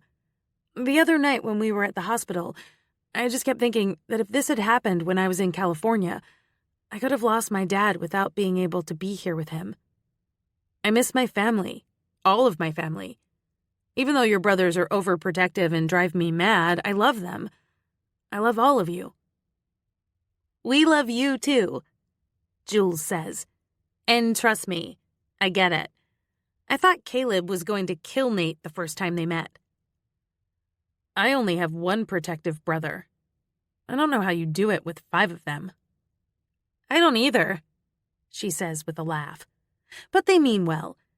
And we all just want what's best for you. Have you talked to your family about it? No, I don't want to get their hopes up, in case it doesn't happen. But I'm 99% sure it's going to happen. This is so exciting. She dances in her seat. What does Wyatt think? He must be excited too. I haven't talked to him yet either. I shift in my seat. That's a whole different conversation. Oh, are you ready to break it off? I thought you guys looked so happy the other night. No. The thought of breaking it off makes me sick to my stomach. It's not that. Jules, I think I'm in love with him. Okay. She's watching me as if I'm about to drop some bombshell. That's it. I'm in love with him. That's awesome. Is it? Okay, you're confusing me. She sets her empty plate aside and sips her iced tea. You're in love with the opportunity to move home. Why is this bad again? I'm so confused. I hang my head and rub my hands over my thighs in agitation. It's not that it's bad, but it's scary. I did the love thing once, and it turned out horribly. I trusted him. I loved him. The sex was great. And then it went to hell in a handbasket. So you think it'll happen again? She nods, thinking it over. I mean, there's no guarantee that it won't, Leah. That is not encouraging. But you've been through the bad, and you know what signs to look for. Is Wyatt like Vinny? Not even in the same wheelhouse. Well, there you go. You can't judge Wyatt based on what you've been through before him. Have you said it yet? No. That's the other thing. It doesn't seem fair to tell him I love him when I could turn around and move away. But you're 99% sure you're moving to Seattle. There's still that 1%. And I don't want him to think that I'm moving here just for him. That's a lot of pressure. And it's not true. She narrows her eyes at me. What are you afraid of? Getting my heart broken, I admit right away. Wyatt is, well, he's everything I thought I'd never find. He's amazing. And what if he decides that I'm not amazing, and he bails? Not gonna happen, sweetie. You didn't see the way he was looking at you the other night. He couldn't take his eyes off of you. And when my brothers grilled him, and he replied with, "It's none of your business," yeah, that was hot. Totally hot. I agree. He loves you too, even if he hasn't been able to say it either. You're on the same page. I wish I was as sure as you are. It's early days yet, she assures me. You can give it more time. Relationships aren't a race. You don't have my mother hassling you for grandkids. Jules tips her head back and laughs. True, but still, it's really none of her business either. Give it time. Say it when it's right. You'll know. You always were really smart. I know. She winks at me and picks up the dessert menu. I really want something lemony. Will you share with me? Of course. Also, back to moving here. Do you think Nat and Luke would let me stay in the house until I find my own place? It shouldn't take long, and I'd be happy to pay rent. Oh, I can't see why not. You should just go over and talk to them. They're awesome. Luke intimidates me, even more than Nate. She cocks a brow. Really? That's awesome. I can't wait to tell Nate. Don't tell him. Why not? He thinks he's so intimidating. Well, he is, but there's just something about Luke that makes me nervous. He's a really nice guy. She tips her head and frowns. I don't think he has a mean bone in his body. It's not that. I shake my head, trying to put my finger on it. It could be because he's so fucking hot he could set the sun on fire. There's that, Jules says. And maybe because he's a movie star. Maybe. I don't know. But you're right. I'm silly. He's great. And I'll go talk to them about it this week. Leah, I'm so excited. You're going to live here. We need to celebrate right now with some shopping. Well, I'll never turn that down. Shopping is my happy place. Rachel, our sales associate at the Chanel boutique in Neiman Marcus, is an enabler. God bless her. Both my and Jules's cars are full of happy purchases. I should head home right away. Wyatt and I have plans for dinner. And I still need to get ready. But something tells me to swing back by the hospital to see Dad one more time today. The fact that he's going to make a full recovery is a blessing, and I want to say goodnight. It shouldn't take long. Hey there, Poodle, he says when he sees me in the doorway.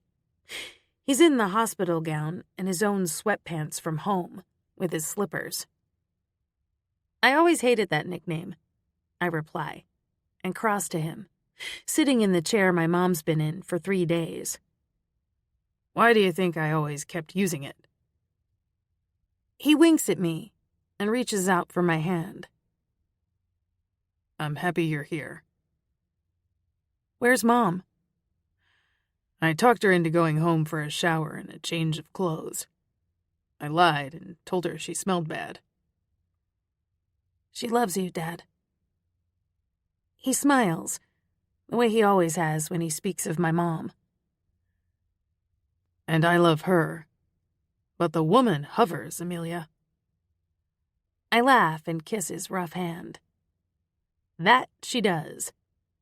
Are you being nicer to the nurses? Speaking of hovering, He mutters. You had a heart attack, Dad. I was there. He reminds me. But yes, that nice little brunette took me out for some fresh air, and that helped me feel better. That was nice of her, I reply. Looks like they'll be springing you free in the morning. Thank God, He says. This bed is hard as a rock, and they have me eating cardboard. It's a heart-healthy menu. He scowls. A salt shaker wouldn't kill them. I sigh and roll my eyes. I just wanted to stop by to say goodnight before I head home. Do you want me to come up tomorrow morning when they discharge you? No, your mom will be here. I'll text you when I'm home. Well, hello there. I turn at what sounds like Wyatt's voice, but it's Jace, in a white coat with a stethoscope around his neck. Hi, Dr. Crawford, I reply, making him grin. You can call me Jace just about everywhere, he says with a smile. Your dad's doing great. He spends the next 10 minutes filling us in on his most recent blood work and EKG, and when he's done, I'm surprised when he says, Want to grab a quick bite in the cafeteria? Do you two know each other? Dad asks, hope in his blue eyes, and I can't help but laugh.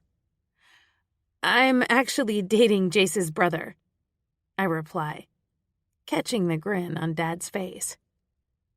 Sure, that would be great, Jace. Just give me a minute. I say goodbye to Dad, and Jace is waiting for me at the nurse's station when I walk out. I have a break, he says, and honestly, I'd like to get to know you a little better. Likewise. Let me just text Wyatt.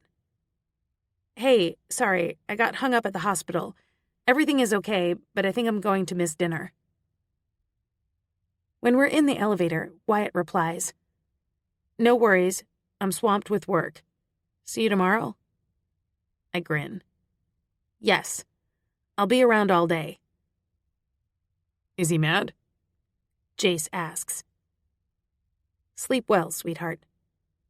No, he's busy tonight anyway. I tuck my phone into my handbag and follow Jace through the cafeteria, choosing a salad and a bottle of water. We find a seat by a wall of windows that looks out across the city. This is actually pretty nice. And the food isn't bad. He agrees, shaking his bottle of chocolate milk. Protein. So how is Dad really? He frowns. He's going to be fine. But you're not going to tell me the nitty-gritty. He shakes his head. There are laws, Amelia. I'm his daughter. Not his wife. He reminds me. But I'm not lying when I say that he's going to be fine. It was scary. I know. He takes a bite of his burger. How do you eat like that and still look the way you do? And how do I look? He asks with a grin. All three of you look like you walked out of an action movie. He laughs. I've never heard that one before. I'm claiming Thor. That's what she said. He laughs again. I burn a lot of calories every day. We are blessed with fast metabolisms. No kidding. So, I'm going to get to the nitty-gritty of why I asked you here, he says, using the words I did a moment ago. Okay. My brother is invested. I can see it in the way he looks at you, and you're spending a lot of time together. Is this where you threatened me about breaking his heart? His eyes narrow. No. He's an adult, and he's no fool, despite what Cruella pulled.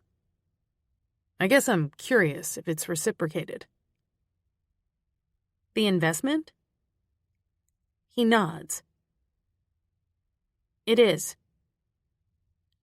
I sigh and set my fork down. We're both spending a lot of time together. I think we're bad for each other's productivity. At least he has been for mine. It's a good thing I'm self-employed. I prop my chin in my hand. Yeah, the investment is mutual. A slow smile spreads over Jace's face. The Crawford men are sexy. I'll give them that. Good. Are you going to eat all of your fries? I ask. Help yourself. Chapter 12. Wyatt.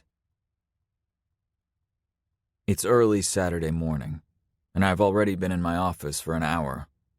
Since I've been seeing Amelia, my work has slipped back a peg on my priority list, and I have a massive amount to catch up on.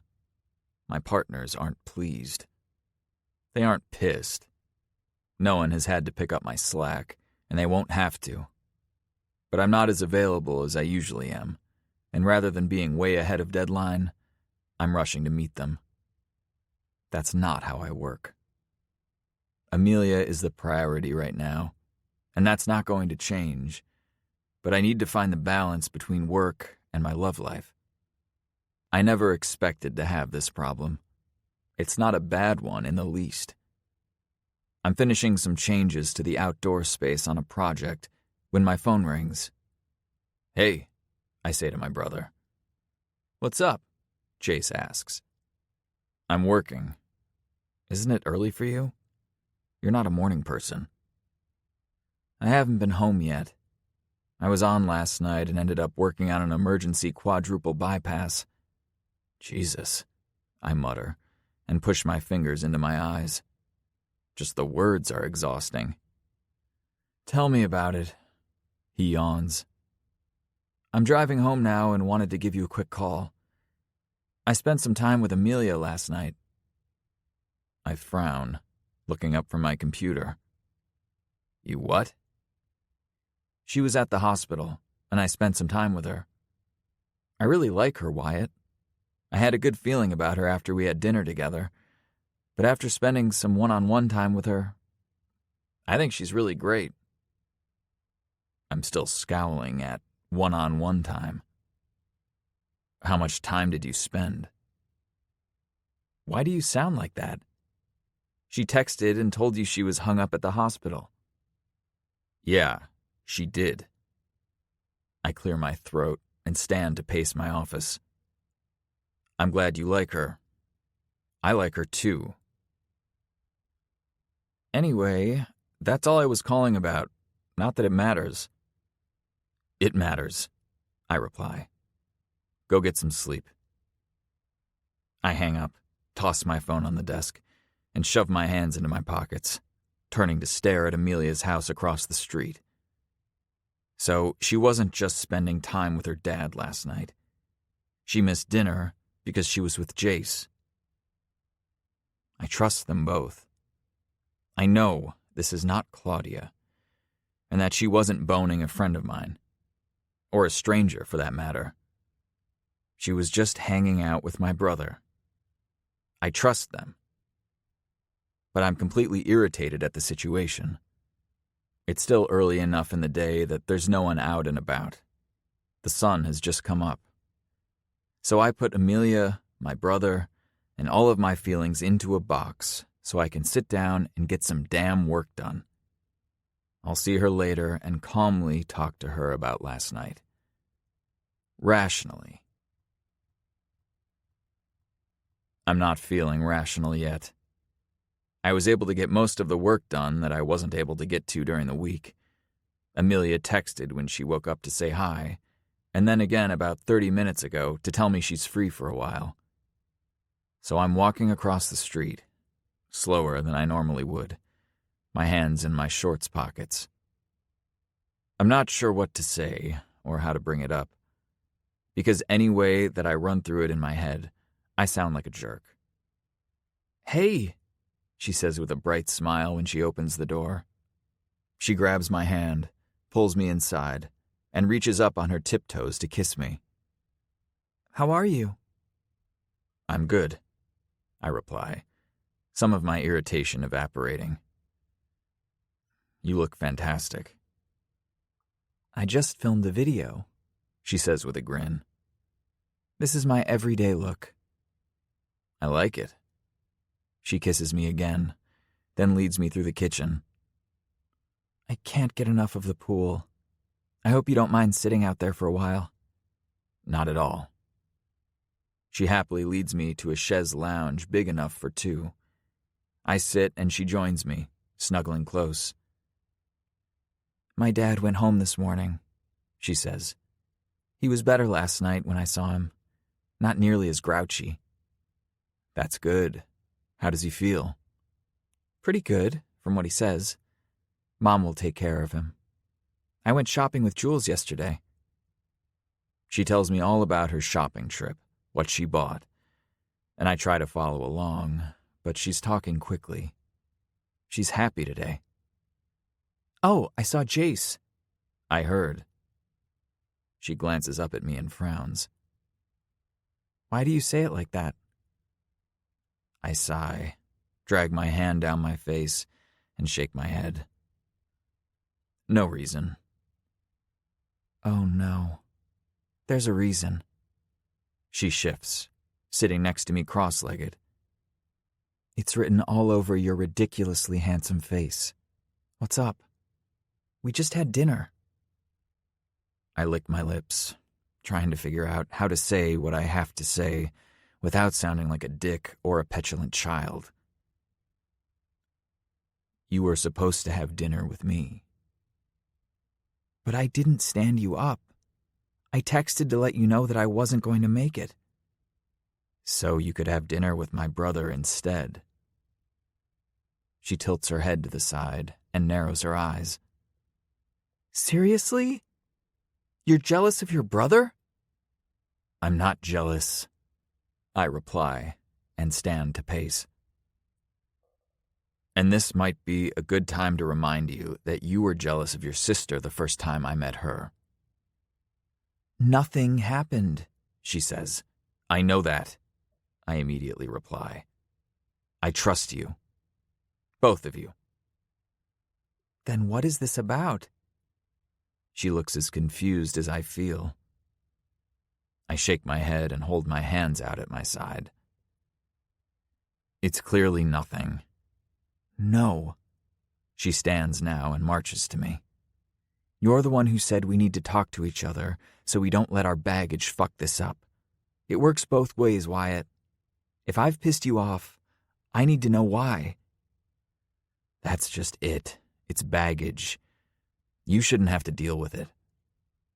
But you don't like that I had dinner with your brother. No, I don't like it. So let me be real with you right now. The fact that you don't like it triggers my own damn baggage. So your baggage is going to keep triggering my baggage, and we'll stay in this circle of frustration forever. And I can't do that, Wyatt. So what do you propose we do? I don't know how long I have with you. I blurt out and shove my hands into my pockets again. I want to reach for her, but not yet. I need to say this. And the not knowing sucks, Amelia. We were supposed to have dinner last night, and you canceled so you could spend the evening with my brother instead. So, you don't think we did anything inappropriate. You just don't like that I used my time that way. Correct. And that pisses me off because my ex liked to dictate who I could and couldn't spend my time with. That's not what this is. I pace away in frustration and push my hands through my hair. I don't care if you have dinner with the whole cast of Friends and Oprah, Leah. I would enjoy that, actually. Spend all day with my whole family if you want. But damn it, I want to be included in that.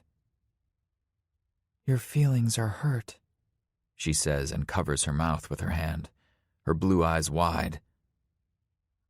I sigh again and hang my head. I hadn't thought of it that way, But that could be what this is. I don't know.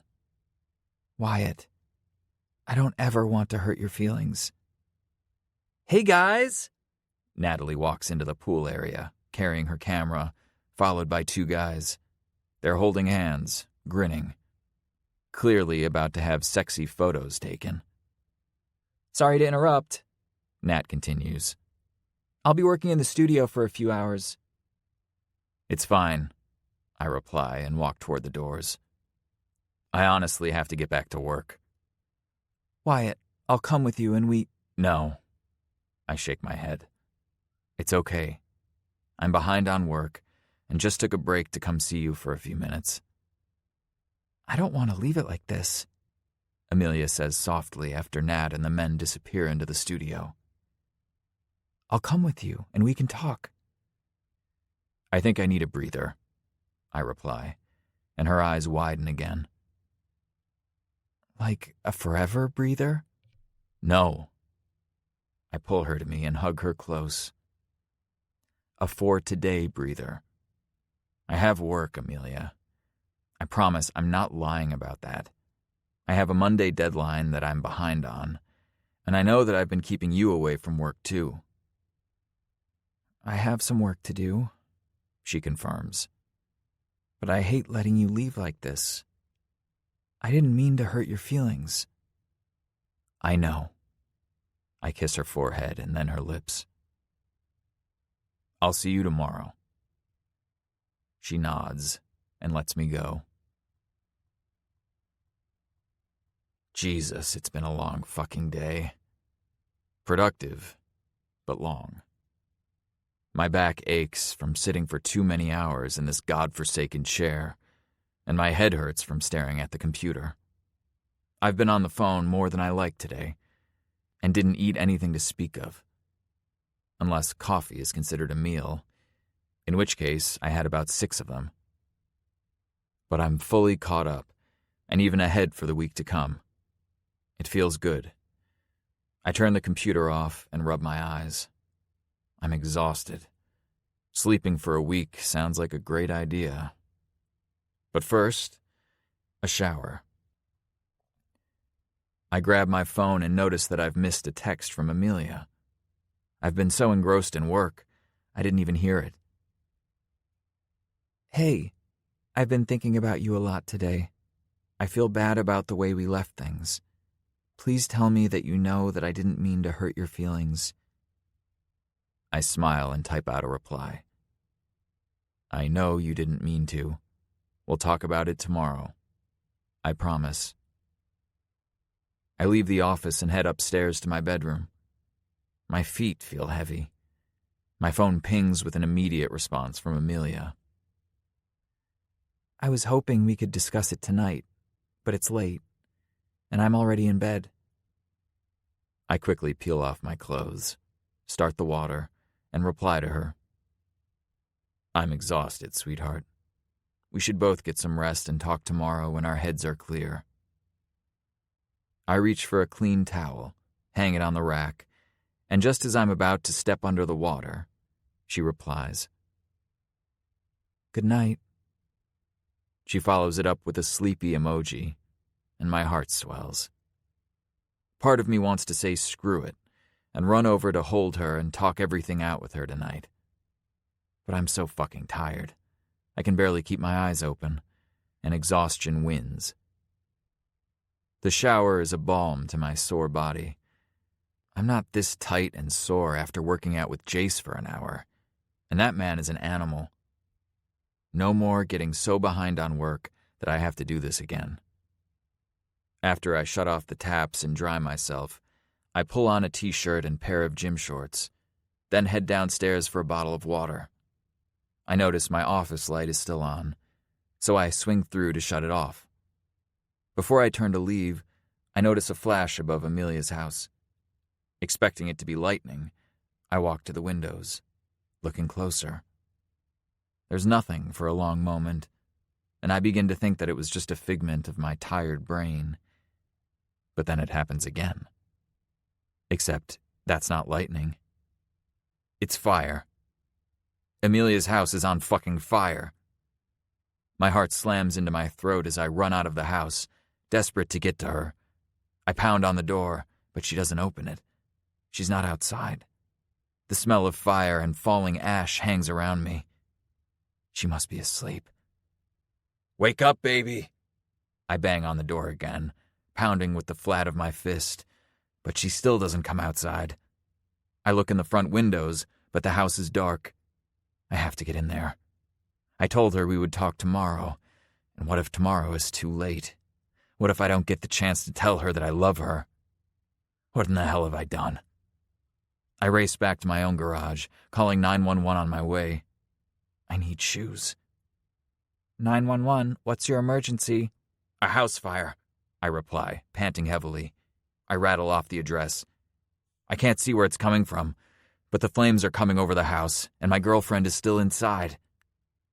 She's in the house, sir? Yes. My heart is in my throat as I reach for a sledgehammer and shove my feet into my yard-working shoes. She's not opening the door. I'm going to bust the window in to get to her. Sir, do not enter the house. Help is on the way. I need you to stay away from the building. I hang up on her. Fuck that. I won't stay away from the house. The woman I love more than anything is in there, and it's on fucking fire. I run back over and bust the front window open easily. I can hear sirens in the distance as I climb over the glass. "Amelia!" There's no smoke inside the house, which fills me with relief. Now, where the hell is she? Chapter 13. Amelia. I sit up in bed with a start. I swear someone just broke a window. Someone is breaking into this house. Amelia!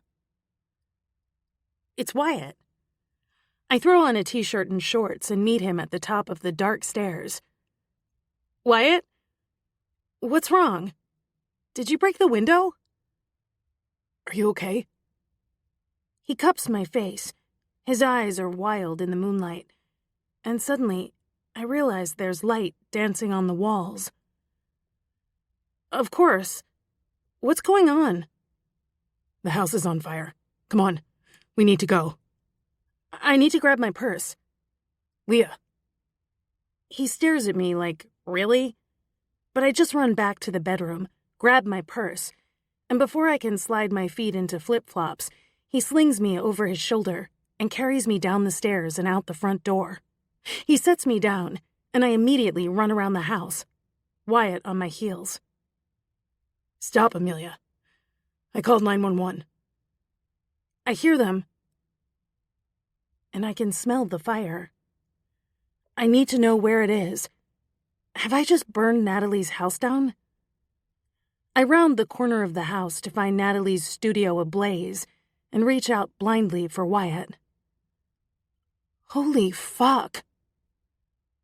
I don't want you back here, he says, pulling me toward the street. It's dangerous. Come on, baby. The studio is on fire. I'm not moving, and Wyatt takes my face in his hands again, making me face him. Look at me, goddammit. You're not safe here. Let's go. I blindly follow him back to the street, where fire trucks and an ambulance have pulled up, and the next 3 minutes are a blur of men running with hoses to the back of the house, and Wyatt and me watching from the safety of his driveway. Let's go inside. No, I reply, shaking my head, my feet hurting a bit from the rocks on the driveway. I need to call Nat, and I need to make sure that I haven't burned her house down. You didn't do anything, he murmurs. His hands are rubbing up and down my arms soothingly. His voice is strong and reassuring. God, I love this man. It's torn me apart all day that I could have hurt his feelings last night. But I have to table that for later. The guy who seems to be in charge jogs over to us. Do you live here? He asks. I do, but I'm not the homeowner. I'm about to call her. What's happened? He scratches his cheek and props his hands on his hips. It started in the guest house out back. We have it out now, but we're going to keep working on it in case it's burning below the ground. Do you know how it started? Wyatt asks. Not yet, he replies. We'll be here for a while. I'll call Natalie, I say as the fireman walks away. I dial her number and squeeze my eyes shut. She might not be awake. Hello? She says on the second ring. She sounds wide awake. Hey, Nat. It's Leah. I don't want to freak you out, but there's been a fire at the house. Oh my God, Leah. Are you okay? There's rustling around, and I hear Luke talking in the background. There's been a fire, she says to him. I'm fine. It wasn't in the house. It was out back in the studio. Well, thank God for that, she says. Luke's calling his mom to come be with the kids, and I'm getting dressed. We'll be there soon. I'm so sorry, Nat. For what? You're not an arsonist. Accidents happen. I'm just so relieved that you're okay. I'm fine. I'll see you soon. She ends the call, and I spin to wrap my arms around Wyatt, suddenly exhausted and relieved at once. Hey, you're okay, sweetheart. I know. I just feel so bad that it happened when I was here. They're on their way. Good. Now look at me. I do as he asks, and there's so much intensity looking down at me. I don't know what to say. That scared the life out of me. His voice is gruff. Amelia, I'm so in love with you, I can't see straight. If I'd lost you tonight, I don't know what I would have done. The thought of it is a punch in the gut. I'm okay, I assure him, and cup his face in my hands. I'm right here, and I'm safe. I saw those flames over the house, and I swear, I've never been so terrified. I couldn't get to you fast enough, and then you weren't answering the door. I took a sleeping pill, I admit, and bite my lip. I knew I wouldn't sleep well because I was upset about our argument, so I took something. I didn't hear anything until you broke the window. If I hadn't seen it, it could have spread to the house, he says, his eyes closing in anguish. I almost didn't come downstairs, Amelia. Jesus. But you did, and I'm fine, and the fire is out. It's out, Wyatt. I rub my thumbs over his cheeks. Thank you for coming after me. He jerks me against him, holding me closely and rocking us back and forth as organized chaos continues across the street. They're yelling orders, running about. But all I can concentrate on is this amazing man who's holding me as if I'm the most precious thing in his life. He loves me. I'm about to start talking about today and tell him that I love him too, when Nat and Luke pull into Wyatt's driveway. Hey guys, I say, and suddenly find myself engulfed in a massive Nat hug. Are you sure you're okay? She asks. Fine. She pulls back. What? I'm fine, but your studio isn't. I look around for the fireman who spoke with us earlier and point at him. That's the guy in charge. I'm going to have a talk with him, Luke says. His hair is standing on end, and he looks tired and hot. Luke always looks hot, because he's Luke Williams. I'll come with you. Nat squeezes my hand, and then follows Luke to speak with the fireman. A few minutes later, they return. He says that the main house is safe, but he'd like for us to stay out of it tonight. But the studio is a loss. Oh, Nat, that sucks. I'm sorry. She shrugs. I can replace it all, Leah, but we can't replace you, so I'm relieved that you're okay. Wyatt saw the flames. I inform them and fill them in on how he broke the window to get to me. Speaking of hot. I'll replace the window, Wyatt says. But Luke shakes his head. No, you won't. I would have done the same thing. Your leg is bleeding. We all look down, and sure enough, he's cut and bleeding down into his shoe. I hadn't noticed, Wyatt says with a shrug. Adrenaline.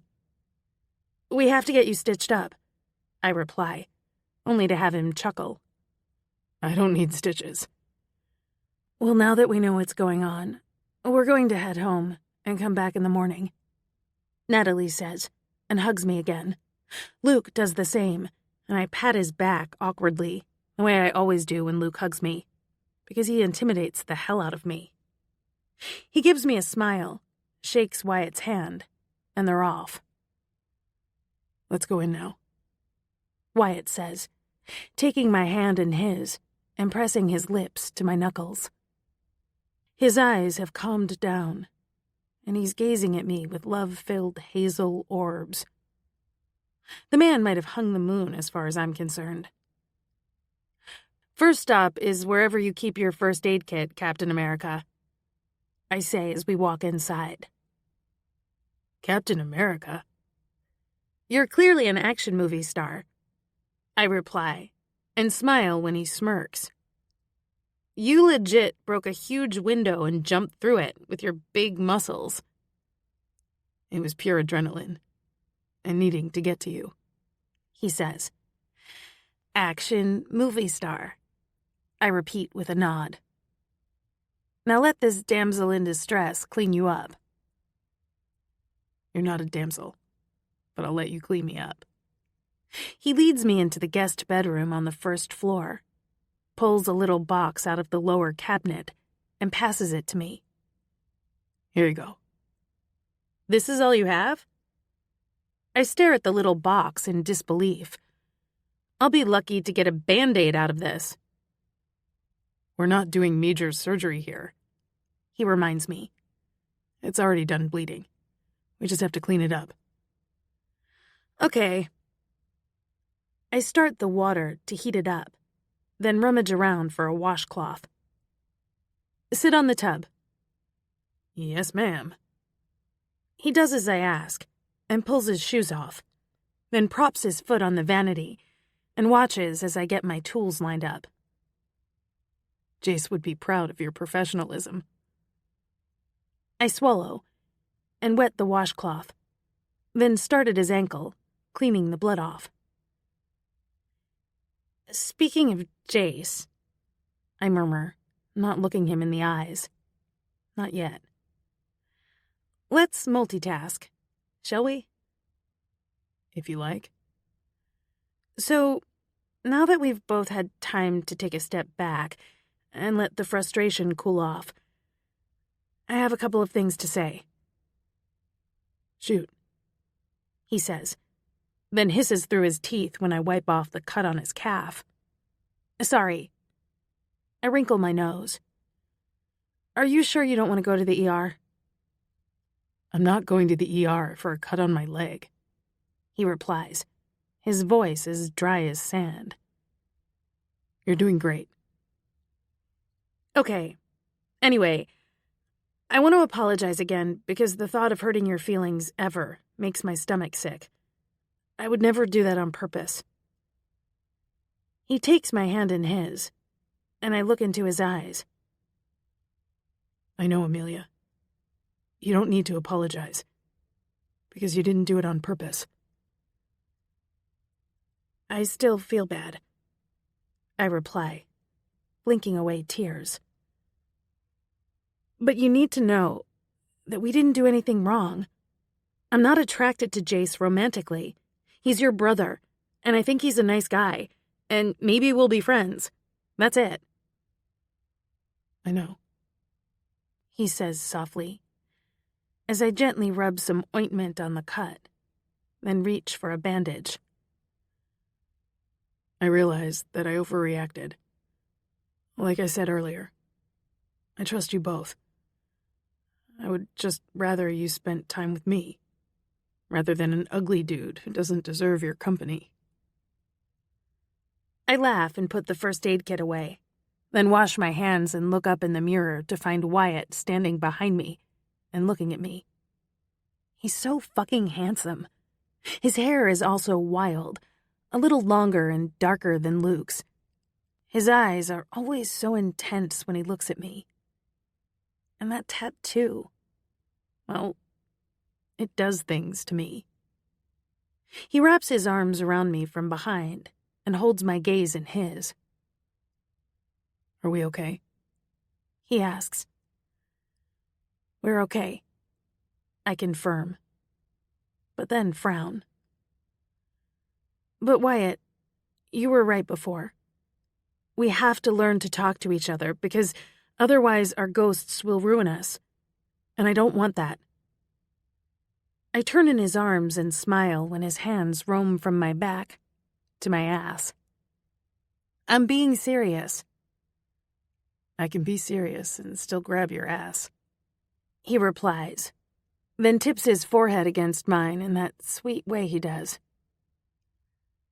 I love you, I say, just blurting it out before I lose my nerve, and he pulls his head back, his eyes pinned to mine again.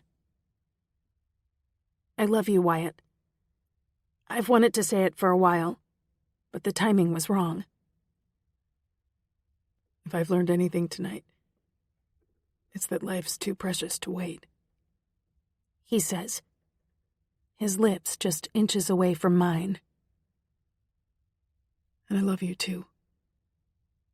Fuck the timing. This is my owl. Olivia, Nat's daughter, says to me the next day, I've come to their house to talk to them about the possibility of staying at the house longer. It's a beautiful owl, I say to the adorable 5-year-old. She has dark hair and green eyes, just like her mama. I mean, Luke and Natalie are two of the most beautiful people on the planet, so of course their children are gorgeous. What's her name? Owl Livia, she says with a giggle. Do you see what I did there? I laugh as the girl sits next to me, as if she's at home here. I do see what you did. Well, I think it's awesome. She doesn't have any babies, she informs me, her face suddenly serious. But I have 3 babies. She's big into siblings these days, Luke says, as he walks into the kitchen and makes a cup of coffee. Would you like some? No thanks. I've had mine already. I'll take some, though, Nat says, as she breezes in looking fantastic, as if she hadn't spent half of the night worried about a house fire. You need to eat, too, he reminds her before kissing her square on the mouth. Daddy kisses Mommy all the time, Olivia informs me. Auntie Jules says it's gross. Do you think it's gross? She just giggles and shakes her head no. It's because Daddy loves Mommy. That's right. I kiss her smooth cheek. So, first of all, the cleanup crew was already in the backyard this morning. You move fast. I have work to do, Nat says with a shrug. Were they there too early bugging you? No, I was already up, I reply. And I was at Wyatt's anyway. I just stopped over there to get fresh clothes and stuff. And I have a favor to ask. Luke passes Natalie a plate of fresh fruit, and they both turn their attention to me. What's up? Luke asks, and I'm suddenly tongue-tied. Why can't I just talk to Natalie? It would be so much easier. Actually, let me ask you this first. Have I offended you somehow? My head whips up and I frown. No, of course not. Why? You seem uncomfortable around me, and I want to make sure that I didn't do something wrong. No. I shake my head, and then laugh. Honestly, you make me insanely nervous. Natalie grins at him and chews on a strawberry. Told you. I don't know why, because you've always been nice to me, Luke. But you might be one of the only people I've ever met who makes my palms sweat. A slow smile spreads over his ridiculously handsome face. Is it the movies? Maybe. Mostly, I think it's just that you're hot. And I mean that in the most respectful way possible. No, I get it, Natalie says with a helpful nod. He's totally hot. Does Daddy have a fever? Olivia asks in my lap, making us all laugh. No, sweetie, I reply. He's fine. Can we move past this nervousness? Luke asks me. Maybe you just haven't been around me enough to realize that despite the debonair good looks, charming smile, and classy ways, I'm just a normal man. And here we go, Nat says, rolling her eyes. You've given him a big head. I laugh and shrug a shoulder. Yes, we'll get past it. I'll wear gloves when I'm near you. What's the favor? Natalie asks. Well, if I were to decide to move home permanently, would it be possible to rent the house from you until I find a place of my own? Natalie sets her plate down and claps her hands excitedly. Of course. And you don't need to pay us, silly. You can stay as long as you want. Absolutely, Luke replies, nodding and smiling. I really don't mind paying rent. This house is in a prime location and could be bringing in a lot of income for you. It's convenient for the family, Nat says, waving me off. Are you really going to move home? I think so. Yes. I have some things to tie up in LA, and my new business venture will be out of there, so I'll have to commute a bit. I do the same, Luke says with a nod. It can be a pain, I'm not going to lie, but it's doable, and being near family makes the hassle worth it. That's what I'm thinking. I agree. I've missed everyone, and with Dad's scare last week, I just think that it's time to be home. Well, you won't get an argument from me, Nat says. I suspect a certain handsome architect had a hand in this decision. No. I shake my head, but Nat just cocks a brow. Well, partly. I haven't told him yet. Might want to, Luke suggests. The man's a goner over you. We said the L word last night, I confess, and then shake my head in bewilderment. I definitely didn't expect to find him when I came here last month. I just wanted to work and be with the family. But here he is. And this may sound so incredibly cheesy, but he's totally changed my life. Turned it upside down, that's for sure. Love does that, Natalie says, looking at Luke. He came out of nowhere on the beach and accosted me. I didn't accost you, he says with a laugh. You were ready to smash the hell out of my camera, she reminds him. I thought she was the press, he says to me. But I was just taking pictures of the sunrise, she adds. And once he believed that I wasn't trying to get rich off of photos of him, he didn't let me out of his sight. I mean, look at her, he says with a smile, his arms crossed over his chest and hip leaning against the countertop. Jules is right. Y'all are a little disgusting. Chapter 14. Amelia. Do you need all of that? Wyatt asks a week later, as I gather my things to go out of town with him for a few days. Jules and Nate invited us to go to their beach house on the coast, and I couldn't be more excited. Our trip to Orcas Island was fun and new, but the Washington coast is my home away from home, and I haven't been out there for a few years. I'm practically giddy. I don't understand the words coming out of your mouth, I reply, and turn from my suitcase, propping my hands on my hips and blowing a strand of hair out of my face. Wyatt smirks as he pushes his blue Henley up his forearms, revealing the ink on his arm, and my lady bits quiver. They fucking quiver. All I'm saying is, he continues, but then stops when I keep staring at his arm. Hey, my eyes are up here. That's what she said. I look up at him and smile. I have a thing for your ink. I don't know what it is. I've seen other men with tattoos before, but I didn't want to nibble on them quite the way I do with yours. Well, that's handy, he says, and smiles at me in that way he does when he's particularly amused with me. May I finish? By all means.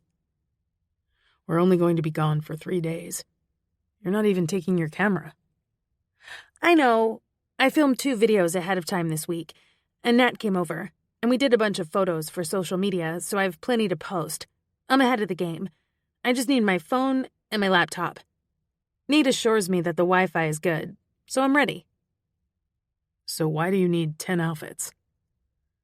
Because I'm a woman, and I don't know what the temperature will be at the beach. A girl needs options, Wyatt. Don't you know this by now? He shakes his head and laughs softly. I don't think this is a high glam weekend. Not that I don't love it when you get dolled up. Really? I smile and lean in to kiss his muscular shoulder. That's sweet. Haven't you figured it out? I love every look you have, and you have many. Could he be any sweeter? If you keep saying things like that, we'll be late, I reply, and turn back to keep throwing things into my suitcase. Actually, throwing is the wrong word. I have a system with packing cubes and lists. It feeds my organized soul. Did I tell you that the pool will be open when we get back? I ask, and do a little booty shake in excitement. About 6 times since we woke up, he replies with a laugh. You love that pool. I know it seems silly, but I really do. I like to work outside when I can, and it's just so peaceful out there with the trees and privacy. It's a great outdoor space, he agrees. You don't have a pool in LA? My building does, but it's not private, and it's not nearly this nice. Besides, it's usually too hot to sit by the pool. My phone rings, and I frown when I see Jules's name. Oh no, I mutter, before accepting the call. Please don't tell me you need to cancel. I could, but then I'd be lying, and I don't like to do that, she says, then sighs. I'm sorry, Leah. Stella came down with a bug, and I don't like leaving her when she's sick. Nate and I are going to have to sit this one out. Well, damn. I toss a pair of panties on the bed and sit on the edge of it dejectedly. You and Wyatt should still totally go. Hope springs. Are you sure? We can plan it for another time. No, I mean it. Nate's minions already stocked the place with groceries and the linens are fresh. Even the gazebo has been cleaned and the cushions replaced this year. It's beautiful, and if you don't go, it'll go to waste. That might be a bit dramatic, I reply with a smile. But I won't say no. Good. I'll text you the code to the front door. Enjoy it. And if you have any issues, just call and Nate will take care of it right away. Nate sure is handy. Girl, you have no idea.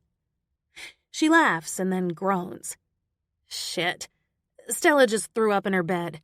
If anyone ever tells you that being a parent is always glamorous, they're lying. Love you. Have fun. I'm totally jealous. Thanks again, and I hope she feels better. I end the call and glance up to find Wyatt leaning his shoulder on the wall, his hands tucked into his pockets, watching me. We're going alone, I say. Stella's sick. And they're okay with us still going? Jules insisted. I stand and continue packing. And, frankly, I don't want to say no. I've been to Nate's place once before, and it's so nice. Are you still up for it? A chance to get you alone at the beach for 3 days? Hell yes, I'm still up for it. And just so you know, you'll need way less clothes now that it's just the two of us. I laugh, but when I look back at him and see the lust in his eyes, I know he's not kidding. I can't fucking wait. The McKenna Beach House is beautiful.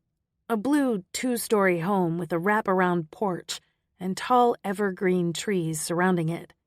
It's both elegant and comfortable. The front door is wide, pine, and has a beach scene etched into the oval glass. Wow. I was expecting something more... rustic? I ask with a smile, as I help Wyatt pull our bags out of the back of his Lexus. I know, but this is way better than a rustic cabin. Come on, I'll show you.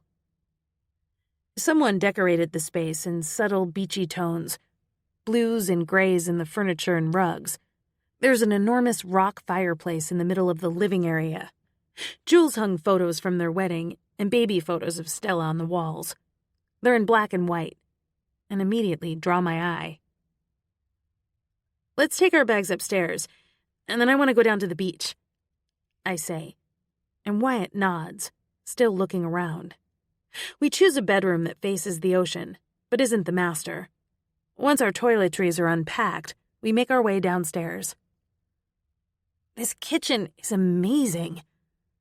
I run my hand over the black granite, enjoying the brightness of the white cabinets and the huge French doors that lead to the back side of the wraparound porch. The ocean is churning today, Wyatt says, standing at the doors, his hands on his hips as he watches the waves below. And we're up awfully high. I know. There's a staircase down to the beach, I reply, as I open the fridge and take stock of our supplies. Man, Jules was right. Nate had the place stocked well. Excellent. We won't have to leave. Wyatt walks to me and circles his arms around my waist, burying his face in my neck. I have you all to myself. You have me all to yourself when we're at home, I remind him. Not the same, he says, his lips moving deliciously over my skin. Family could show up any minute. Work interrupts.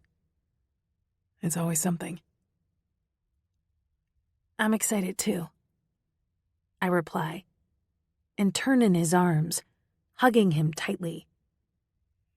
And I'm ready for a long walk on the beach, Mr. Crawford. Well then, lead the way, Miss Montgomery. I take his hand in mine and lead him out of the house and down the long staircase. We stop at the gazebo. This is great, he says. We'll use the fire pit later. We even have the makings for s'mores, I reply with a grin. And all of these cushions are brand new. I'll be out here a lot. I continue down to the sand and grin at the roar of the waves, the smell of salt in the air, and the cool breeze hitting my cheeks. It's always cool on the Washington coast. Mm-hmm, I reply with a nod. Hard to believe this is the same ocean as the one in Southern California. Honestly, I prefer this. Why? Fewer people. The water is more passionate, moody. I shrug. I think it's beautiful. He kisses my hand, and we walk down to where the sand is wet and packed, making it easier to walk. After about 5 minutes, I take off my shoes and leave them in the sand, planning to retrieve them on the way back. Good idea, Wyatt says, joining me. So, I have some really good news. I begin. He looks down at me with raised eyebrows, curiosity all over his face. Tell me. Why am I suddenly so nervous? I've been thinking quite a bit since I've been home that maybe I'd like to stay here. Permanently. His hand tightens on mine, but he stays quiet, which is good because I need to get this out. I think it really hit home for me when my dad was in the hospital. Not only do I miss the good things in LA, like babies being born and engagement parties and weddings, but I'm also far away when the bad things happen. What if he died, and I wasn't able to get here right away? He nods, listening intently. I love my family, Wyatt. They're fun, and they may be quirky, but they always have my back no matter what. You have a great family. He agrees. And I have you. I continue. I am not trying to put any kind of pressure on our relationship at all. But the fact remains that I have you, and I don't want to live a 3-hour flight away from you. I want to be close to you. I'm definitely on the same page there, sweetheart. I grin. So, I spoke with Natalie and Luke, and they've agreed to rent the house to me until I find a more permanent place. I also needed to speak with my brand sponsors in LA to make sure that they'd help me make the commute work, and they're on board. He stops walking and turns me to face him. Are you telling me that this is for sure? That you're not just throwing it out there? There's so much hope in his eyes, it almost buckles my knees in relief. I'm for sure relocating to Seattle. I confirm, and am swept up in his arms. He spins us around twice, and then begins kissing the hell out of me, just as the sky decides to open up and dump on us. Wyatt doesn't seem to give a shit. He's cupping my face, his thumbs brushing over my cheeks as he kisses me, nibbles my lips, tickles the corners of my mouth. Wyatt, I murmur, as the water sluices over our bodies. Raining. He just picks me up and walks back toward the house with me in his arms. My legs are wrapped around his waist, my arms around his neck, and he's supporting my ass effortlessly. The rain is warm. I tip my forehead against his so I can catch my breath. I guess you're okay with my plan? So fucking okay with it. He agrees and begins to climb the stairs. We're barefoot. I don't care. When we reach the gazebo, he sets me on my feet and turns to start the fire. I immediately strip my shirt over my head and let it fall to the floor with a soggy thud. The rest of my clothes follow. and when he turns back to me, I'm sitting back on the cushions, completely naked. You didn't like those clothes? They're wet. I grin and spread my legs wide, knowing he can see the most intimate part of me, and let my fingers softly drag over my skin, toward my center.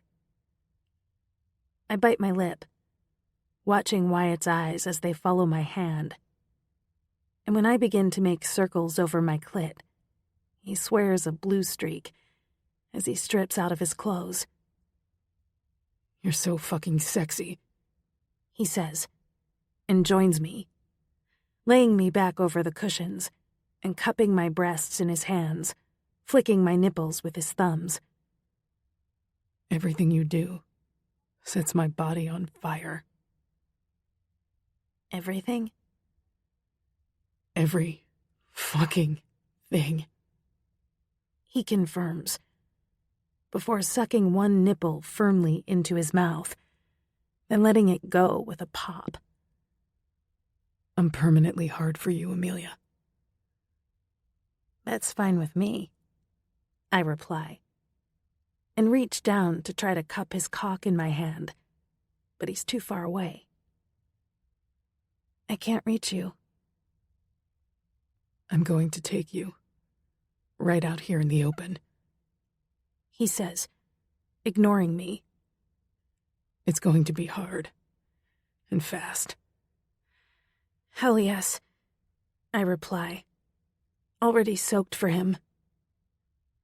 He pins my hands over my head and thrusts inside me, making me gasp as my body stretches and accommodates him. Fuck. That's right, baby. He bites my neck, then licks the tender spot before traveling to my shoulder. Jesus, I can't get enough of you. Good. I strain against his hands, but he holds firm. I want to touch you. I didn't ask you, he replies, and pins me in a hot, controlling gaze that only makes me wetter. You're mine. Do you understand me? I blink rapidly, surprised by the sudden intensity in him, and nod, completely under his spell. I'm yours. He pulls out and flips me over. I don't even have time to feel self-conscious before he straddles my thighs, pushing my cheeks together. His thumbs dive into my folds, spreading my wetness and my pussy to accommodate his cock. Oh, holy shit, I mutter when he pushes inside me. God, that feels different. Are you okay? He asks, and I fall in love with him all over again. He may be taking me, but he's careful to make sure I feel safe. So damn good, I confirm. Feels so good.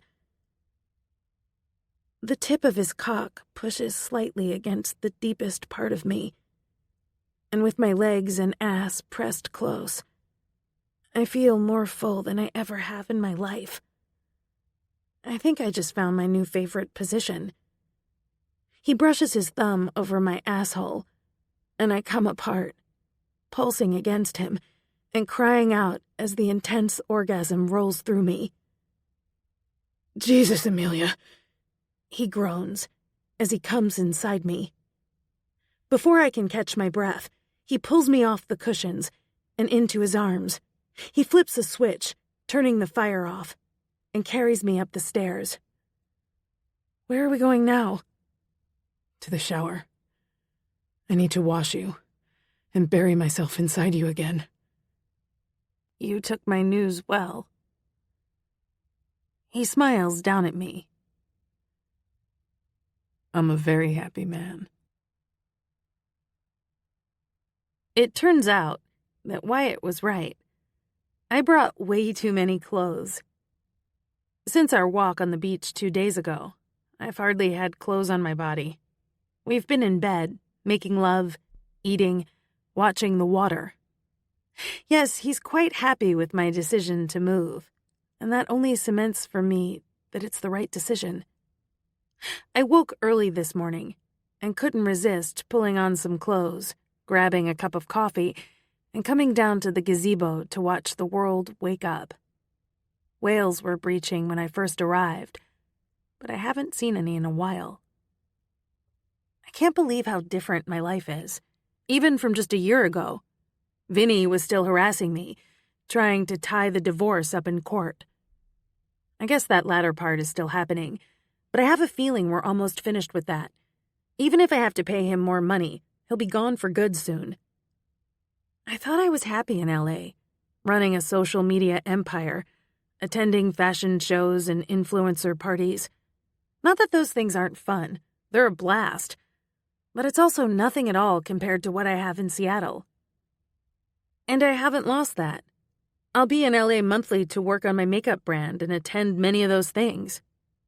I can't believe it's real, but it looks like I'm going to have the best of both worlds. And to say that I'm a bit giddy is an understatement. I don't remember the last time I felt this happy, lighthearted, like the weight of the world wasn't draped over my shoulders, making me feel as if I were being pounded into the earth. All I have ever wanted is to follow my passion and be supported in that. Vinny hated everything about what I did. Hated. He mocked me and made me feel small. He hurt me. And now, I feel as if I can do anything because Wyatt is happy to encourage and support me. He rejoices in my success with me. He's my rock.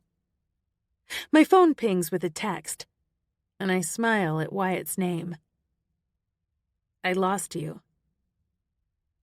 All of this is because of him. This happiness, this contentedness, this freedom. Ironic, isn't it, that being in a relationship with someone wonderful is freeing. On the gazebo with my coffee. Didn't want to wake you. I didn't know that I was so empty inside in LA, that I was missing something. Not that I'm not a whole person by myself. I am. I'm not one of those people who think I need someone else to complete me. But Wyatt compliments me beautifully. Where I'm a dreamer, he's a thinker. Where I'm silly, he's grounded. And the love he shows me is unlike anything I've ever known. There are no strings, no expectations, just love. Hey, beautiful, he says as he joins me, carrying his own mug of coffee and a small carafe. I brought more so you wouldn't have to go up for it. This right here is what I'm talking about. He's thoughtful and kind. He owns my heart. Chapter 15. Wyatt. That's what I have for you today, friends. I hope this tutorial helped you with how to use your highlighters and bronzers. I'll link the products I used today below. And be sure to comment to let me know what some of your favorite products are. I'll see you next week. But in the meantime, remember, you're already beautiful. Just the way you are. Have a great week, everyone. She clicks a button, and the recording stops. Without missing a beat, she immediately goes back to the beginning of the video to scrutinize herself. She's fucking amazing to watch when she's working. I brought you something, I say, catching her attention. Her blue eyes light up when she looks up at me, and I want to scoop her up and take her to the bedroom. Do not pass go. Do not collect the $200. We had a deal, she says, pointing her manicured finger at me. What deal was that? My voice is full of innocent bafflement, even though I know damn well what deal it was. No hanky-panky while we're both trying to work, she says, taking the plate of fruit and yogurt away from me. You're looking at me with the look. The look? The sexy look, she clarifies. She pops a blueberry into her mouth. There's no time for you and your sexy looks. I smirk and watch as she pops a strawberry into her mouth and chews happily. I didn't even know I was hungry. That's what I'm here for, I remind her, then lean down to lightly kiss her. How much more work do you have here? At least a couple of hours, she replies, blowing a breath through her lips. I'm sorry. You don't have to stay if you're bored. I have plenty of my own work. I kiss the top of her head and glance down at the screen where she's already started editing the video. You look amazing on camera. Thanks. She smiles and takes a bite of yogurt. It's the lights. It's the woman. I kiss her head again, breathing in the fresh scent of her. I'll be in the other room if you need anything. Thanks. She doesn't even glance up when I leave the room, already engrossed in her work. She looks fierce, sitting there with her hair down, her makeup flawless, and that little frown between her eyebrows as she scrutinizes every second of the video, making sure it's just so. Her work ethic is admirable. There are many reasons to love her. I'm completely enamored with her. When she told me last weekend at the beach house that she'd decided to move to Seattle, I felt like I won the fucking lottery. I knew that I'd never be able to say goodbye to her when the time came. Long-distance relationships just don't work. At least, I've never known anyone to make it work. And I want this to work. Now, I don't have to go through the agony of knowing she's far away, wondering what she's doing, missing her. I want us to be a part of each other's lives every day. While she's been in her office, I've made myself a makeshift work area in the dining room. I have my laptop, iPad, and paper, not to mention plenty of coffee. I could easily go home to work, but it's been nice knowing that she's just right upstairs. I can hear her voice, and it doesn't interrupt my flow in the least. It soothes me in a way I never expected. Before I can dive back into the task at hand, my phone rings. Hey, Levi. Am I interrupting? Nope. What's up? I might have mentioned to Mom that Jace and I are coming to your place on Sunday, and she invited herself. That's fine. I lean back in the chair and scratch my cheek. There will be plenty of food. I just felt bad. I mean, how do I tell her she's not invited without hurting her feelings? It's fine, I repeat, and smile when I hear Amelia talking to herself. She has to meet the parents sooner or later, right? If you're willing to let her meet Mom, you're smitten. I am, I confirm. Do you need us to bring anything? No, it's going to be casual. And Amelia invited her brother and sister as well. I'm sorry, am I talking to Wyatt, my brother? The one who's been commitment phobic for a few years and never would have hosted a party like this at his house? Haha, smartass. I've hosted parties. Not grown-up parties, with families and stuff. I laugh. I'm all grown up now, big brother. I'll see you on Sunday. Now you need me to take care of you. I glance up at the sound of her voice to find her standing at the foot of the stairs, watching me with a soft smile on her stunning face. Is that so? She nods and walks into the kitchen. She reaches into the fridge for 2 bottles of water and brings me one, then surprises me by climbing into my lap and wrapping her arms around my neck.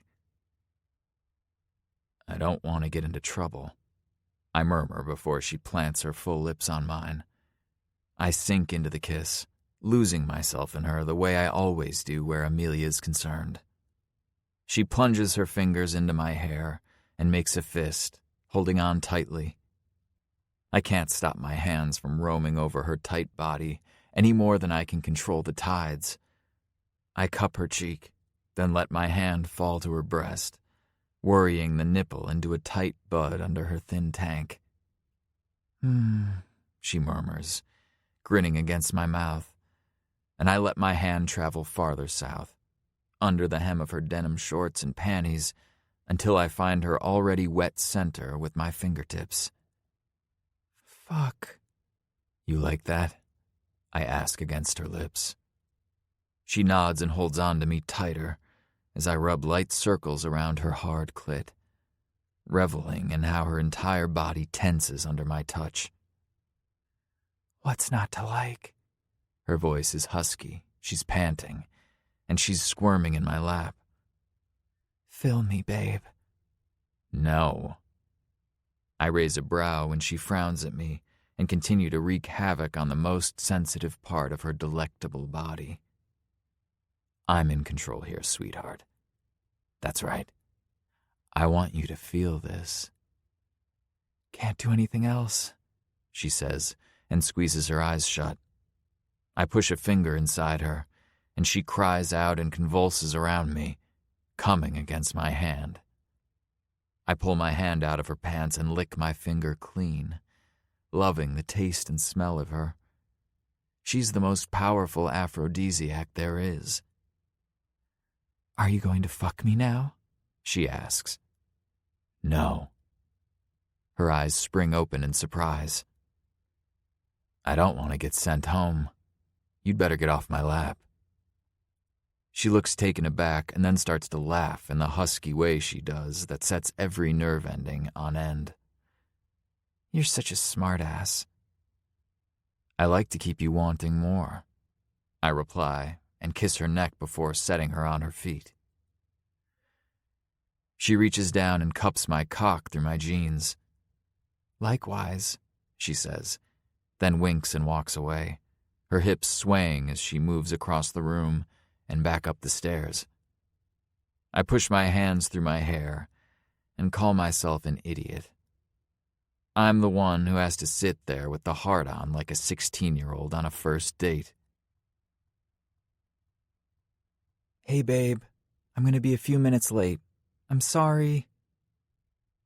I grin and text Amelia back. No problem. We'll be here.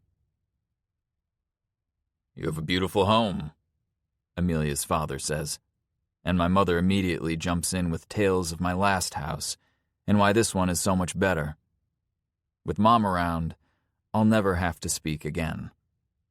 Levi winks at me and passes me a beer. Everyone is here, my brothers, Amelia's siblings, and our parents. And so far, everyone is getting along well. Not that I thought they wouldn't. Jace, Anastasia, and Archer are standing on the edge of the patio, looking out at the sound and laughing at something Anastasia said.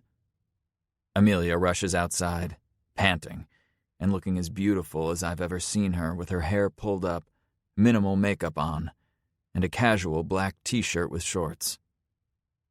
Hey guys, sorry I'm late. She stops in mid-sentence and stares at our parents, then at me, and plasters a big fake smile on her gorgeous face. Hey everybody, this is a surprise. It's so lovely to finally meet you, my mom says as she and Dad stand, and Mom immediately folds Amelia into a hug. I've heard so much about you, dear. Amelia looks shell-shocked as my dad also pulls her in for a hug.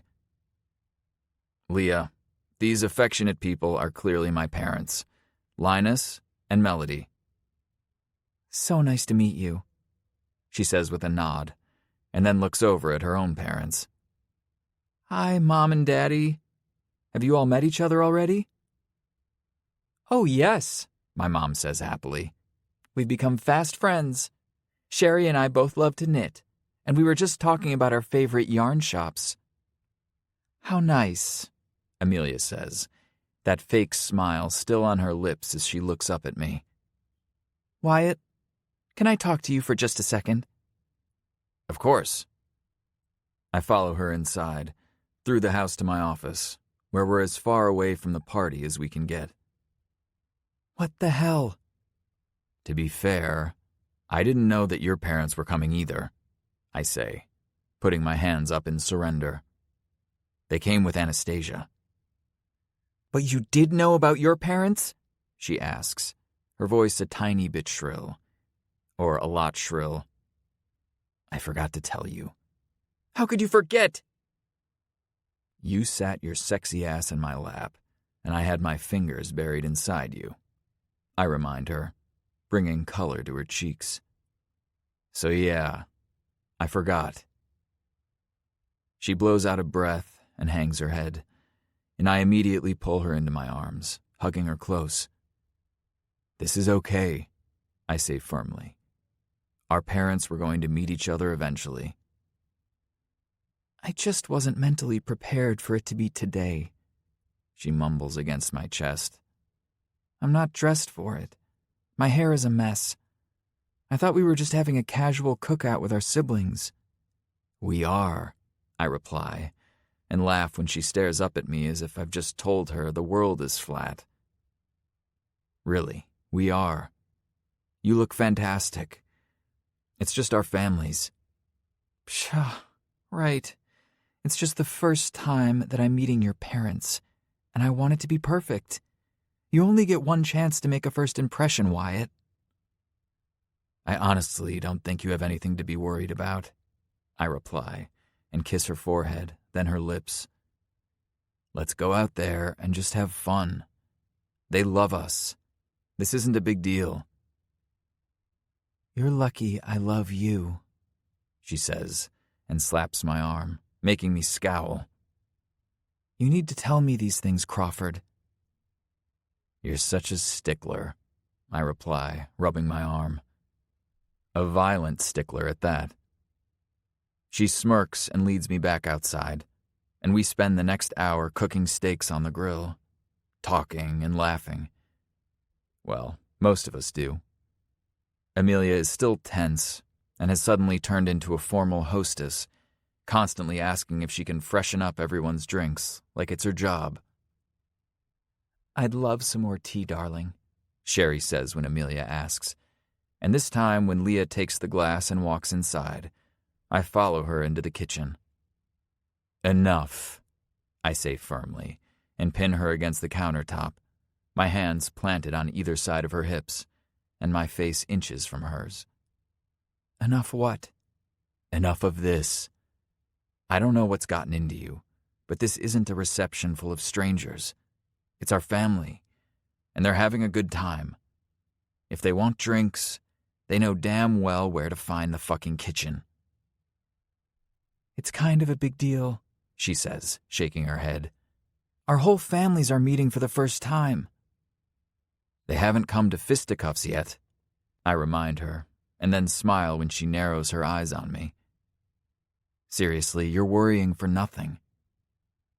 At that moment, we can hear laughter coming from outside, driving my point home. "See?" "I'm just all nervous," she admits and rolls her shoulders. "I want your parents to like me." "They like you." I lean in and kiss her neck, and she pulls away, making me frown. "They could walk in any second." I don't give a fuck. I kiss her neck again, and she doesn't pull away this time. This is my house, and I'm kissing the woman I love in it. I don't have to explain myself to them. She melts against me as my mouth explores hers. My hands drift up under her shirt, and my fingertips glide gently over her ribcage, making her shiver. "Are you loosening up yet?" I ask against her neck, and she squeezes my ass in response. "Kinky." She giggles. "I'm not kinky." I raise a brow. "No? What if I tied you to my bed and ate you out until you were a sweaty, quivering mess?" "Well, I mean, I wouldn't say no." Are you starting to feel better? "No, now I'm just turned on." "That's better than anxious," I reply, and kiss her softly before pulling away. "Now let's go back out there before my brothers accuse me of fucking you in the kitchen."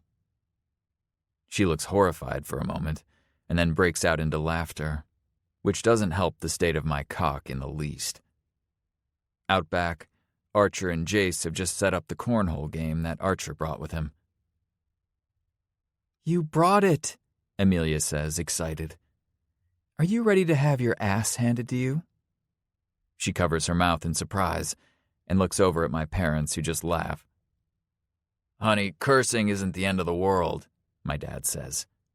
"Go flip them all some shit." She grins. "I like you." Dad winks at her, and we spend the next hour tossing small beanbags across my lawn, aiming for the hole in the middle of a board. "That's right, I knocked you out, sucker," Amelia calls to her brother, and then sticks her tongue out at him. "I had no idea you were so passionate about cornhole," I say with a laugh. "Oh, I'm very good at this game," she replies happily. Since our moment in the kitchen, she's much more relaxed. "I can kick Archer's ass." "In your dreams, little girl," he taunts back. "You got lucky." "So lucky that I've beaten you 8 games in a row?" she asks and does a little dance. The Macarena, if I'm not mistaken. "You cheat," Anastasia says. "You can't cheat at cornhole," Amelia insists. "You're all just bad losers, and I'm the victor." She thrusts her fists into the air and jogs around the yard in victory, making me laugh. I love this playful side of her. She stops in front of me, offering her lips up in celebration. I immediately kiss her chastely, and then she rubs her hands together. "What's for dessert?" Chapter 16. Amelia.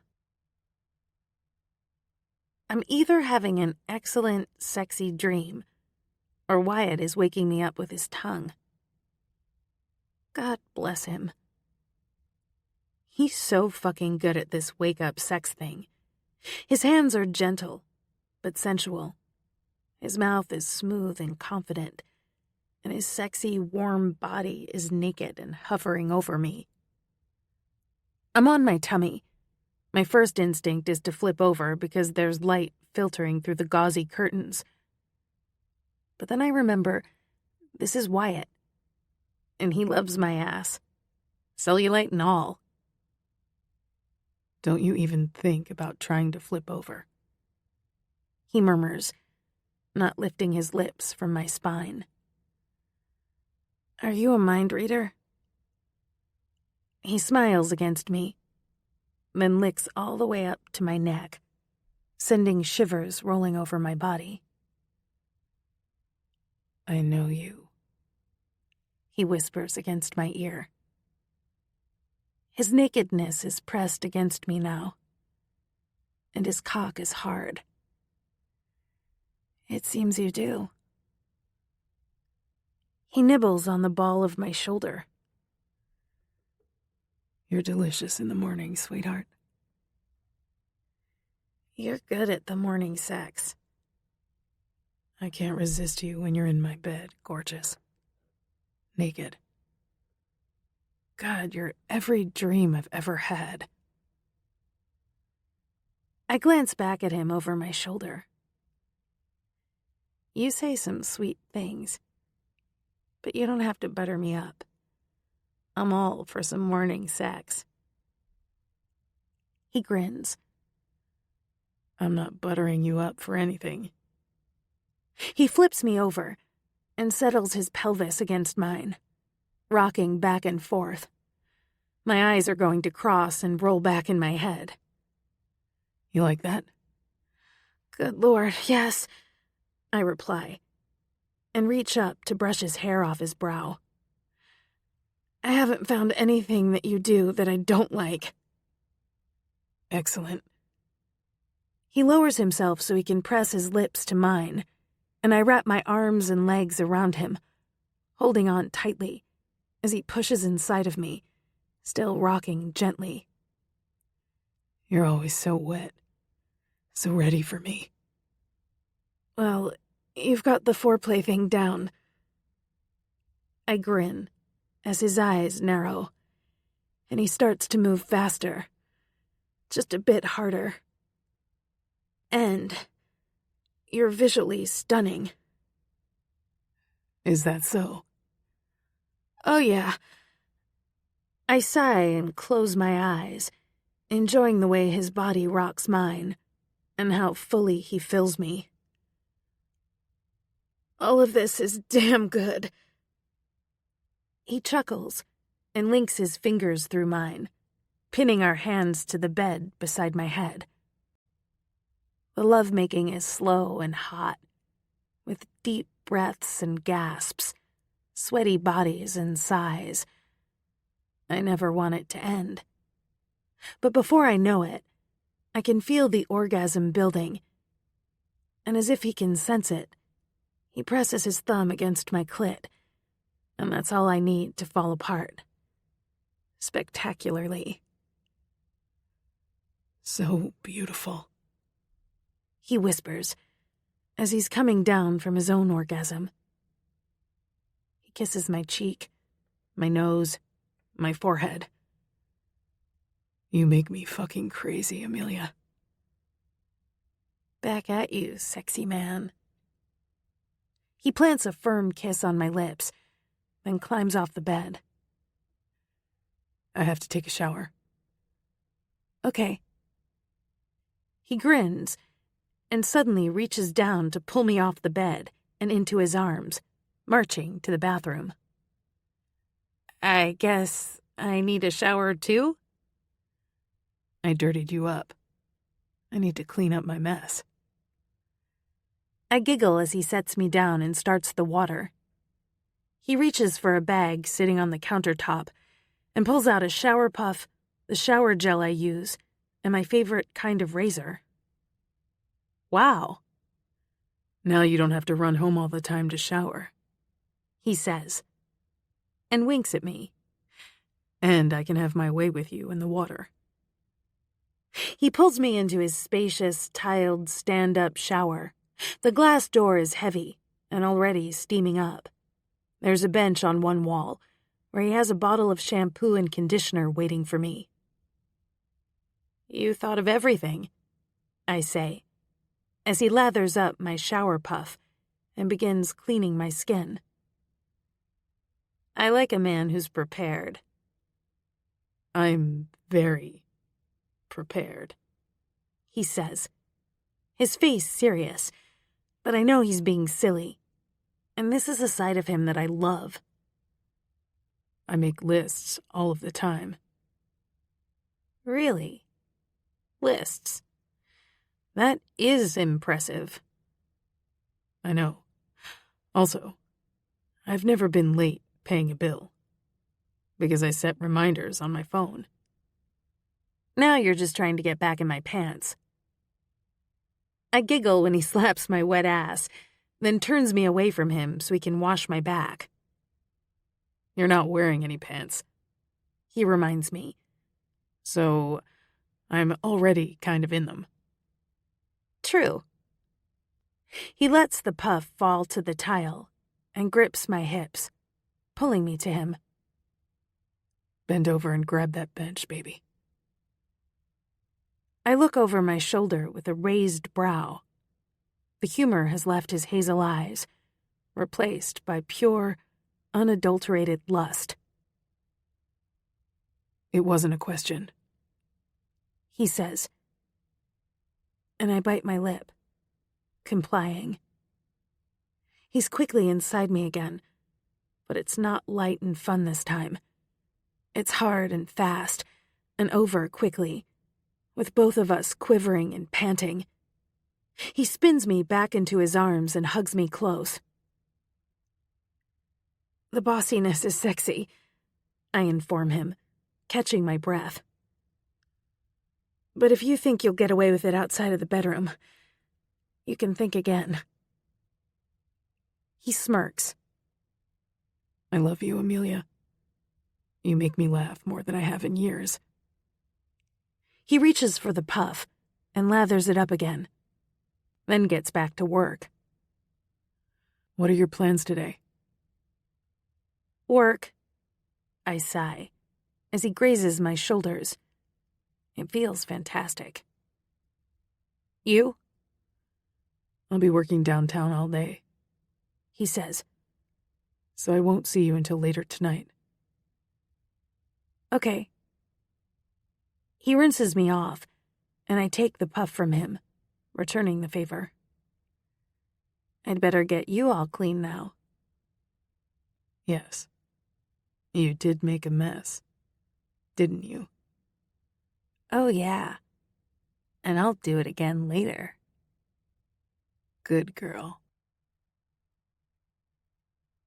It's several hours later when the doorbell rings. A postal carrier has me sign for a letter. It's from my attorney. Vinny has finally been served, and we have a mediation date. My heart speeds up as I skim down the letter. I have to be in mediation in 10 days. 10 days. I immediately reach for my phone and call Pam. Hi, Pam. I just got your letter. Do you have any issues with getting here in time for the meeting? She asks. No, I'll absolutely be there. But is there a way for us not to be in the same room? Like, can the mediator just go back and forth between two conference rooms so I don't have to be near him?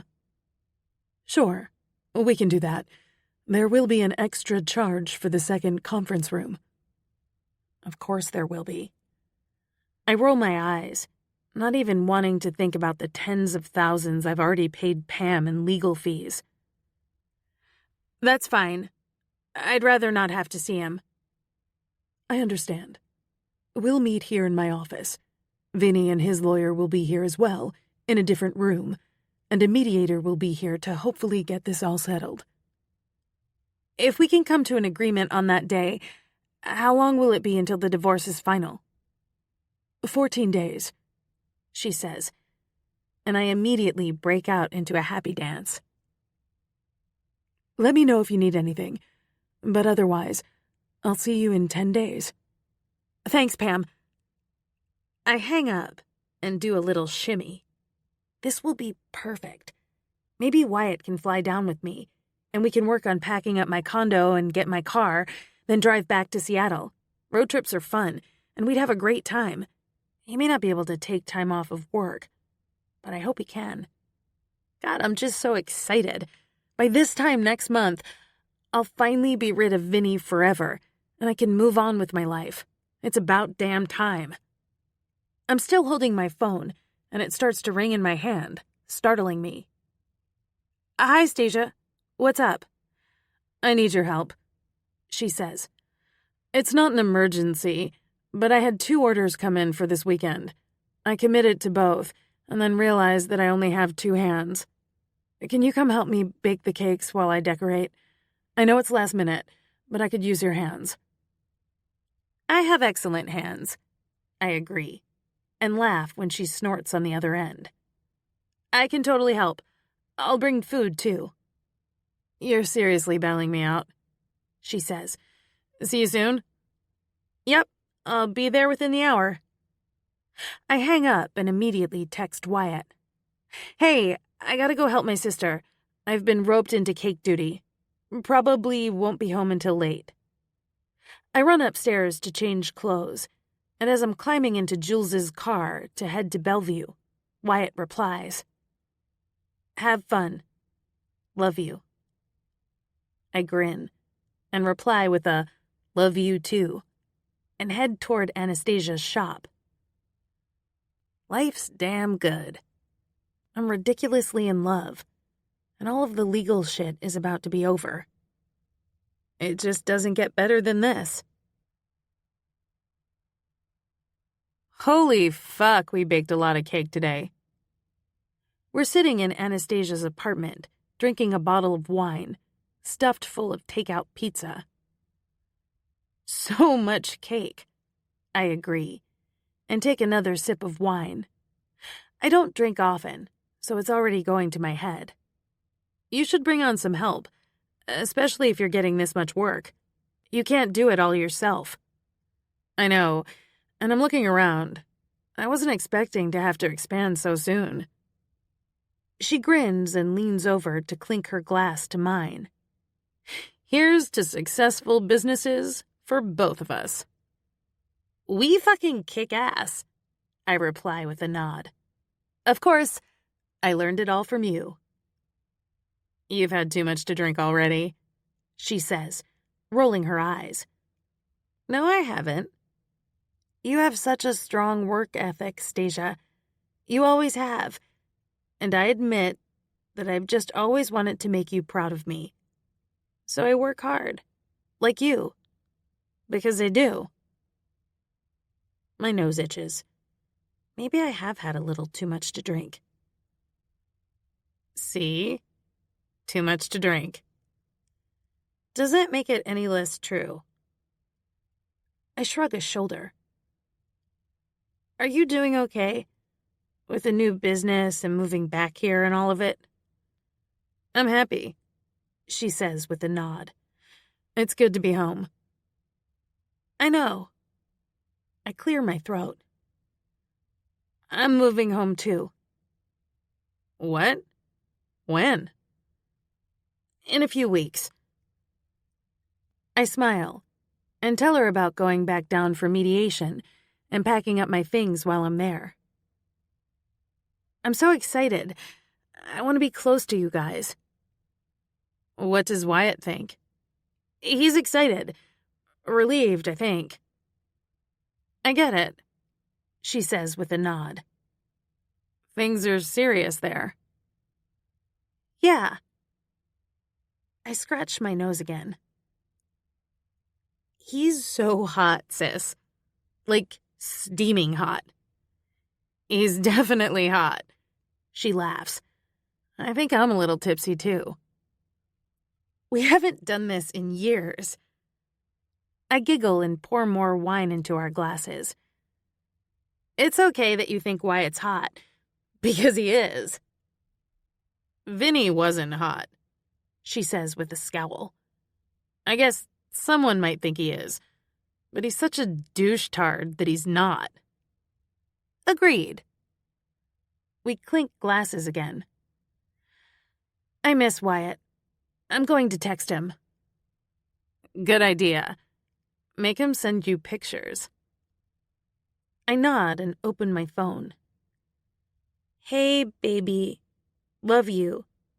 Send me a dick pic, 'kay? I giggle and set my phone aside.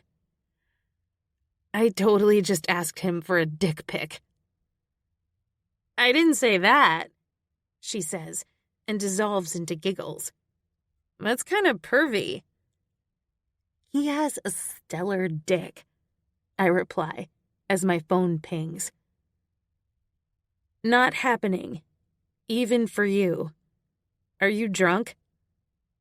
He asked if I'm drunk.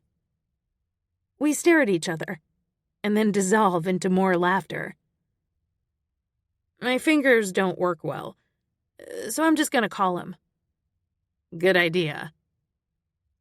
The phone only rings once when he picks up.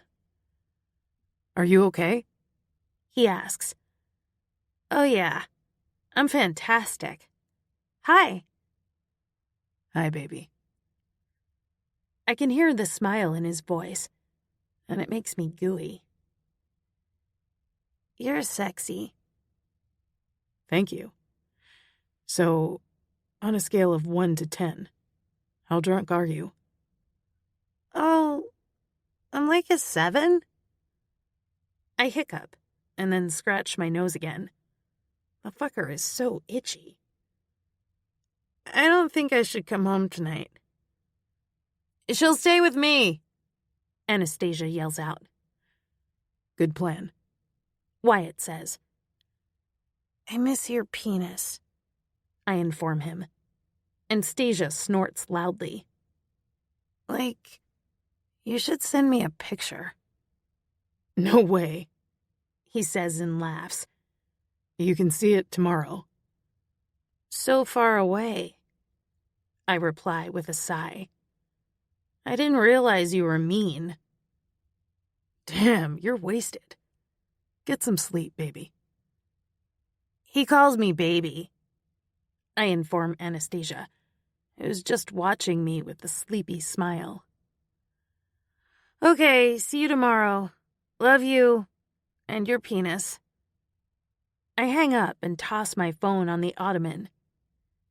He's good for you, she says. Yeah, I think I'm good for him, too. I think so. She yawns. We should go to bed. I'm so tired. Where am I sleeping? She blinks in surprise, and then shrugs one shoulder. Looks like you're bunking with me. We used to do that a lot as kids, remember?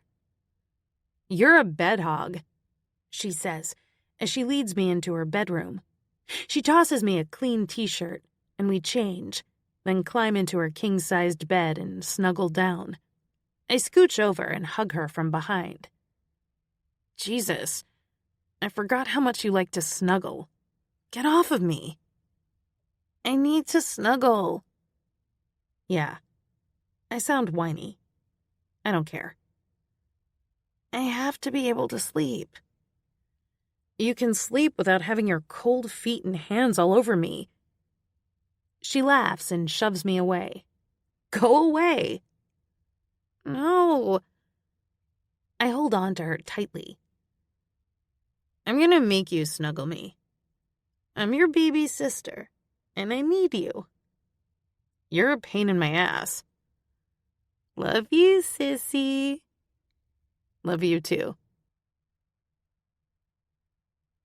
My car won't fucking start. Strike that. Jules's car won't start. I'm staring at it as if it's betrayed me, and sigh heavily. I'm hungover so badly I can barely see. Anastasia has more work today, so she can't run me home. So I call my knight in shining armor. Good morning, he says, and I pull the phone away from my head, scowling at it. There's no need to yell, Wyatt. He laughs, and I scowl deeper. What's up, sweetheart? Jules's car won't start. Can you please come get me? Of course. I can hear commotion on his end. Just text me the address. Can't you be psychic just this once so I don't have to actually move? You must be in rough shape this morning, he says with a chuckle. Unfortunately, I'm not psychic. Okay, I'll send it. Please hurry. I'm on my way. Chapter 17. Wyatt. I hated being away from her last night. I could have offered to go get her, but it sounded like she was having fun with her sister, and they don't do that often enough. So instead, I missed her, worked myself into a coma, and couldn't get out of the house fast enough to go rescue her this morning. I've begun to wonder if having her permanently across the street is enough. What the fuck am I saying? Of course it's not enough. And some might say that it's too soon for this, but I want her to live with me. I want her things mixed with mine. She's already all over my home. Her scent is on my bedsheets. Her stuff is in my shower. I can't be there without seeing her everywhere. It just makes sense to ask her to move in. If she's not ready, I can be a patient man until she is. But I hope it doesn't take long. I want her, always. The GPS guides me to Anastasia's building in Bellevue, and there's Amelia waiting for me. She looks a bit grouchy. Her hair isn't brushed, and it's down around her face. She looks small, her arms crossed over her chest. Frankly, she looks miserable. Hey, she says as she climbs into my car and braces her head in her hand. You're breathing really loudly. I chuckle and reach around to pull her seatbelt over her, then kiss her temple gently. Did you take anything? I ask softly. Yeah, just now. It should kick in soon. I pull out of the parking lot, headed for the I-90 towards Seattle. It sounded like you had fun. We did, she says. But Stasia wouldn't snuggle me, the bitch. She's never been much of a snuggler. She smacks her lips. Why does wine always do this? My mouth is dry, and I forgot my damn sunglasses in Jules's car. I take off my glasses and pass them to her. She glances up in surprise. You need them more than me right now. Here. Thanks. She slips them on, and they slip down her nose just a bit, making me smile. Your head is bigger than mine. I have water for you, too. I snap the top off and pass it to her. And there you go, taking care of me again, she murmurs. She opens her purse, then sighs and tips back her head. What's wrong? Do you want the list? I grin over at her before merging over a lane. Of course. I didn't put my lip balm in my purse. Here. I open the center console and pass her some lip balm. You're so sweet, she says softly. And I'm sorry that I'm too hungover to be properly thankful. You're fine, I assure her, patting her thigh. I'm sorry that you're miserable. I should know better, she says and shrugs one shoulder. Wine always does this. I could drink tequila until the sun comes up and feel fine after. But wine is a bitch who likes to make me feel like someone's squeezing my head with a vice. Sip your water. You're dehydrated. Yes, Dr. Crawford. I wink at her and merge onto the 520, headed toward home. We'll get you in a hot shower, and I'll make you something to eat, and you'll feel better. If I want to take a nap, will you snuggle me? You don't even have to ask, I assure her. I'm glad that you and Anastasia had time together. You don't usually do that. We used to, she says. We've always been close. But after I married my ex, we grew apart. Vinny didn't like my family, and he wasn't a fan of us spending a lot of time together, which really wasn't a problem because I lived in L.A., and Anastasia lived in San Francisco until recently. I got out of the habit of calling her and confiding in her. It's been really great to get that back. I'm sure it has. I've always been pretty close to Levi and Jace as well. They can be a pain in my ass, and when we were young, they liked to torment me relentlessly. But if anyone else tried to bully me, they were right there, ready to kick ass. Exactly, she says, a small smile tickling her lips.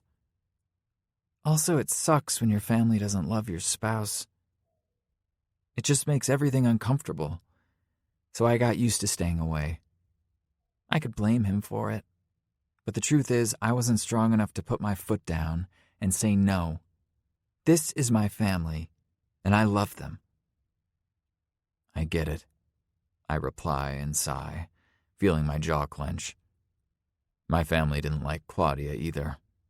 And sometimes it was easier to do what made her happy because she was the one I lived with. Yep, you get it, she says, and then clears her throat. But enough about all of that. I guess I should say now that if you have any issues with my family, you should go ahead and say so. Because I won't compromise my relationship with them for anyone. Ever. I like your family. I reach over and take her hand in mine.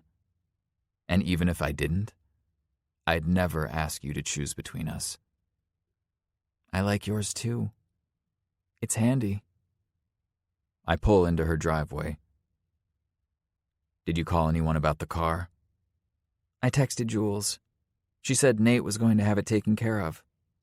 Good. Let's get you in the shower. I love you, Wyatt. And God knows I want to climb you every time I see you. But I just don't think I can do the sex right now. I laugh from the bottom of my gut and lean over to kiss her cheek. Don't worry, sweetheart. You're safe from my libido for now. She cups my cheek. Thanks for rescuing me. Anytime. I follow her upstairs, grinning at how slowly she's taking the stairs. When she walks into the bedroom, I hurry into the bathroom and get the water flowing in the shower. When I return to the bedroom, she's just sitting on the edge of the bed, staring off into space. "Are you sleep-sitting?" I ask with a raised brow. I think so. "How's your head?" I think it's still attached. She reaches up and touches it. Yep, still there. "You're so funny." I cross to her and slip her shirt up over her head, throwing it into the hamper. "You have to stand up so I can finish getting you naked." I think this is your favorite hobby. She does as I ask, and braces her hands on my shoulders as I slip her shorts and panties down her legs, then unfasten her bra and let it fall to the floor. "It ranks right up there," I agree. "Come on." I take her hand and lead her to the shower. She steps inside and immediately lets the hot water sluice over her head and down her body. Her nipples harden, and it takes everything in me to not strip down and join her. "Are you okay here?" Yeah, this is nice. My head's starting to feel better too. "Good. Do you want breakfast? Maybe some scrambled eggs and toast?" I love you, she says, rubbing the water out of her eyes so she can look at me. I love you a lot. And not just for this, but because you're a good person, Wyatt. I love you too. I lean in and kiss her lips. You get comfortable and come downstairs. She nods. This won't take long. I walk downstairs and through the kitchen out back to the pool, cleaning off her favorite lounge chair. Then I spread a soft blanket over it so she can curl up there in the sun for a while after she has her breakfast. My girl loves the pool. Once that is set up, I brew her a cup of coffee and take it up to her.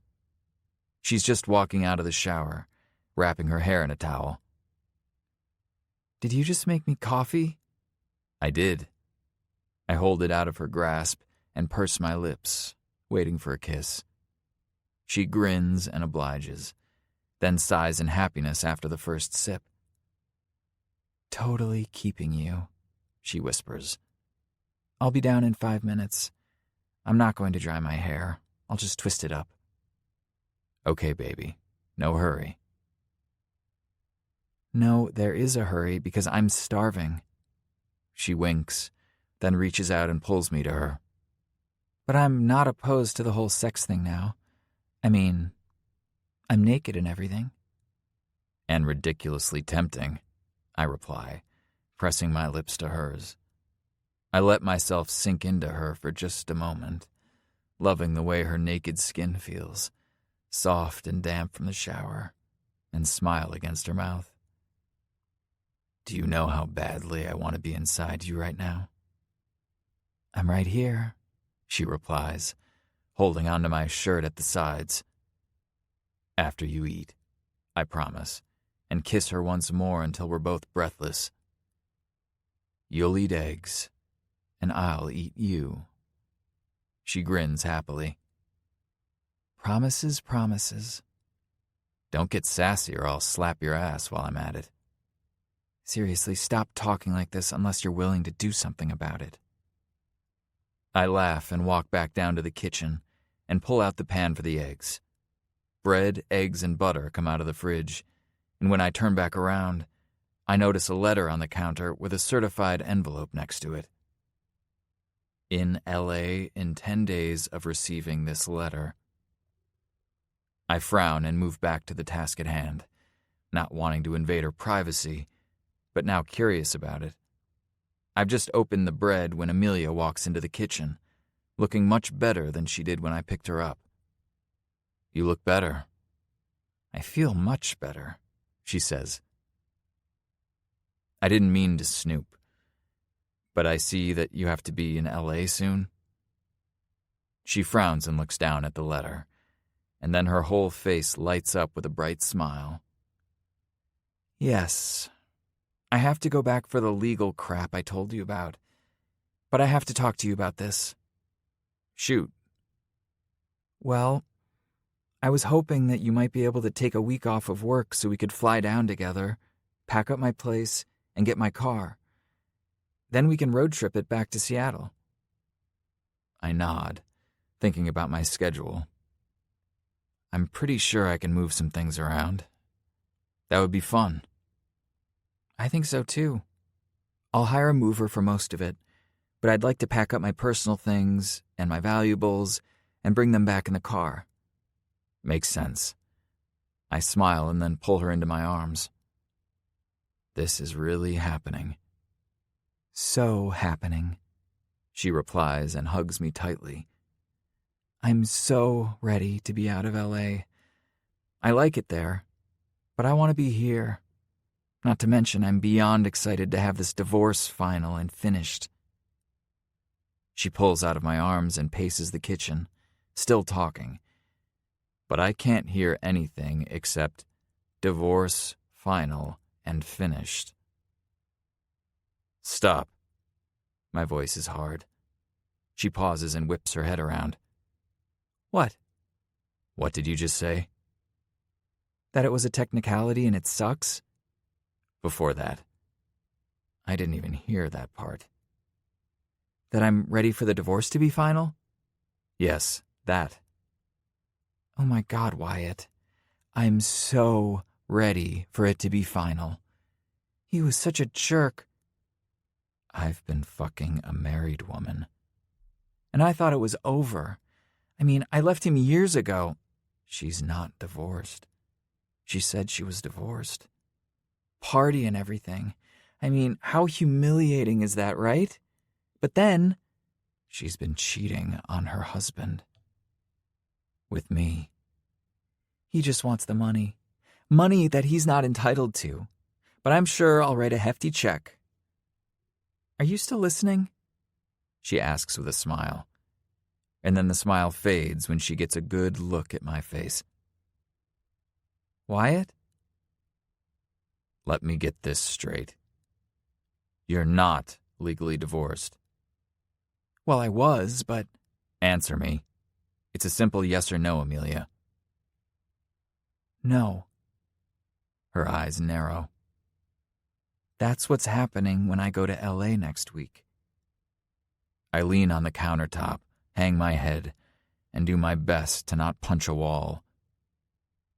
I fell in love with a fucking married woman. I don't understand. Exactly. You don't understand. Amelia, I've told you that I love you. I have molded you into my life so completely I can't even look around my house without seeing you there. And I loved that. I was high on it. I couldn't wait to have you there permanently. But now it's going to torment me for the rest of my fucking life. What are you talking? I was ready to build a life with you. I pace away and stare out the glass door to the pool. I was committed to you. Completely. I would have died to keep you safe. Why are you speaking in the past tense? I turn to look at her and see all of my hopes and dreams evaporate. Because this was a deal breaker for me from the beginning, and you fucking knew that, Amelia. You're not divorced. It's a technicality, Wyatt. She shakes her head and rubs her hand down her clean, naked face. I was divorced, and he contested it. It's not like I have a lovesick husband sitting around somewhere. I didn't leave him yesterday. I don't care when you left him. I yell and turn away from her. It doesn't matter when you left him. You didn't divorce him. Yes, I did. I shake my head. If it was as simple as a technicality, you would have told me. Yet you managed to avoid that little piece of information for almost 2 months. Jesus, I've been inside you for 2 months. Don't you dare make our relationship out to be dirty. We don't have a relationship, Amelia. We've been committing adultery. Her face goes red. Get the fuck out of my house. Gladly. I walk past her, careful not to touch her. When I get to the door, I stop and look back at her. She hasn't turned around. Did you do this on purpose? Were you just playing with me? Or did you think I wouldn't care? She spins, fury all over her face. Get the fuck out! I nod and leave, shutting the door behind me, and get in my car. Rather than go home, I speed away, not sure where I'm going. I just know that I can't be close to her right now. I'm numb. Every part of me is numb. Well, every part but my heart. That seems to be a bloody mess. Unfortunately, Jace can't fix this one. No one can fix it. I've done the one thing that I swore I would never do. I started a relationship with a woman who was already tied to another man. I know what it is to be on the receiving end of that, and I wouldn't ever want to put anyone through that. It's agony. It seems both sides are fucking agony. I pull into Jace's driveway and bang on his door. He opens it, blinking sleep out of his eyes, and takes one look at me, scowls, and stands back, silently inviting me inside. "What's wrong?" he asks immediately. "She's married," I reply and pace his living room. "I'm sorry, what?" "Amelia is married." "Not to you." I laugh humorlessly and then look at him like he's an idiot. "You're still half asleep. No, not to me. If she were married to me, and yes, I'd planned that she would be at some point in the not-so-distant future, I wouldn't be standing here wanting to punch the fuck out of someone. Hey," he raises his hands in surrender. "Don't punch me. I don't even know what's going on." I rub my hand over my mouth and walk to the window. Jace has a view of the city. People are driving, working, living their lives. And mine is falling apart. "I loved her," I say.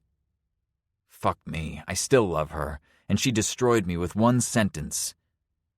So ready for my divorce to be final. I'm going to go out on a limb, precariously, by the way, because I don't want to get decked, and guess that you didn't know that. I shake my head. No. She said she was divorced. I turn and look at Jace. She said that? She didn't say separated? I shake my head again. Not long after we met, we were having lunch, and she said she was divorced. You know me, man. I never would have pursued her if I knew she was still married to someone else. He's not here, he points out, and I just glare at him. Jace. I know. Jesus. Cruella did a number on you. And now Amelia is doing a number on someone else. Hey, you don't know that. Did you ask for specifics? Circumstances? It doesn't matter. The fight is leaving me, and I'm just left with despair. She's married, Jace.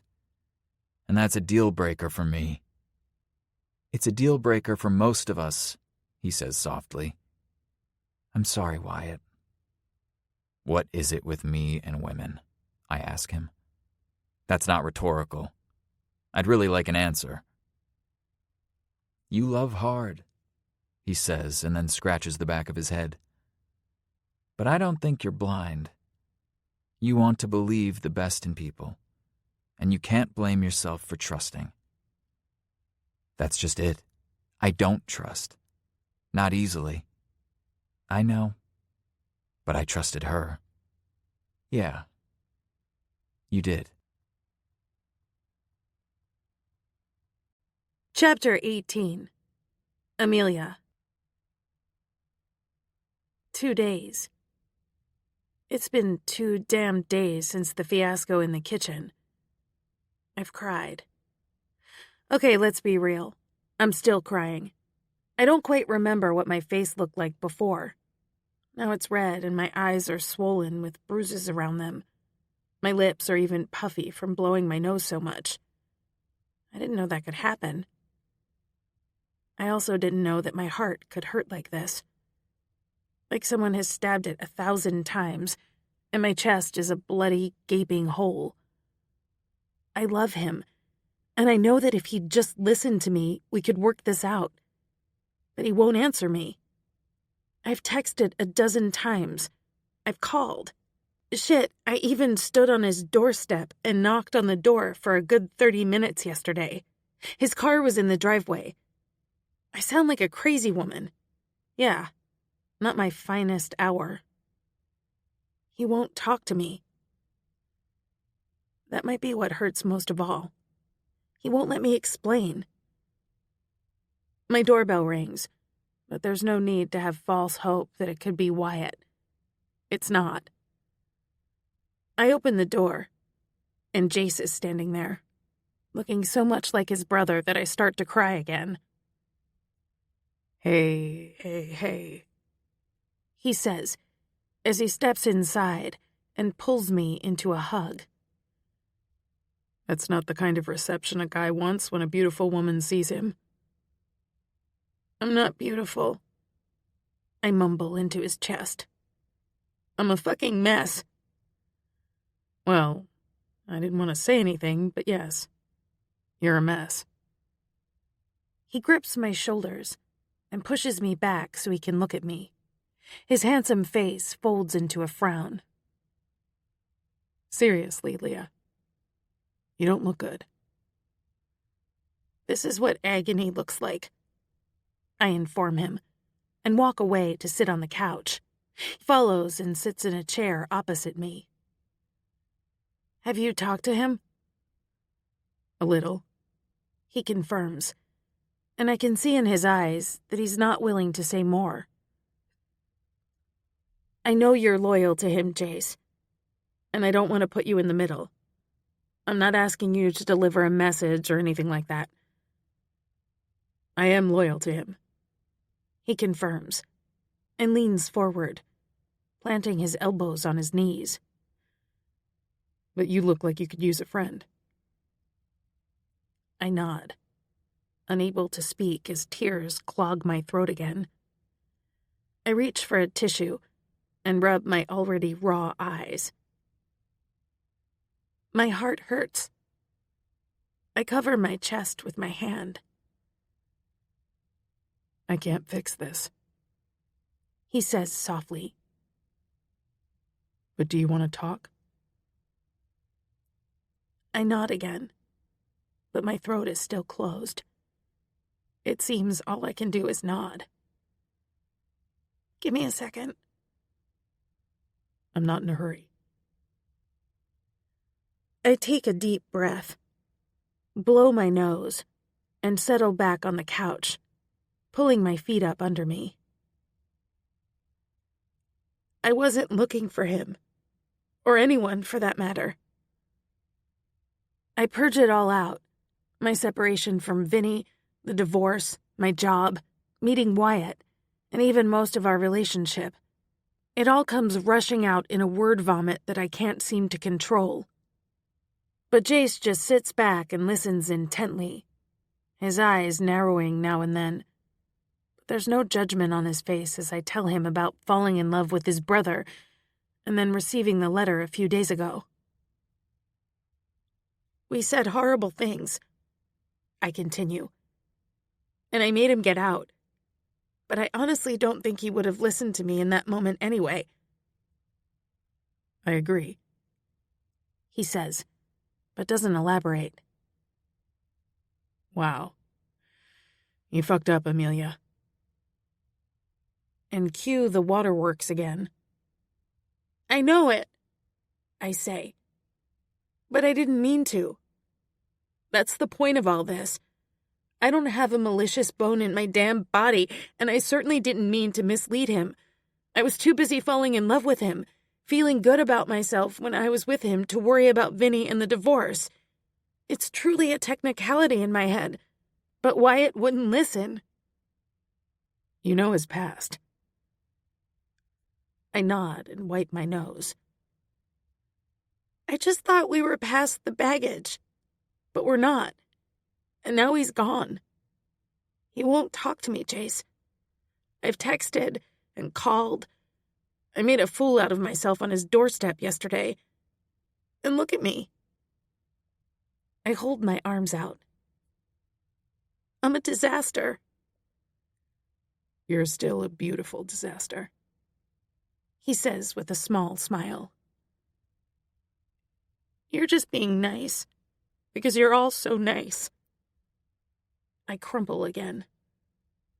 Seriously, I have to pull it together. I leave for LA tomorrow. I still have to pack my shit and sit in mediation in a week. Do you have any advice, without giving away any confidences? He sighs, runs his hand through his hair the way Wyatt does, and then looks me in the eyes. Get divorced, Leah. Finalize it, and give it time. I shrug. I'm not good at being patient. Well, you're going to have to be this time. Do you think I have a chance with him? I think that you're both hurting, and some space will be good. I don't know what's going to happen, and that's the truth of it. Go to LA and get your affairs in order, then move on with your life. With or without him? I whisper. My eyes close, and tears escape down my cheeks. I hope it's not without him.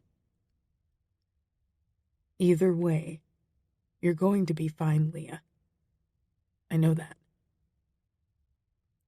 I nod. Thanks for coming by. You really did help. Maybe I just needed to talk about it all. You're welcome. He stands, and I walk him to the door. As we walk to his car, Wyatt walks out of his house across the street. My heart soars for a moment.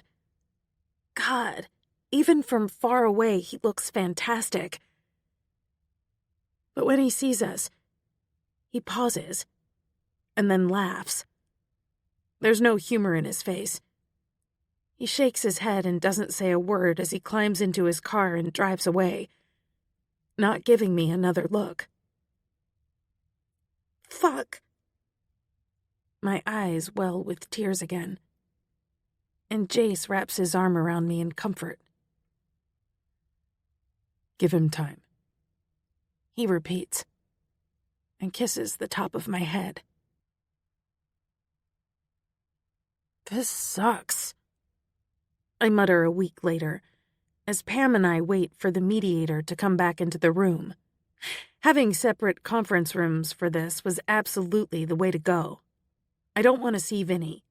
I might deck him, and then he'd press charges, and I can't live my life from jail. It's not as bad as going back to court, she reminds me, and makes notes in a folder that she's working on as we wait. Finally, after about 30 minutes, the mediator returns. He's a kind-looking older man who worked in family law for many years and does mediation now. I like him. We have a counteroffer, he says once he's seated.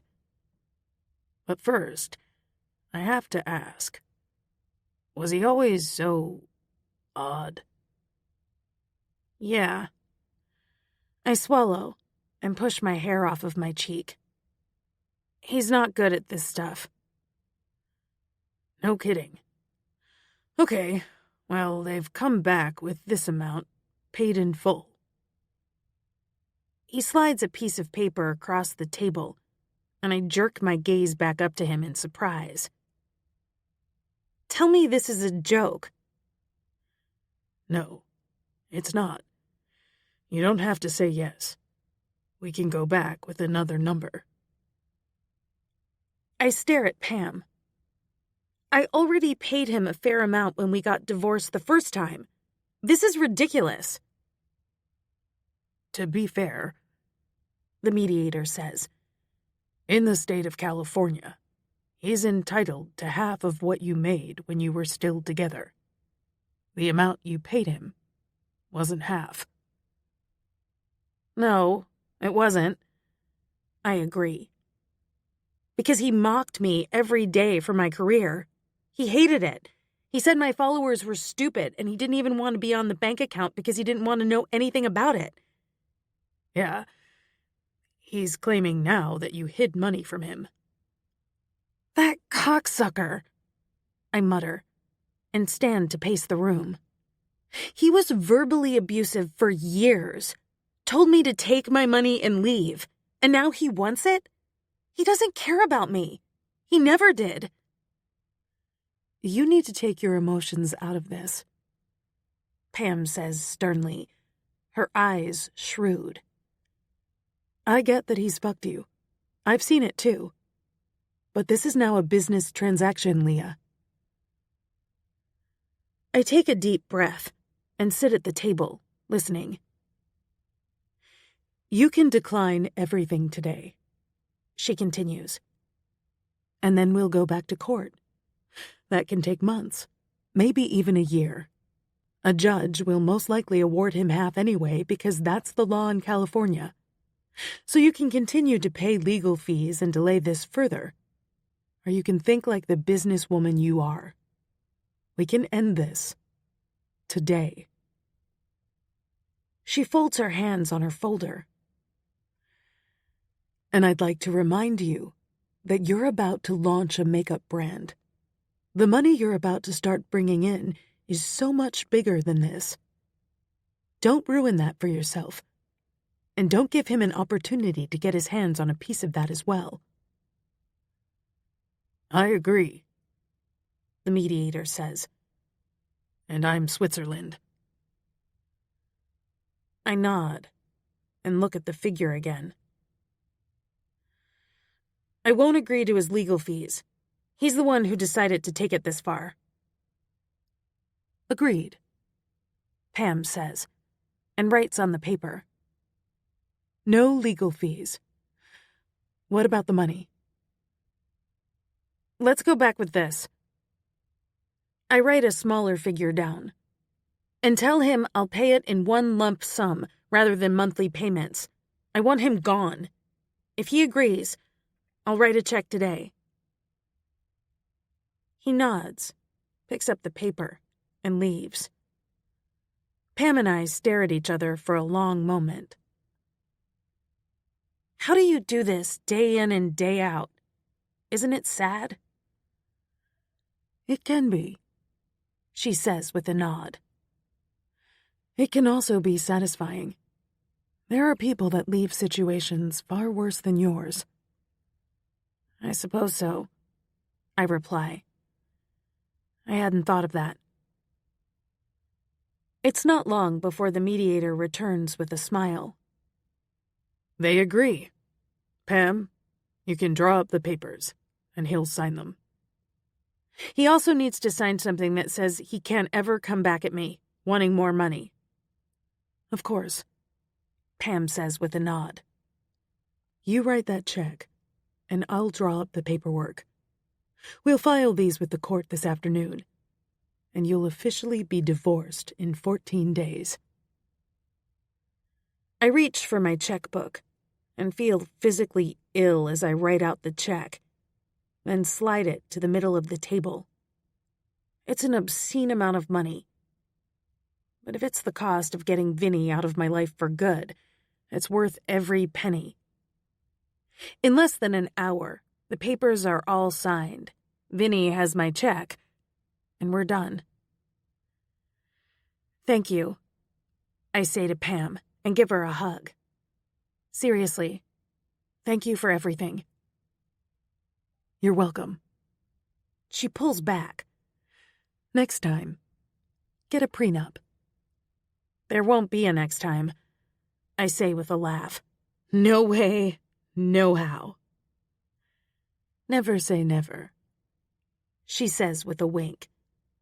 I follow her out of the room and turn to leave her offices. And there he is ahead of me, facing me. Vinny. His eyebrows climb, and then his face transforms into a smirk. And I feel nothing at all. I just turn and leave without a word. It's time to get on with my life. When will you be home? Archer asks a week later. I'm walking around my now empty apartment waiting for the landlord to show up for a walkthrough so I can hand in my keys. In a few days, I reply. My voice echoes in the empty space. The truck should be in Seattle tomorrow with my things. I've already talked to the truck driver, and I'll meet him at the house. I have all of that covered. Are you okay to drive up by yourself? I'm not. Anastasia's flying down tomorrow morning. I have one last meeting in the afternoon, and then we're hitting the road. She didn't say anything, he says. How did everything go? Well, he got a lot of money, but not as much as he wanted, which I'm going to call a win. I didn't pay his legal fees. Damn right you didn't. You should have let me beat him up when I wanted to. I laugh. Trust me, it's not that I didn't want to. But it's over. The divorce will be final in a few days. I'll be in Seattle. I don't ever have to deal with him again. How are things with Wyatt? Non-existent, I reply softly, and walk a circle in my old kitchen. I haven't spoken to him in 2 weeks, and, frankly, I think I'm going to just move on, Archer. I tried, and he didn't want to listen. I won't beg. No, you're not one who begs, Leah. No one is worth that. Nope. How did your meetings go? Are they okay with you commuting from Seattle? So far, it isn't an issue. I had a photo shoot yesterday. I stroll down the hallway to my bedroom and walk slowly to the window. I can see a lot of the city from here. I liked this condo. I felt so proud and independent when I rented it after I left Vinny. It was a great transition home, he says, and it's like a light bulb turns on. That's a good way to describe it, I reply. You're really smart sometimes. Is that why they let you own the company? He chuckles. You're starting to get some of your sass back. Sass. That's what Wyatt says before... No. Turn it off. My doorbell rings. The landlord is here. I'd better go. If there are any issues tomorrow, just let me know. There won't be, he says. Keep me posted on your drive. And be safe. Love you. Love you. I blink away tears as I hurry to the door and open it wide. Maria, the little landlord that I've worked with for more than 2 years, smiles at me. Hello, Leah. Hello, Maria. She walks in and glances about. I'm so sad that you're leaving, she says. She has a clipboard tucked in her arm and smiles up at me. She's a petite, kind woman. We don't always get tenants as good as you. Well, I loved living here, I assure her. Where would you like to start? We spend the next 30 minutes walking through the unit. I get docked for 3 nail holes that I don't have time to fill in paint. But otherwise, the condo is as I found it. I hand her the keys and walk out to my car, happy to finally have it back. Not that I wasn't grateful for Jules's car, but there's something to be said for being surrounded by your own things. I drive to the hotel, give the car to the valet, and plan to soak in the bathtub for a while, then order room service before crashing for the night. My room is a suite on one of the highest floors with an ocean view. I figured since I was wrapping up my divorce and I'd be here for a while getting my stuff packed and attending meetings, I'd splurge a little. Once I'm out of the bath, I pull on some black yoga pants and an oversized sweatshirt that hangs over one shoulder. I'm just about to call room service when the room phone rings. Hello? Miss Montgomery, this is Ron at the front desk. We have a visitor for you. Could it be? Who is it, please? Anastasia Montgomery. Silly. I grin, excited to see her. Send her up. Of course it's not Wyatt. He doesn't want me, and the sooner I come to accept that, the better. Anastasia knocks on the door, and I rush to open it, then throw my arms around her and pull her into the room. You're here! Regretting it already, she says, her voice strained. Can't breathe. I'm so happy to see you. I kiss her cheek before she jerks out of my grasp. Ugh! She wipes my kiss off of her cheek, but smiles at me. Surprise! I thought you were coming tomorrow. I clap my hands excitedly and dance a little jig. And I thought you could probably use the company.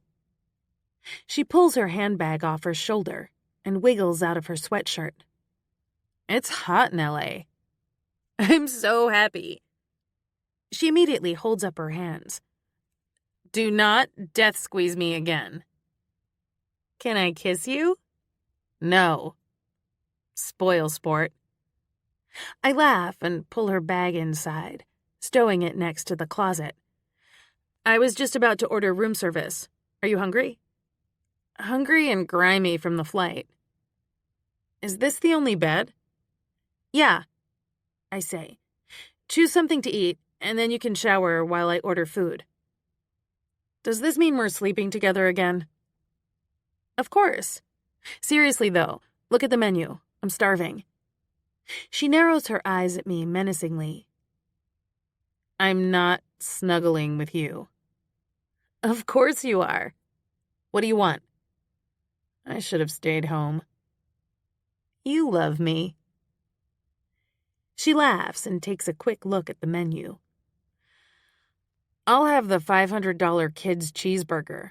Jesus, why is room service so expensive? That might be an exaggeration. I'll get you the $5,000 big person's cheeseburger. I laugh and shoo her into the bathroom. Enjoy your shower, and I'll order. Anastasia? Yeah? Thank you. I'm seriously happy that you're here. You're welcome. I want the $2,000 onion rings, too. Done. Chapter 19. Wyatt. There's a moving truck parked in Amelia's driveway. I don't know if she's over there. I haven't seen her. Not that I've been looking for her. If anything, I've been avoiding any and all reminders of her. Not that it helps to dull the ache that's set up permanent residence in my chest. Almost 3 weeks without her has been torture that I don't wish on my worst enemy.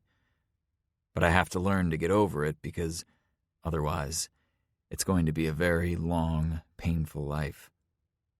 I grab my keys and walk out to my car. I'm meeting Jace and Levi for lunch. Before I can climb into the vehicle, I hear my name being called from across the street. Wyatt! It's Archer, jogging toward me. He doesn't look like he's going to take a swing at me. Yet. I don't say anything. I just wait for him to join me. I'm going to cut to the chase, he says. You should cut her a break. She lied. He rolls his eyes and pulls his phone out of his back pocket, scrolling. Here. These are photos from her divorce party, months before she even met you. I take the phone and scroll through photos of a smiling Amelia. She's holding a cake that says, Happy Divorce.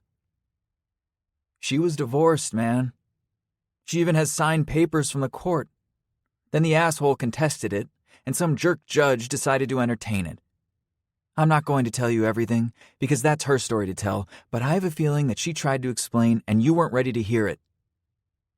It doesn't change the fact that she was married when I met her, and she didn't tell me. Even knowing the way I feel about marriage, she didn't say anything. Archer holds up his hands.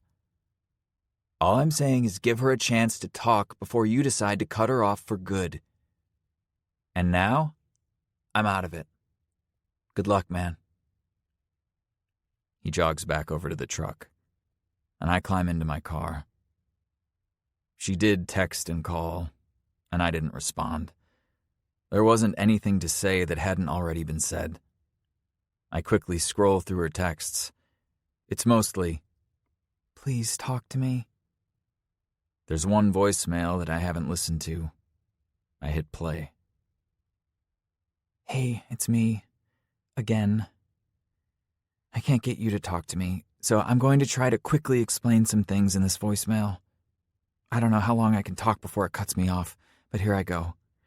I didn't intentionally lie to you, Wyatt. I am divorced, and I can show you the papers if you want to see them. Vinny contested because he wasn't happy with the settlement amount. I've made a lot of money in the past few years, and he thought he should have more, even though he'd been verbally abusive and mean to me for a long time. He hated my job, like I told you. Anyway, months after the divorce was final, I got a letter saying that it wasn't final, and that we'd be going back to court. I met with my attorney, and she recommended I get out of LA for a while so she could handle the legal stuff. And then I met you, and I fell in love with you." She sniffles. "I was so happy and busy being with you that I never even thought about Vinny and his stupid contest case.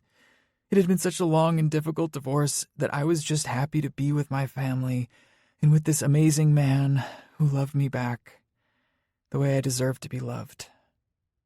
I do love you, Wyatt, but I'm going to leave you be now because you clearly don't want to hear from me.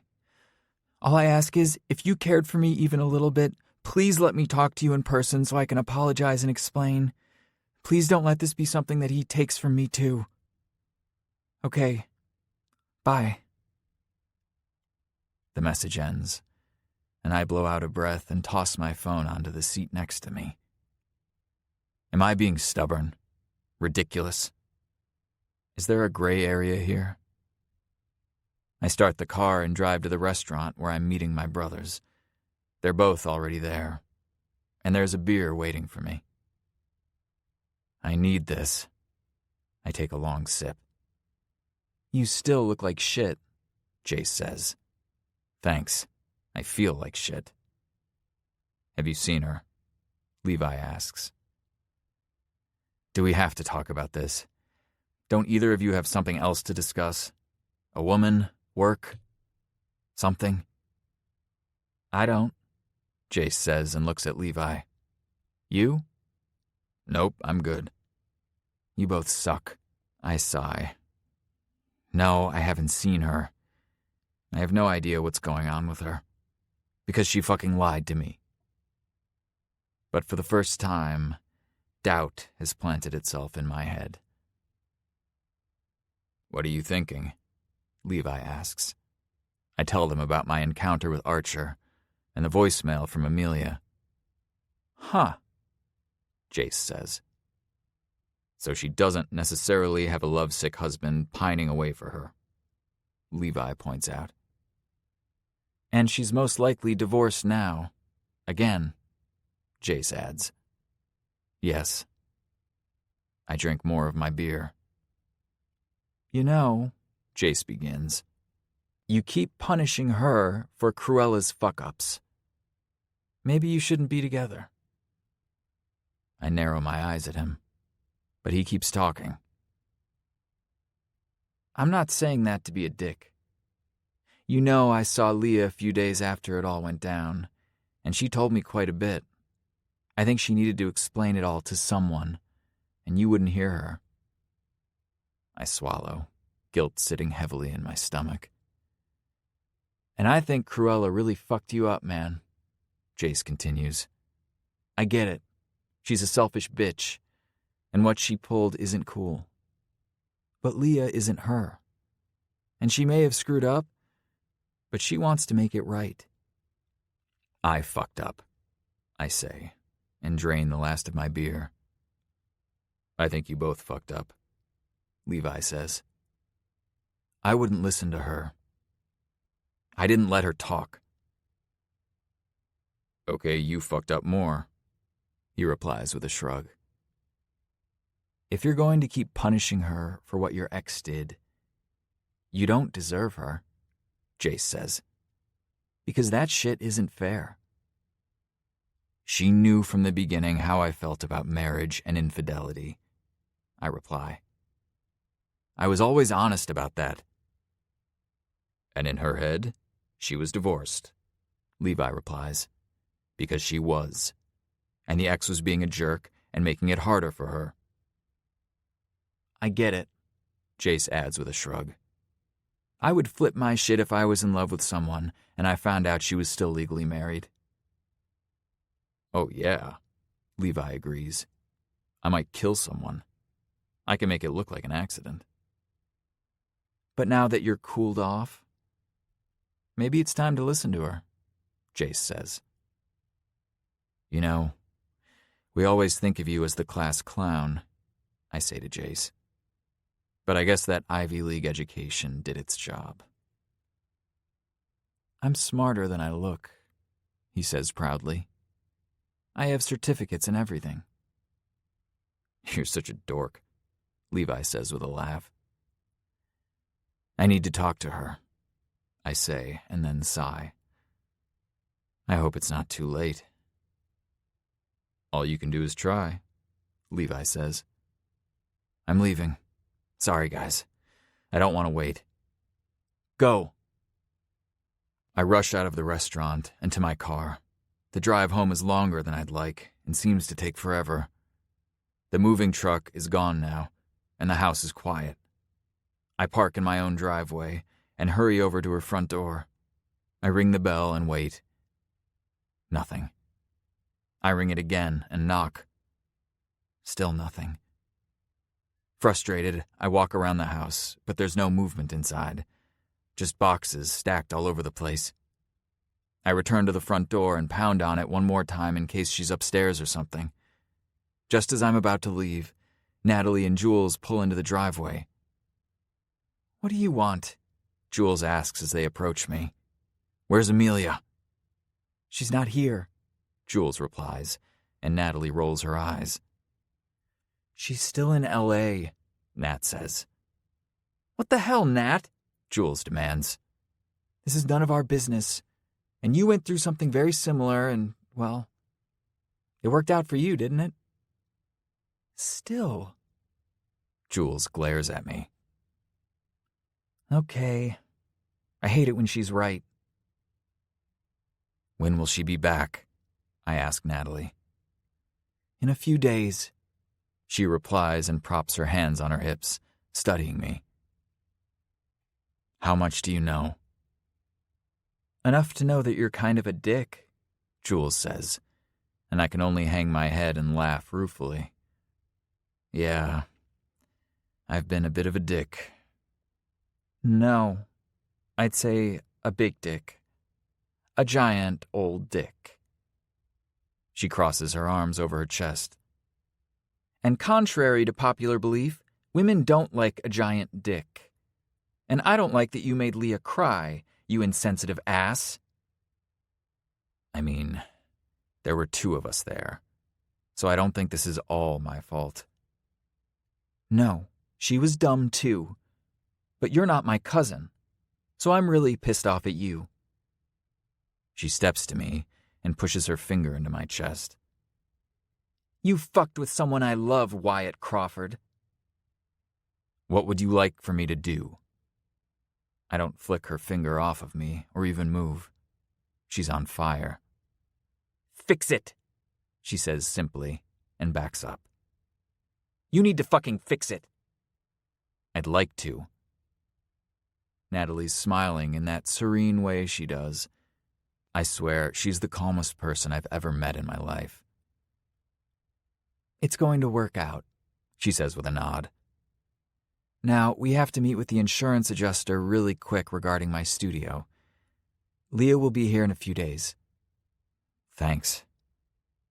I turn to walk away, but Jules steps in front of me, scowling. Don't fuck it up, Wyatt. I like you. Despite the fact that I'm a giant dick? I think we can work with that.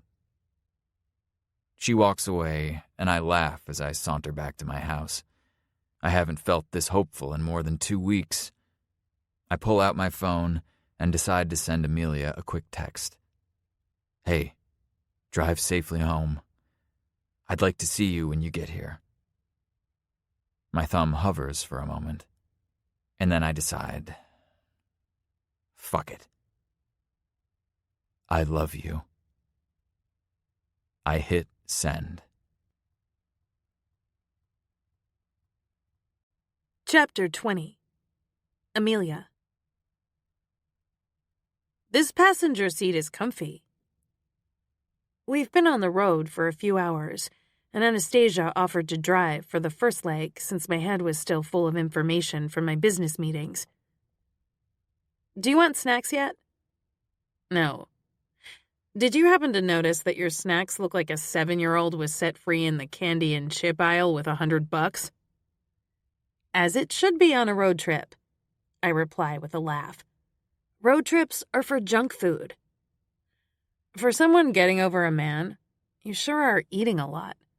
When I'm sad, I don't eat anything at all. I'm the opposite. I eat everything in sight. I can't help it. I sigh and open a can of Pringles, then pop a sour cream and onion chip into my mouth. These are my favorite. Tell me what they said in your meeting. Okay. I swallow and take a drink of my orange soda. They showed me the photographs that we took the other day, and they actually turned out really great. They emailed them to me, so I'll pull them up and show you in a minute. They're putting together a full campaign, and get this, Sephora wants to exclusively sell all of the products. Shut the fuck up, she says, staring at me in awe.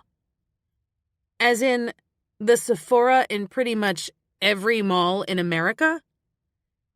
That's the one. I nod and feel tears prick my eyes again. This is big, girl. Like, bigger than anything I could have imagined. YouTube made me a millionaire, but this could make me wealthier than I ever thought possible. God damn it. You're going to make me cry, she says, and wipes at her eye. Seriously, Leah, this is so damn great. When will we be able to buy it in the store? If all goes well, next month. I pass her a tissue and keep one to dab my own eyes. I'll do a small tour, showing up at stores to do makeup tutorials and sign headshots. Wow, she says, shaking her head. My sister is way cooler than me, and I'm totally okay with that. I laugh and lean over to kiss her cheek. She doesn't even rub it off this time. We'll have to throw a party when it launches in Seattle. You'll need cake, she says excitedly. So just tell me when, and I'll clear those days so I'm only making a cake for you, and Nick can cover the cupcakes. Yes! That'll be awesome. You could decorate it with little lipsticks and eyeshadow palettes that look like Amelia Cosmetics. This is going to be fun, she replies with a little shimmy, just as my phone pings with a text. Holy shit. Wyatt just texted me. She glances at me in surprise. Well, read it. Aloud. I read his message to myself first. If I weren't in the car, I would have come out of my seat. Are you fucking kidding me? That's what he said? No. I read it to her. Now he's concerned. Now he wants to throw I love you around. What a jerk. I'm blocking his number. You know, you guys are a bit too much drama for me, Stacia says with a yawn. I tried to talk to him for days. I tried everything, Anastasia, and he was having none of it. And now, out of nowhere, he sends me this as if nothing has happened. What kind of mind game is he playing here? And these are the days of our lives, she mutters, shifting in her seat. Call him and ask him, Leah, because I don't have the answers to any of those questions. Why are you such a bitch? I demand, giving her the stink eye and shoving about 4 chips into my mouth. This is why I don't tell you things. She laughs and then shakes her head at me. I'm being honest. I agree. It's weird that he's texting you out of the blue. How does he even know that you're driving back today? I don't know. I frown. Who's he talking to? Call the man. I already blocked his number. Unblock it and call him. You wanted him to talk. Well, he's talking. No. I toss my phone into my handbag and reach for another chip. I know I'm being stupid, but that pissed me off. I'm not texting him or calling him. Well, then stop talking about him because it's really annoying. We should drive through wine country, I say, changing the subject. Mostly, I want to get my mind off of Wyatt. I'd already decided that I'm moving forward without him. And damn it, I'm sticking to that. I don't care if he's tall and sexy with the most tender hazel eyes I've ever seen, or if his hair feels like silk in my fingers, or if he makes me feel smart and clever when we talk for hours on end. I can do this without him. I thought you wanted to get home as soon as possible, she replies, reaching for some of my Pringles. The fastest route is to stick to the freeway. Yeah, you're right. I have a bunch of unpacking and avoiding a sexy man ahead of me. Are you going to be able to live in that house with him right across the street? I frown and drink more orange soda. Of course. I'm a grown woman. I don't have to look at him. I'll avoid him. No, I'm not sure I'll be okay. But I'm going to do my best. Uh-huh. She rolls her eyes. Good luck with that. I don't know if I've ever felt exhaustion on this level. Even after I left Vinny, I don't think I was this weary. Jules and Anastasia just left after spending all night helping me unpack my boxes. Anastasia still hasn't been home since we pulled into my driveway yesterday afternoon. Instead, we called Jules, and she came over to help us plow through the boxes and get most of everything situated so I can get back to regular life again. I owe them both. Big time. Perhaps a shopping trip is in our near future. I'll reward all of our hard work. I grin, plant my hands on my hips, and gaze around the space. It feels amazing to have my own things here, mingled with a few of the pieces that Jules and Nate bought months ago when I first arrived. And now that they're gone, and the bulk of the work is finished, I'm not entirely sure what to do with myself. I glance into the kitchen and to the pool area beyond, and feel a grin spread across my face. Check that. I do know what I want to do. I hurry and pour a glass of tea, reach into the fridge, and grab my cucumber eye mask. I pull an ice pack out of the freezer and carry everything to my favorite chaise lounge by the water. It's late enough in the day that most of the patio is in the shade, so I don't have to worry about getting too much sun. I can totally nap right here if I want. And trust me, I want. I take a sip of the cold tea, and settle back on the lounge with my ice pack against the back of my neck.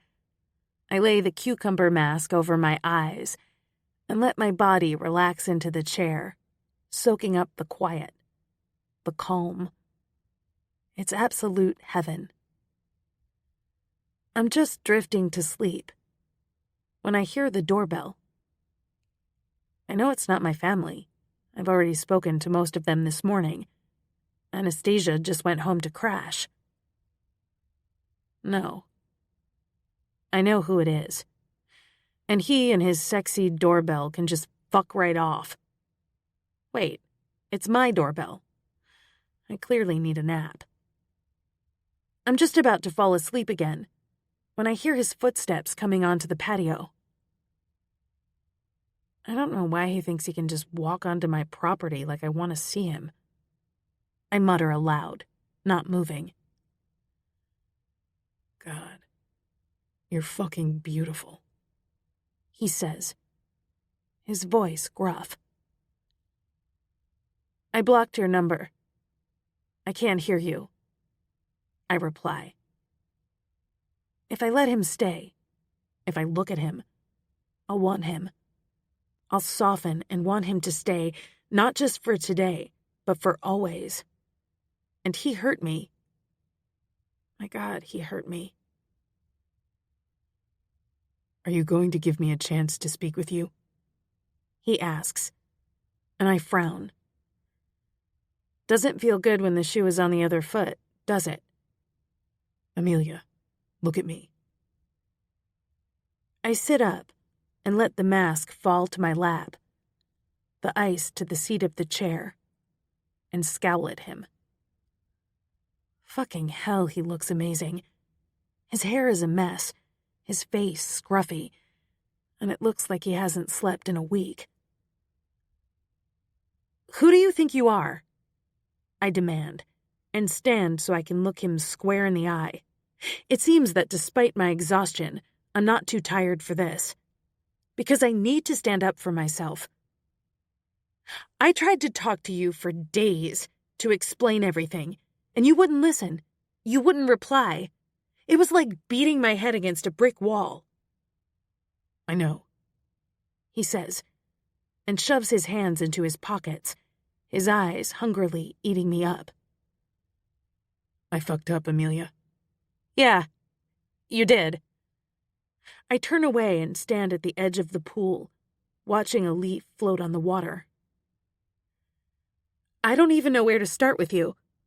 You say you want me to talk to you, but how can I when I'm afraid that I'll say the wrong thing and you'll just get pissed off and leave again? I'm here, and I'm not leaving, he says. He's moved closer to me, and chills ripple down my back. I listened to your voicemail. When? I whirl around and cross my arms over my chest. When did you listen to it? The other day, when I texted you. I tilt my head to the side. You waited 2 weeks from when I left it to listen? I was having a rough time. Yeah? Well, me too. Let me lay this out for you, Wyatt. The man that I loved, who claimed to love me too, decided he was so angry at me that he wouldn't let me anywhere near him. You shut me out completely without a word, without a chance. And now you want a chance. My God, I want to run into his arms and make all of this hurt go away. He's like a freaking magnet to my heart. I need a chance, he replies with a nod. His voice is still soft. He sighs, the muscle in his jaw clenching as he seemingly pulls his thoughts together. I had an inexcusable knee-jerk reaction. That's the best way to describe it. Leah, when I heard you say that you weren't divorced yet, it cut me at the knees. I was the victim of adultery, and I would never do that to someone else. I hate that word when you use it in regards to us, I reply. Because that's not what we did. I see that now, he says with a nod.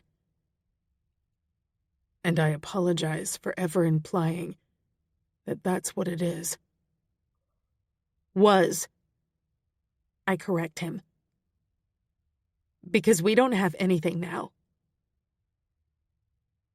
He blinks rapidly, watching me with eyes full of heartache. And I want to pull the words back, except they aren't untrue.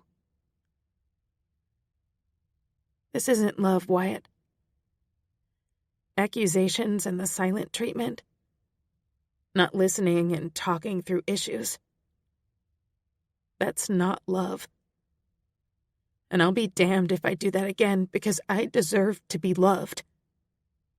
You are loved, damn it. Am I? I prop my hands on my hips now.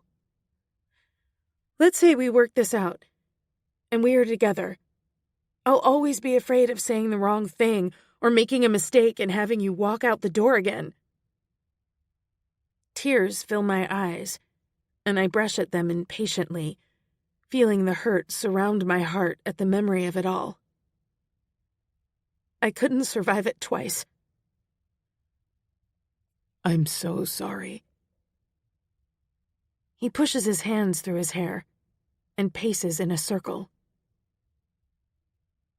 Jesus. I want to reach for you so badly. My body aches with it. Don't touch me. I hug my arms around myself and shake my head slowly. I can't have you touch me. Amelia, I fucked up so big. I get it. It's all I can think about. I miss you. He swallows hard, and I can't look away from him. My tongue is glued to the roof of my mouth, and all I can do is listen. You set my soul on fire. Does that sound cheesy? He smiles softly. I didn't know that the fire was gone until I met you, and it was like I was in the middle of an inferno. You gave me a new purpose every day. Every day. I was so afraid to love you, to really give you all of my love, because love had hurt me in the past. Love didn't hurt you. I interrupt him. His hands fall to his sides. Someone incapable of loving you hurt you. Don't get it twisted, Wyatt. This is something I've had to learn myself. You're right, he says with a nod. I hadn't thought of it that way. I can't be punished for her lack of love. I reply softly. I need someone fearless in their love for me. Someone who's more afraid of losing me than of the possibility of being hurt. That's accurate, he says with a nod. We both deserve that. And Leah, you have it. I wish I could adequately explain this to you, so I'm going to try. I get lost in you, in the best way there is. I look into your eyes, and I see myself there. I see my own feelings shining back at me. And that's completely new to me. Your voice gives me butterflies. Your touch ignites every nerve ending in my body. And when we're together, well, it's the closest to heaven that I'll ever be, I'll tell you that. I look at you, and I just love you. I love you so much that it terrifies me and fills me with so much joy, I think I might die from it. I'm so sorry for the way I acted, and I feel like a complete fool for not listening, for not working with you through it. It's the biggest regret and mistake of my life, and I'm standing here baring my soul to you, praying that it's not too late to make it all right again. I need you, Amelia. I need you every fucking day of my life. I chew on my lip, tears streaming down my cheeks.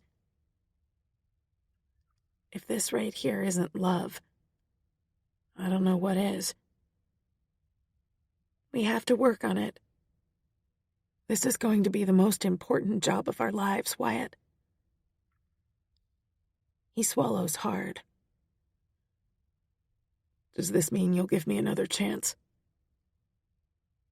I nod, and I'm suddenly caught up in his arms, being swung around and hugged tighter than I ever have been. I thought I'd lost you, he says, and sets me on my feet, framing my face in his hands and staring intently into my eyes. It almost killed me.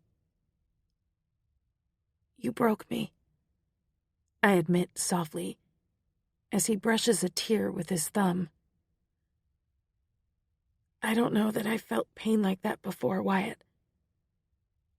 I need you to promise that it won't happen again. Never. His voice is firm and sure. I'll never intentionally hurt you, my love. And I would never hurt you either. You need to trust and remember that when you feel insecure or worried. I know. He tips his forehead to mine. I'm so relieved that you're home. I smile and grip his wrists in my hands. Guess what? What? That technicality that almost ended us. It's done. As of yesterday, I'm a divorced woman. Thank Christ. He crushes his mouth to mine and lifts me effortlessly into his arms, carrying me to my chaise lounge, and sits with me in his lap. The idea of him still being tied to you made me homicidal. No need for that, I assure him, and rest my head on his shoulder. I have something else to tell you, and we might as well do this now in case it's another deal breaker. Okay. He doesn't even tense up under me. Not worried? I don't think I have any more deal breakers where you're concerned. But go ahead. I reach for my phone and bring up the photo from the shoot earlier in the week. I've done well with my career, Wyatt. I make a good living and can afford things that can make me happy. But I'm about to become a very wealthy woman. I show him the photos, the campaign plans for the brand, the contract with Sephora's branding at the top. Why in the hell would this be a deal breaker? Because maybe you don't want to be with a woman who earns more money than you. He snorts. Sweetheart, your job doesn't affect my job. The fact that this is happening for you is so fucking amazing and wonderful, and the product of your own hard work. I'll be happy to support you and help you in any way I can. He kisses my forehead. And you should know, I do pretty well myself. I know, and I'm proud of you too. So proud. I sit up so I can look into his eyes. I think you're brilliant and amazing. Thank you.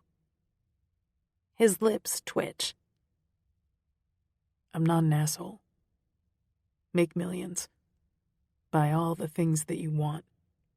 Quit your job tomorrow and become a tomato farmer for all I care. As long as I get to be standing next to you through all of it, I'm the happiest man in the world. I love you. I kiss him and nuzzle into him again. I'm finally home. Chapter 21. Amelia. 3 months later.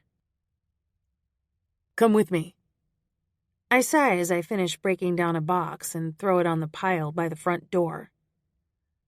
I'm so damn tired of moving. It's exhausting and I'm over it. I know. We're almost finished. He pulls me to him and kisses me in that way he does when he's feeling particularly in the mood. I don't have time for hanky-panky, I say, pushing against his chest, but not too hard. I don't want him to let go after all. And I'm sweaty.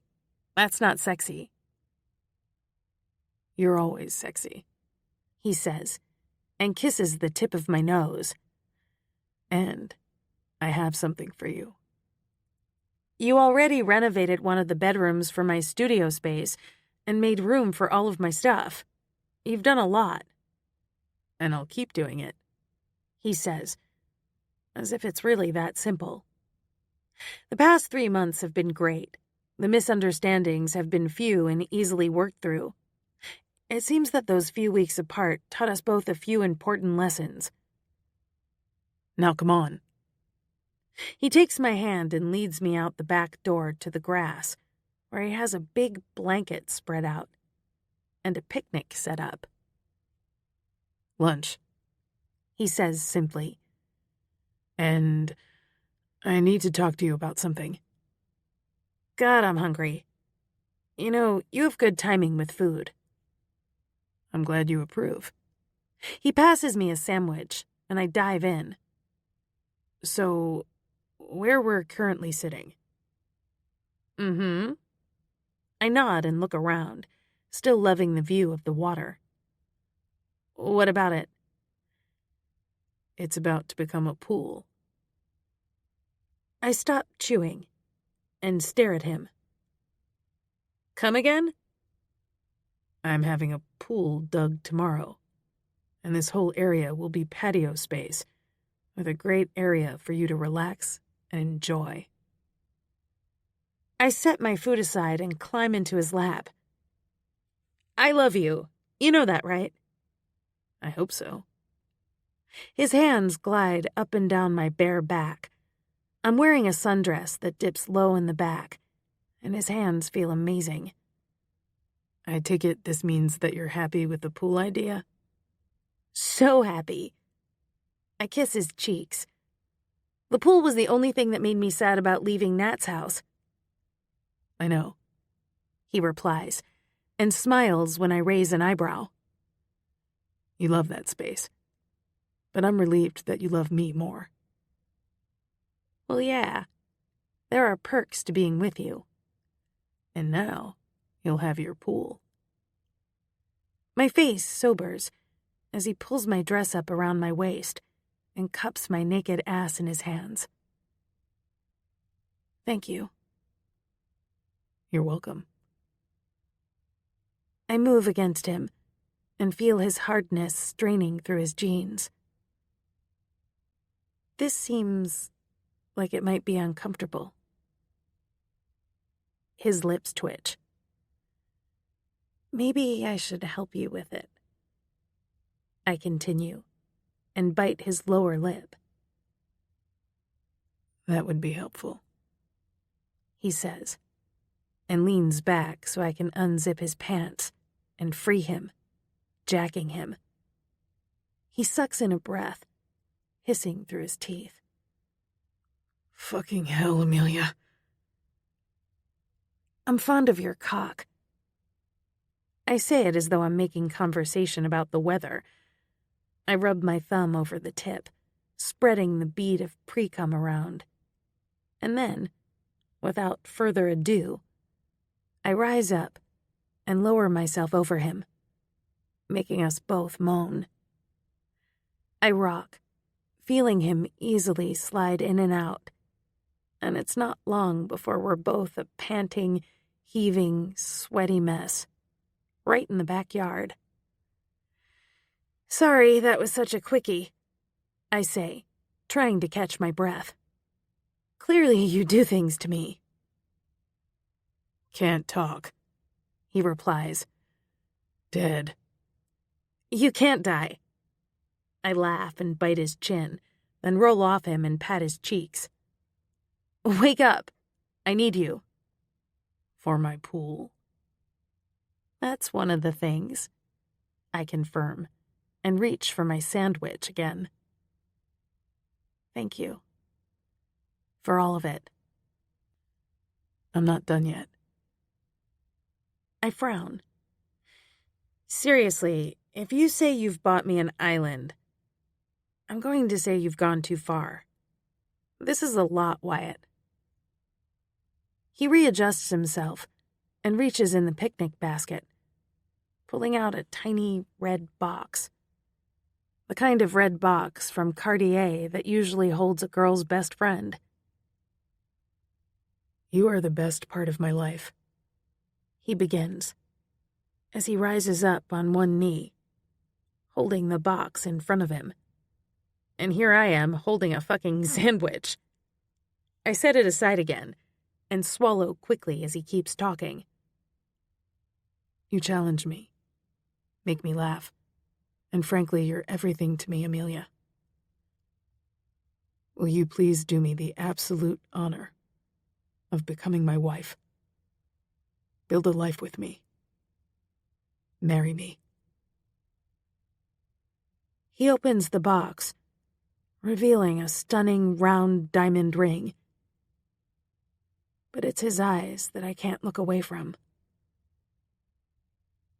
I love you so much, I say. Is that a yes? I laugh and hold out my hand, giddy as he slides the ring onto my finger, and then launch myself into his arms. That's a yes times a million, Wyatt Crawford.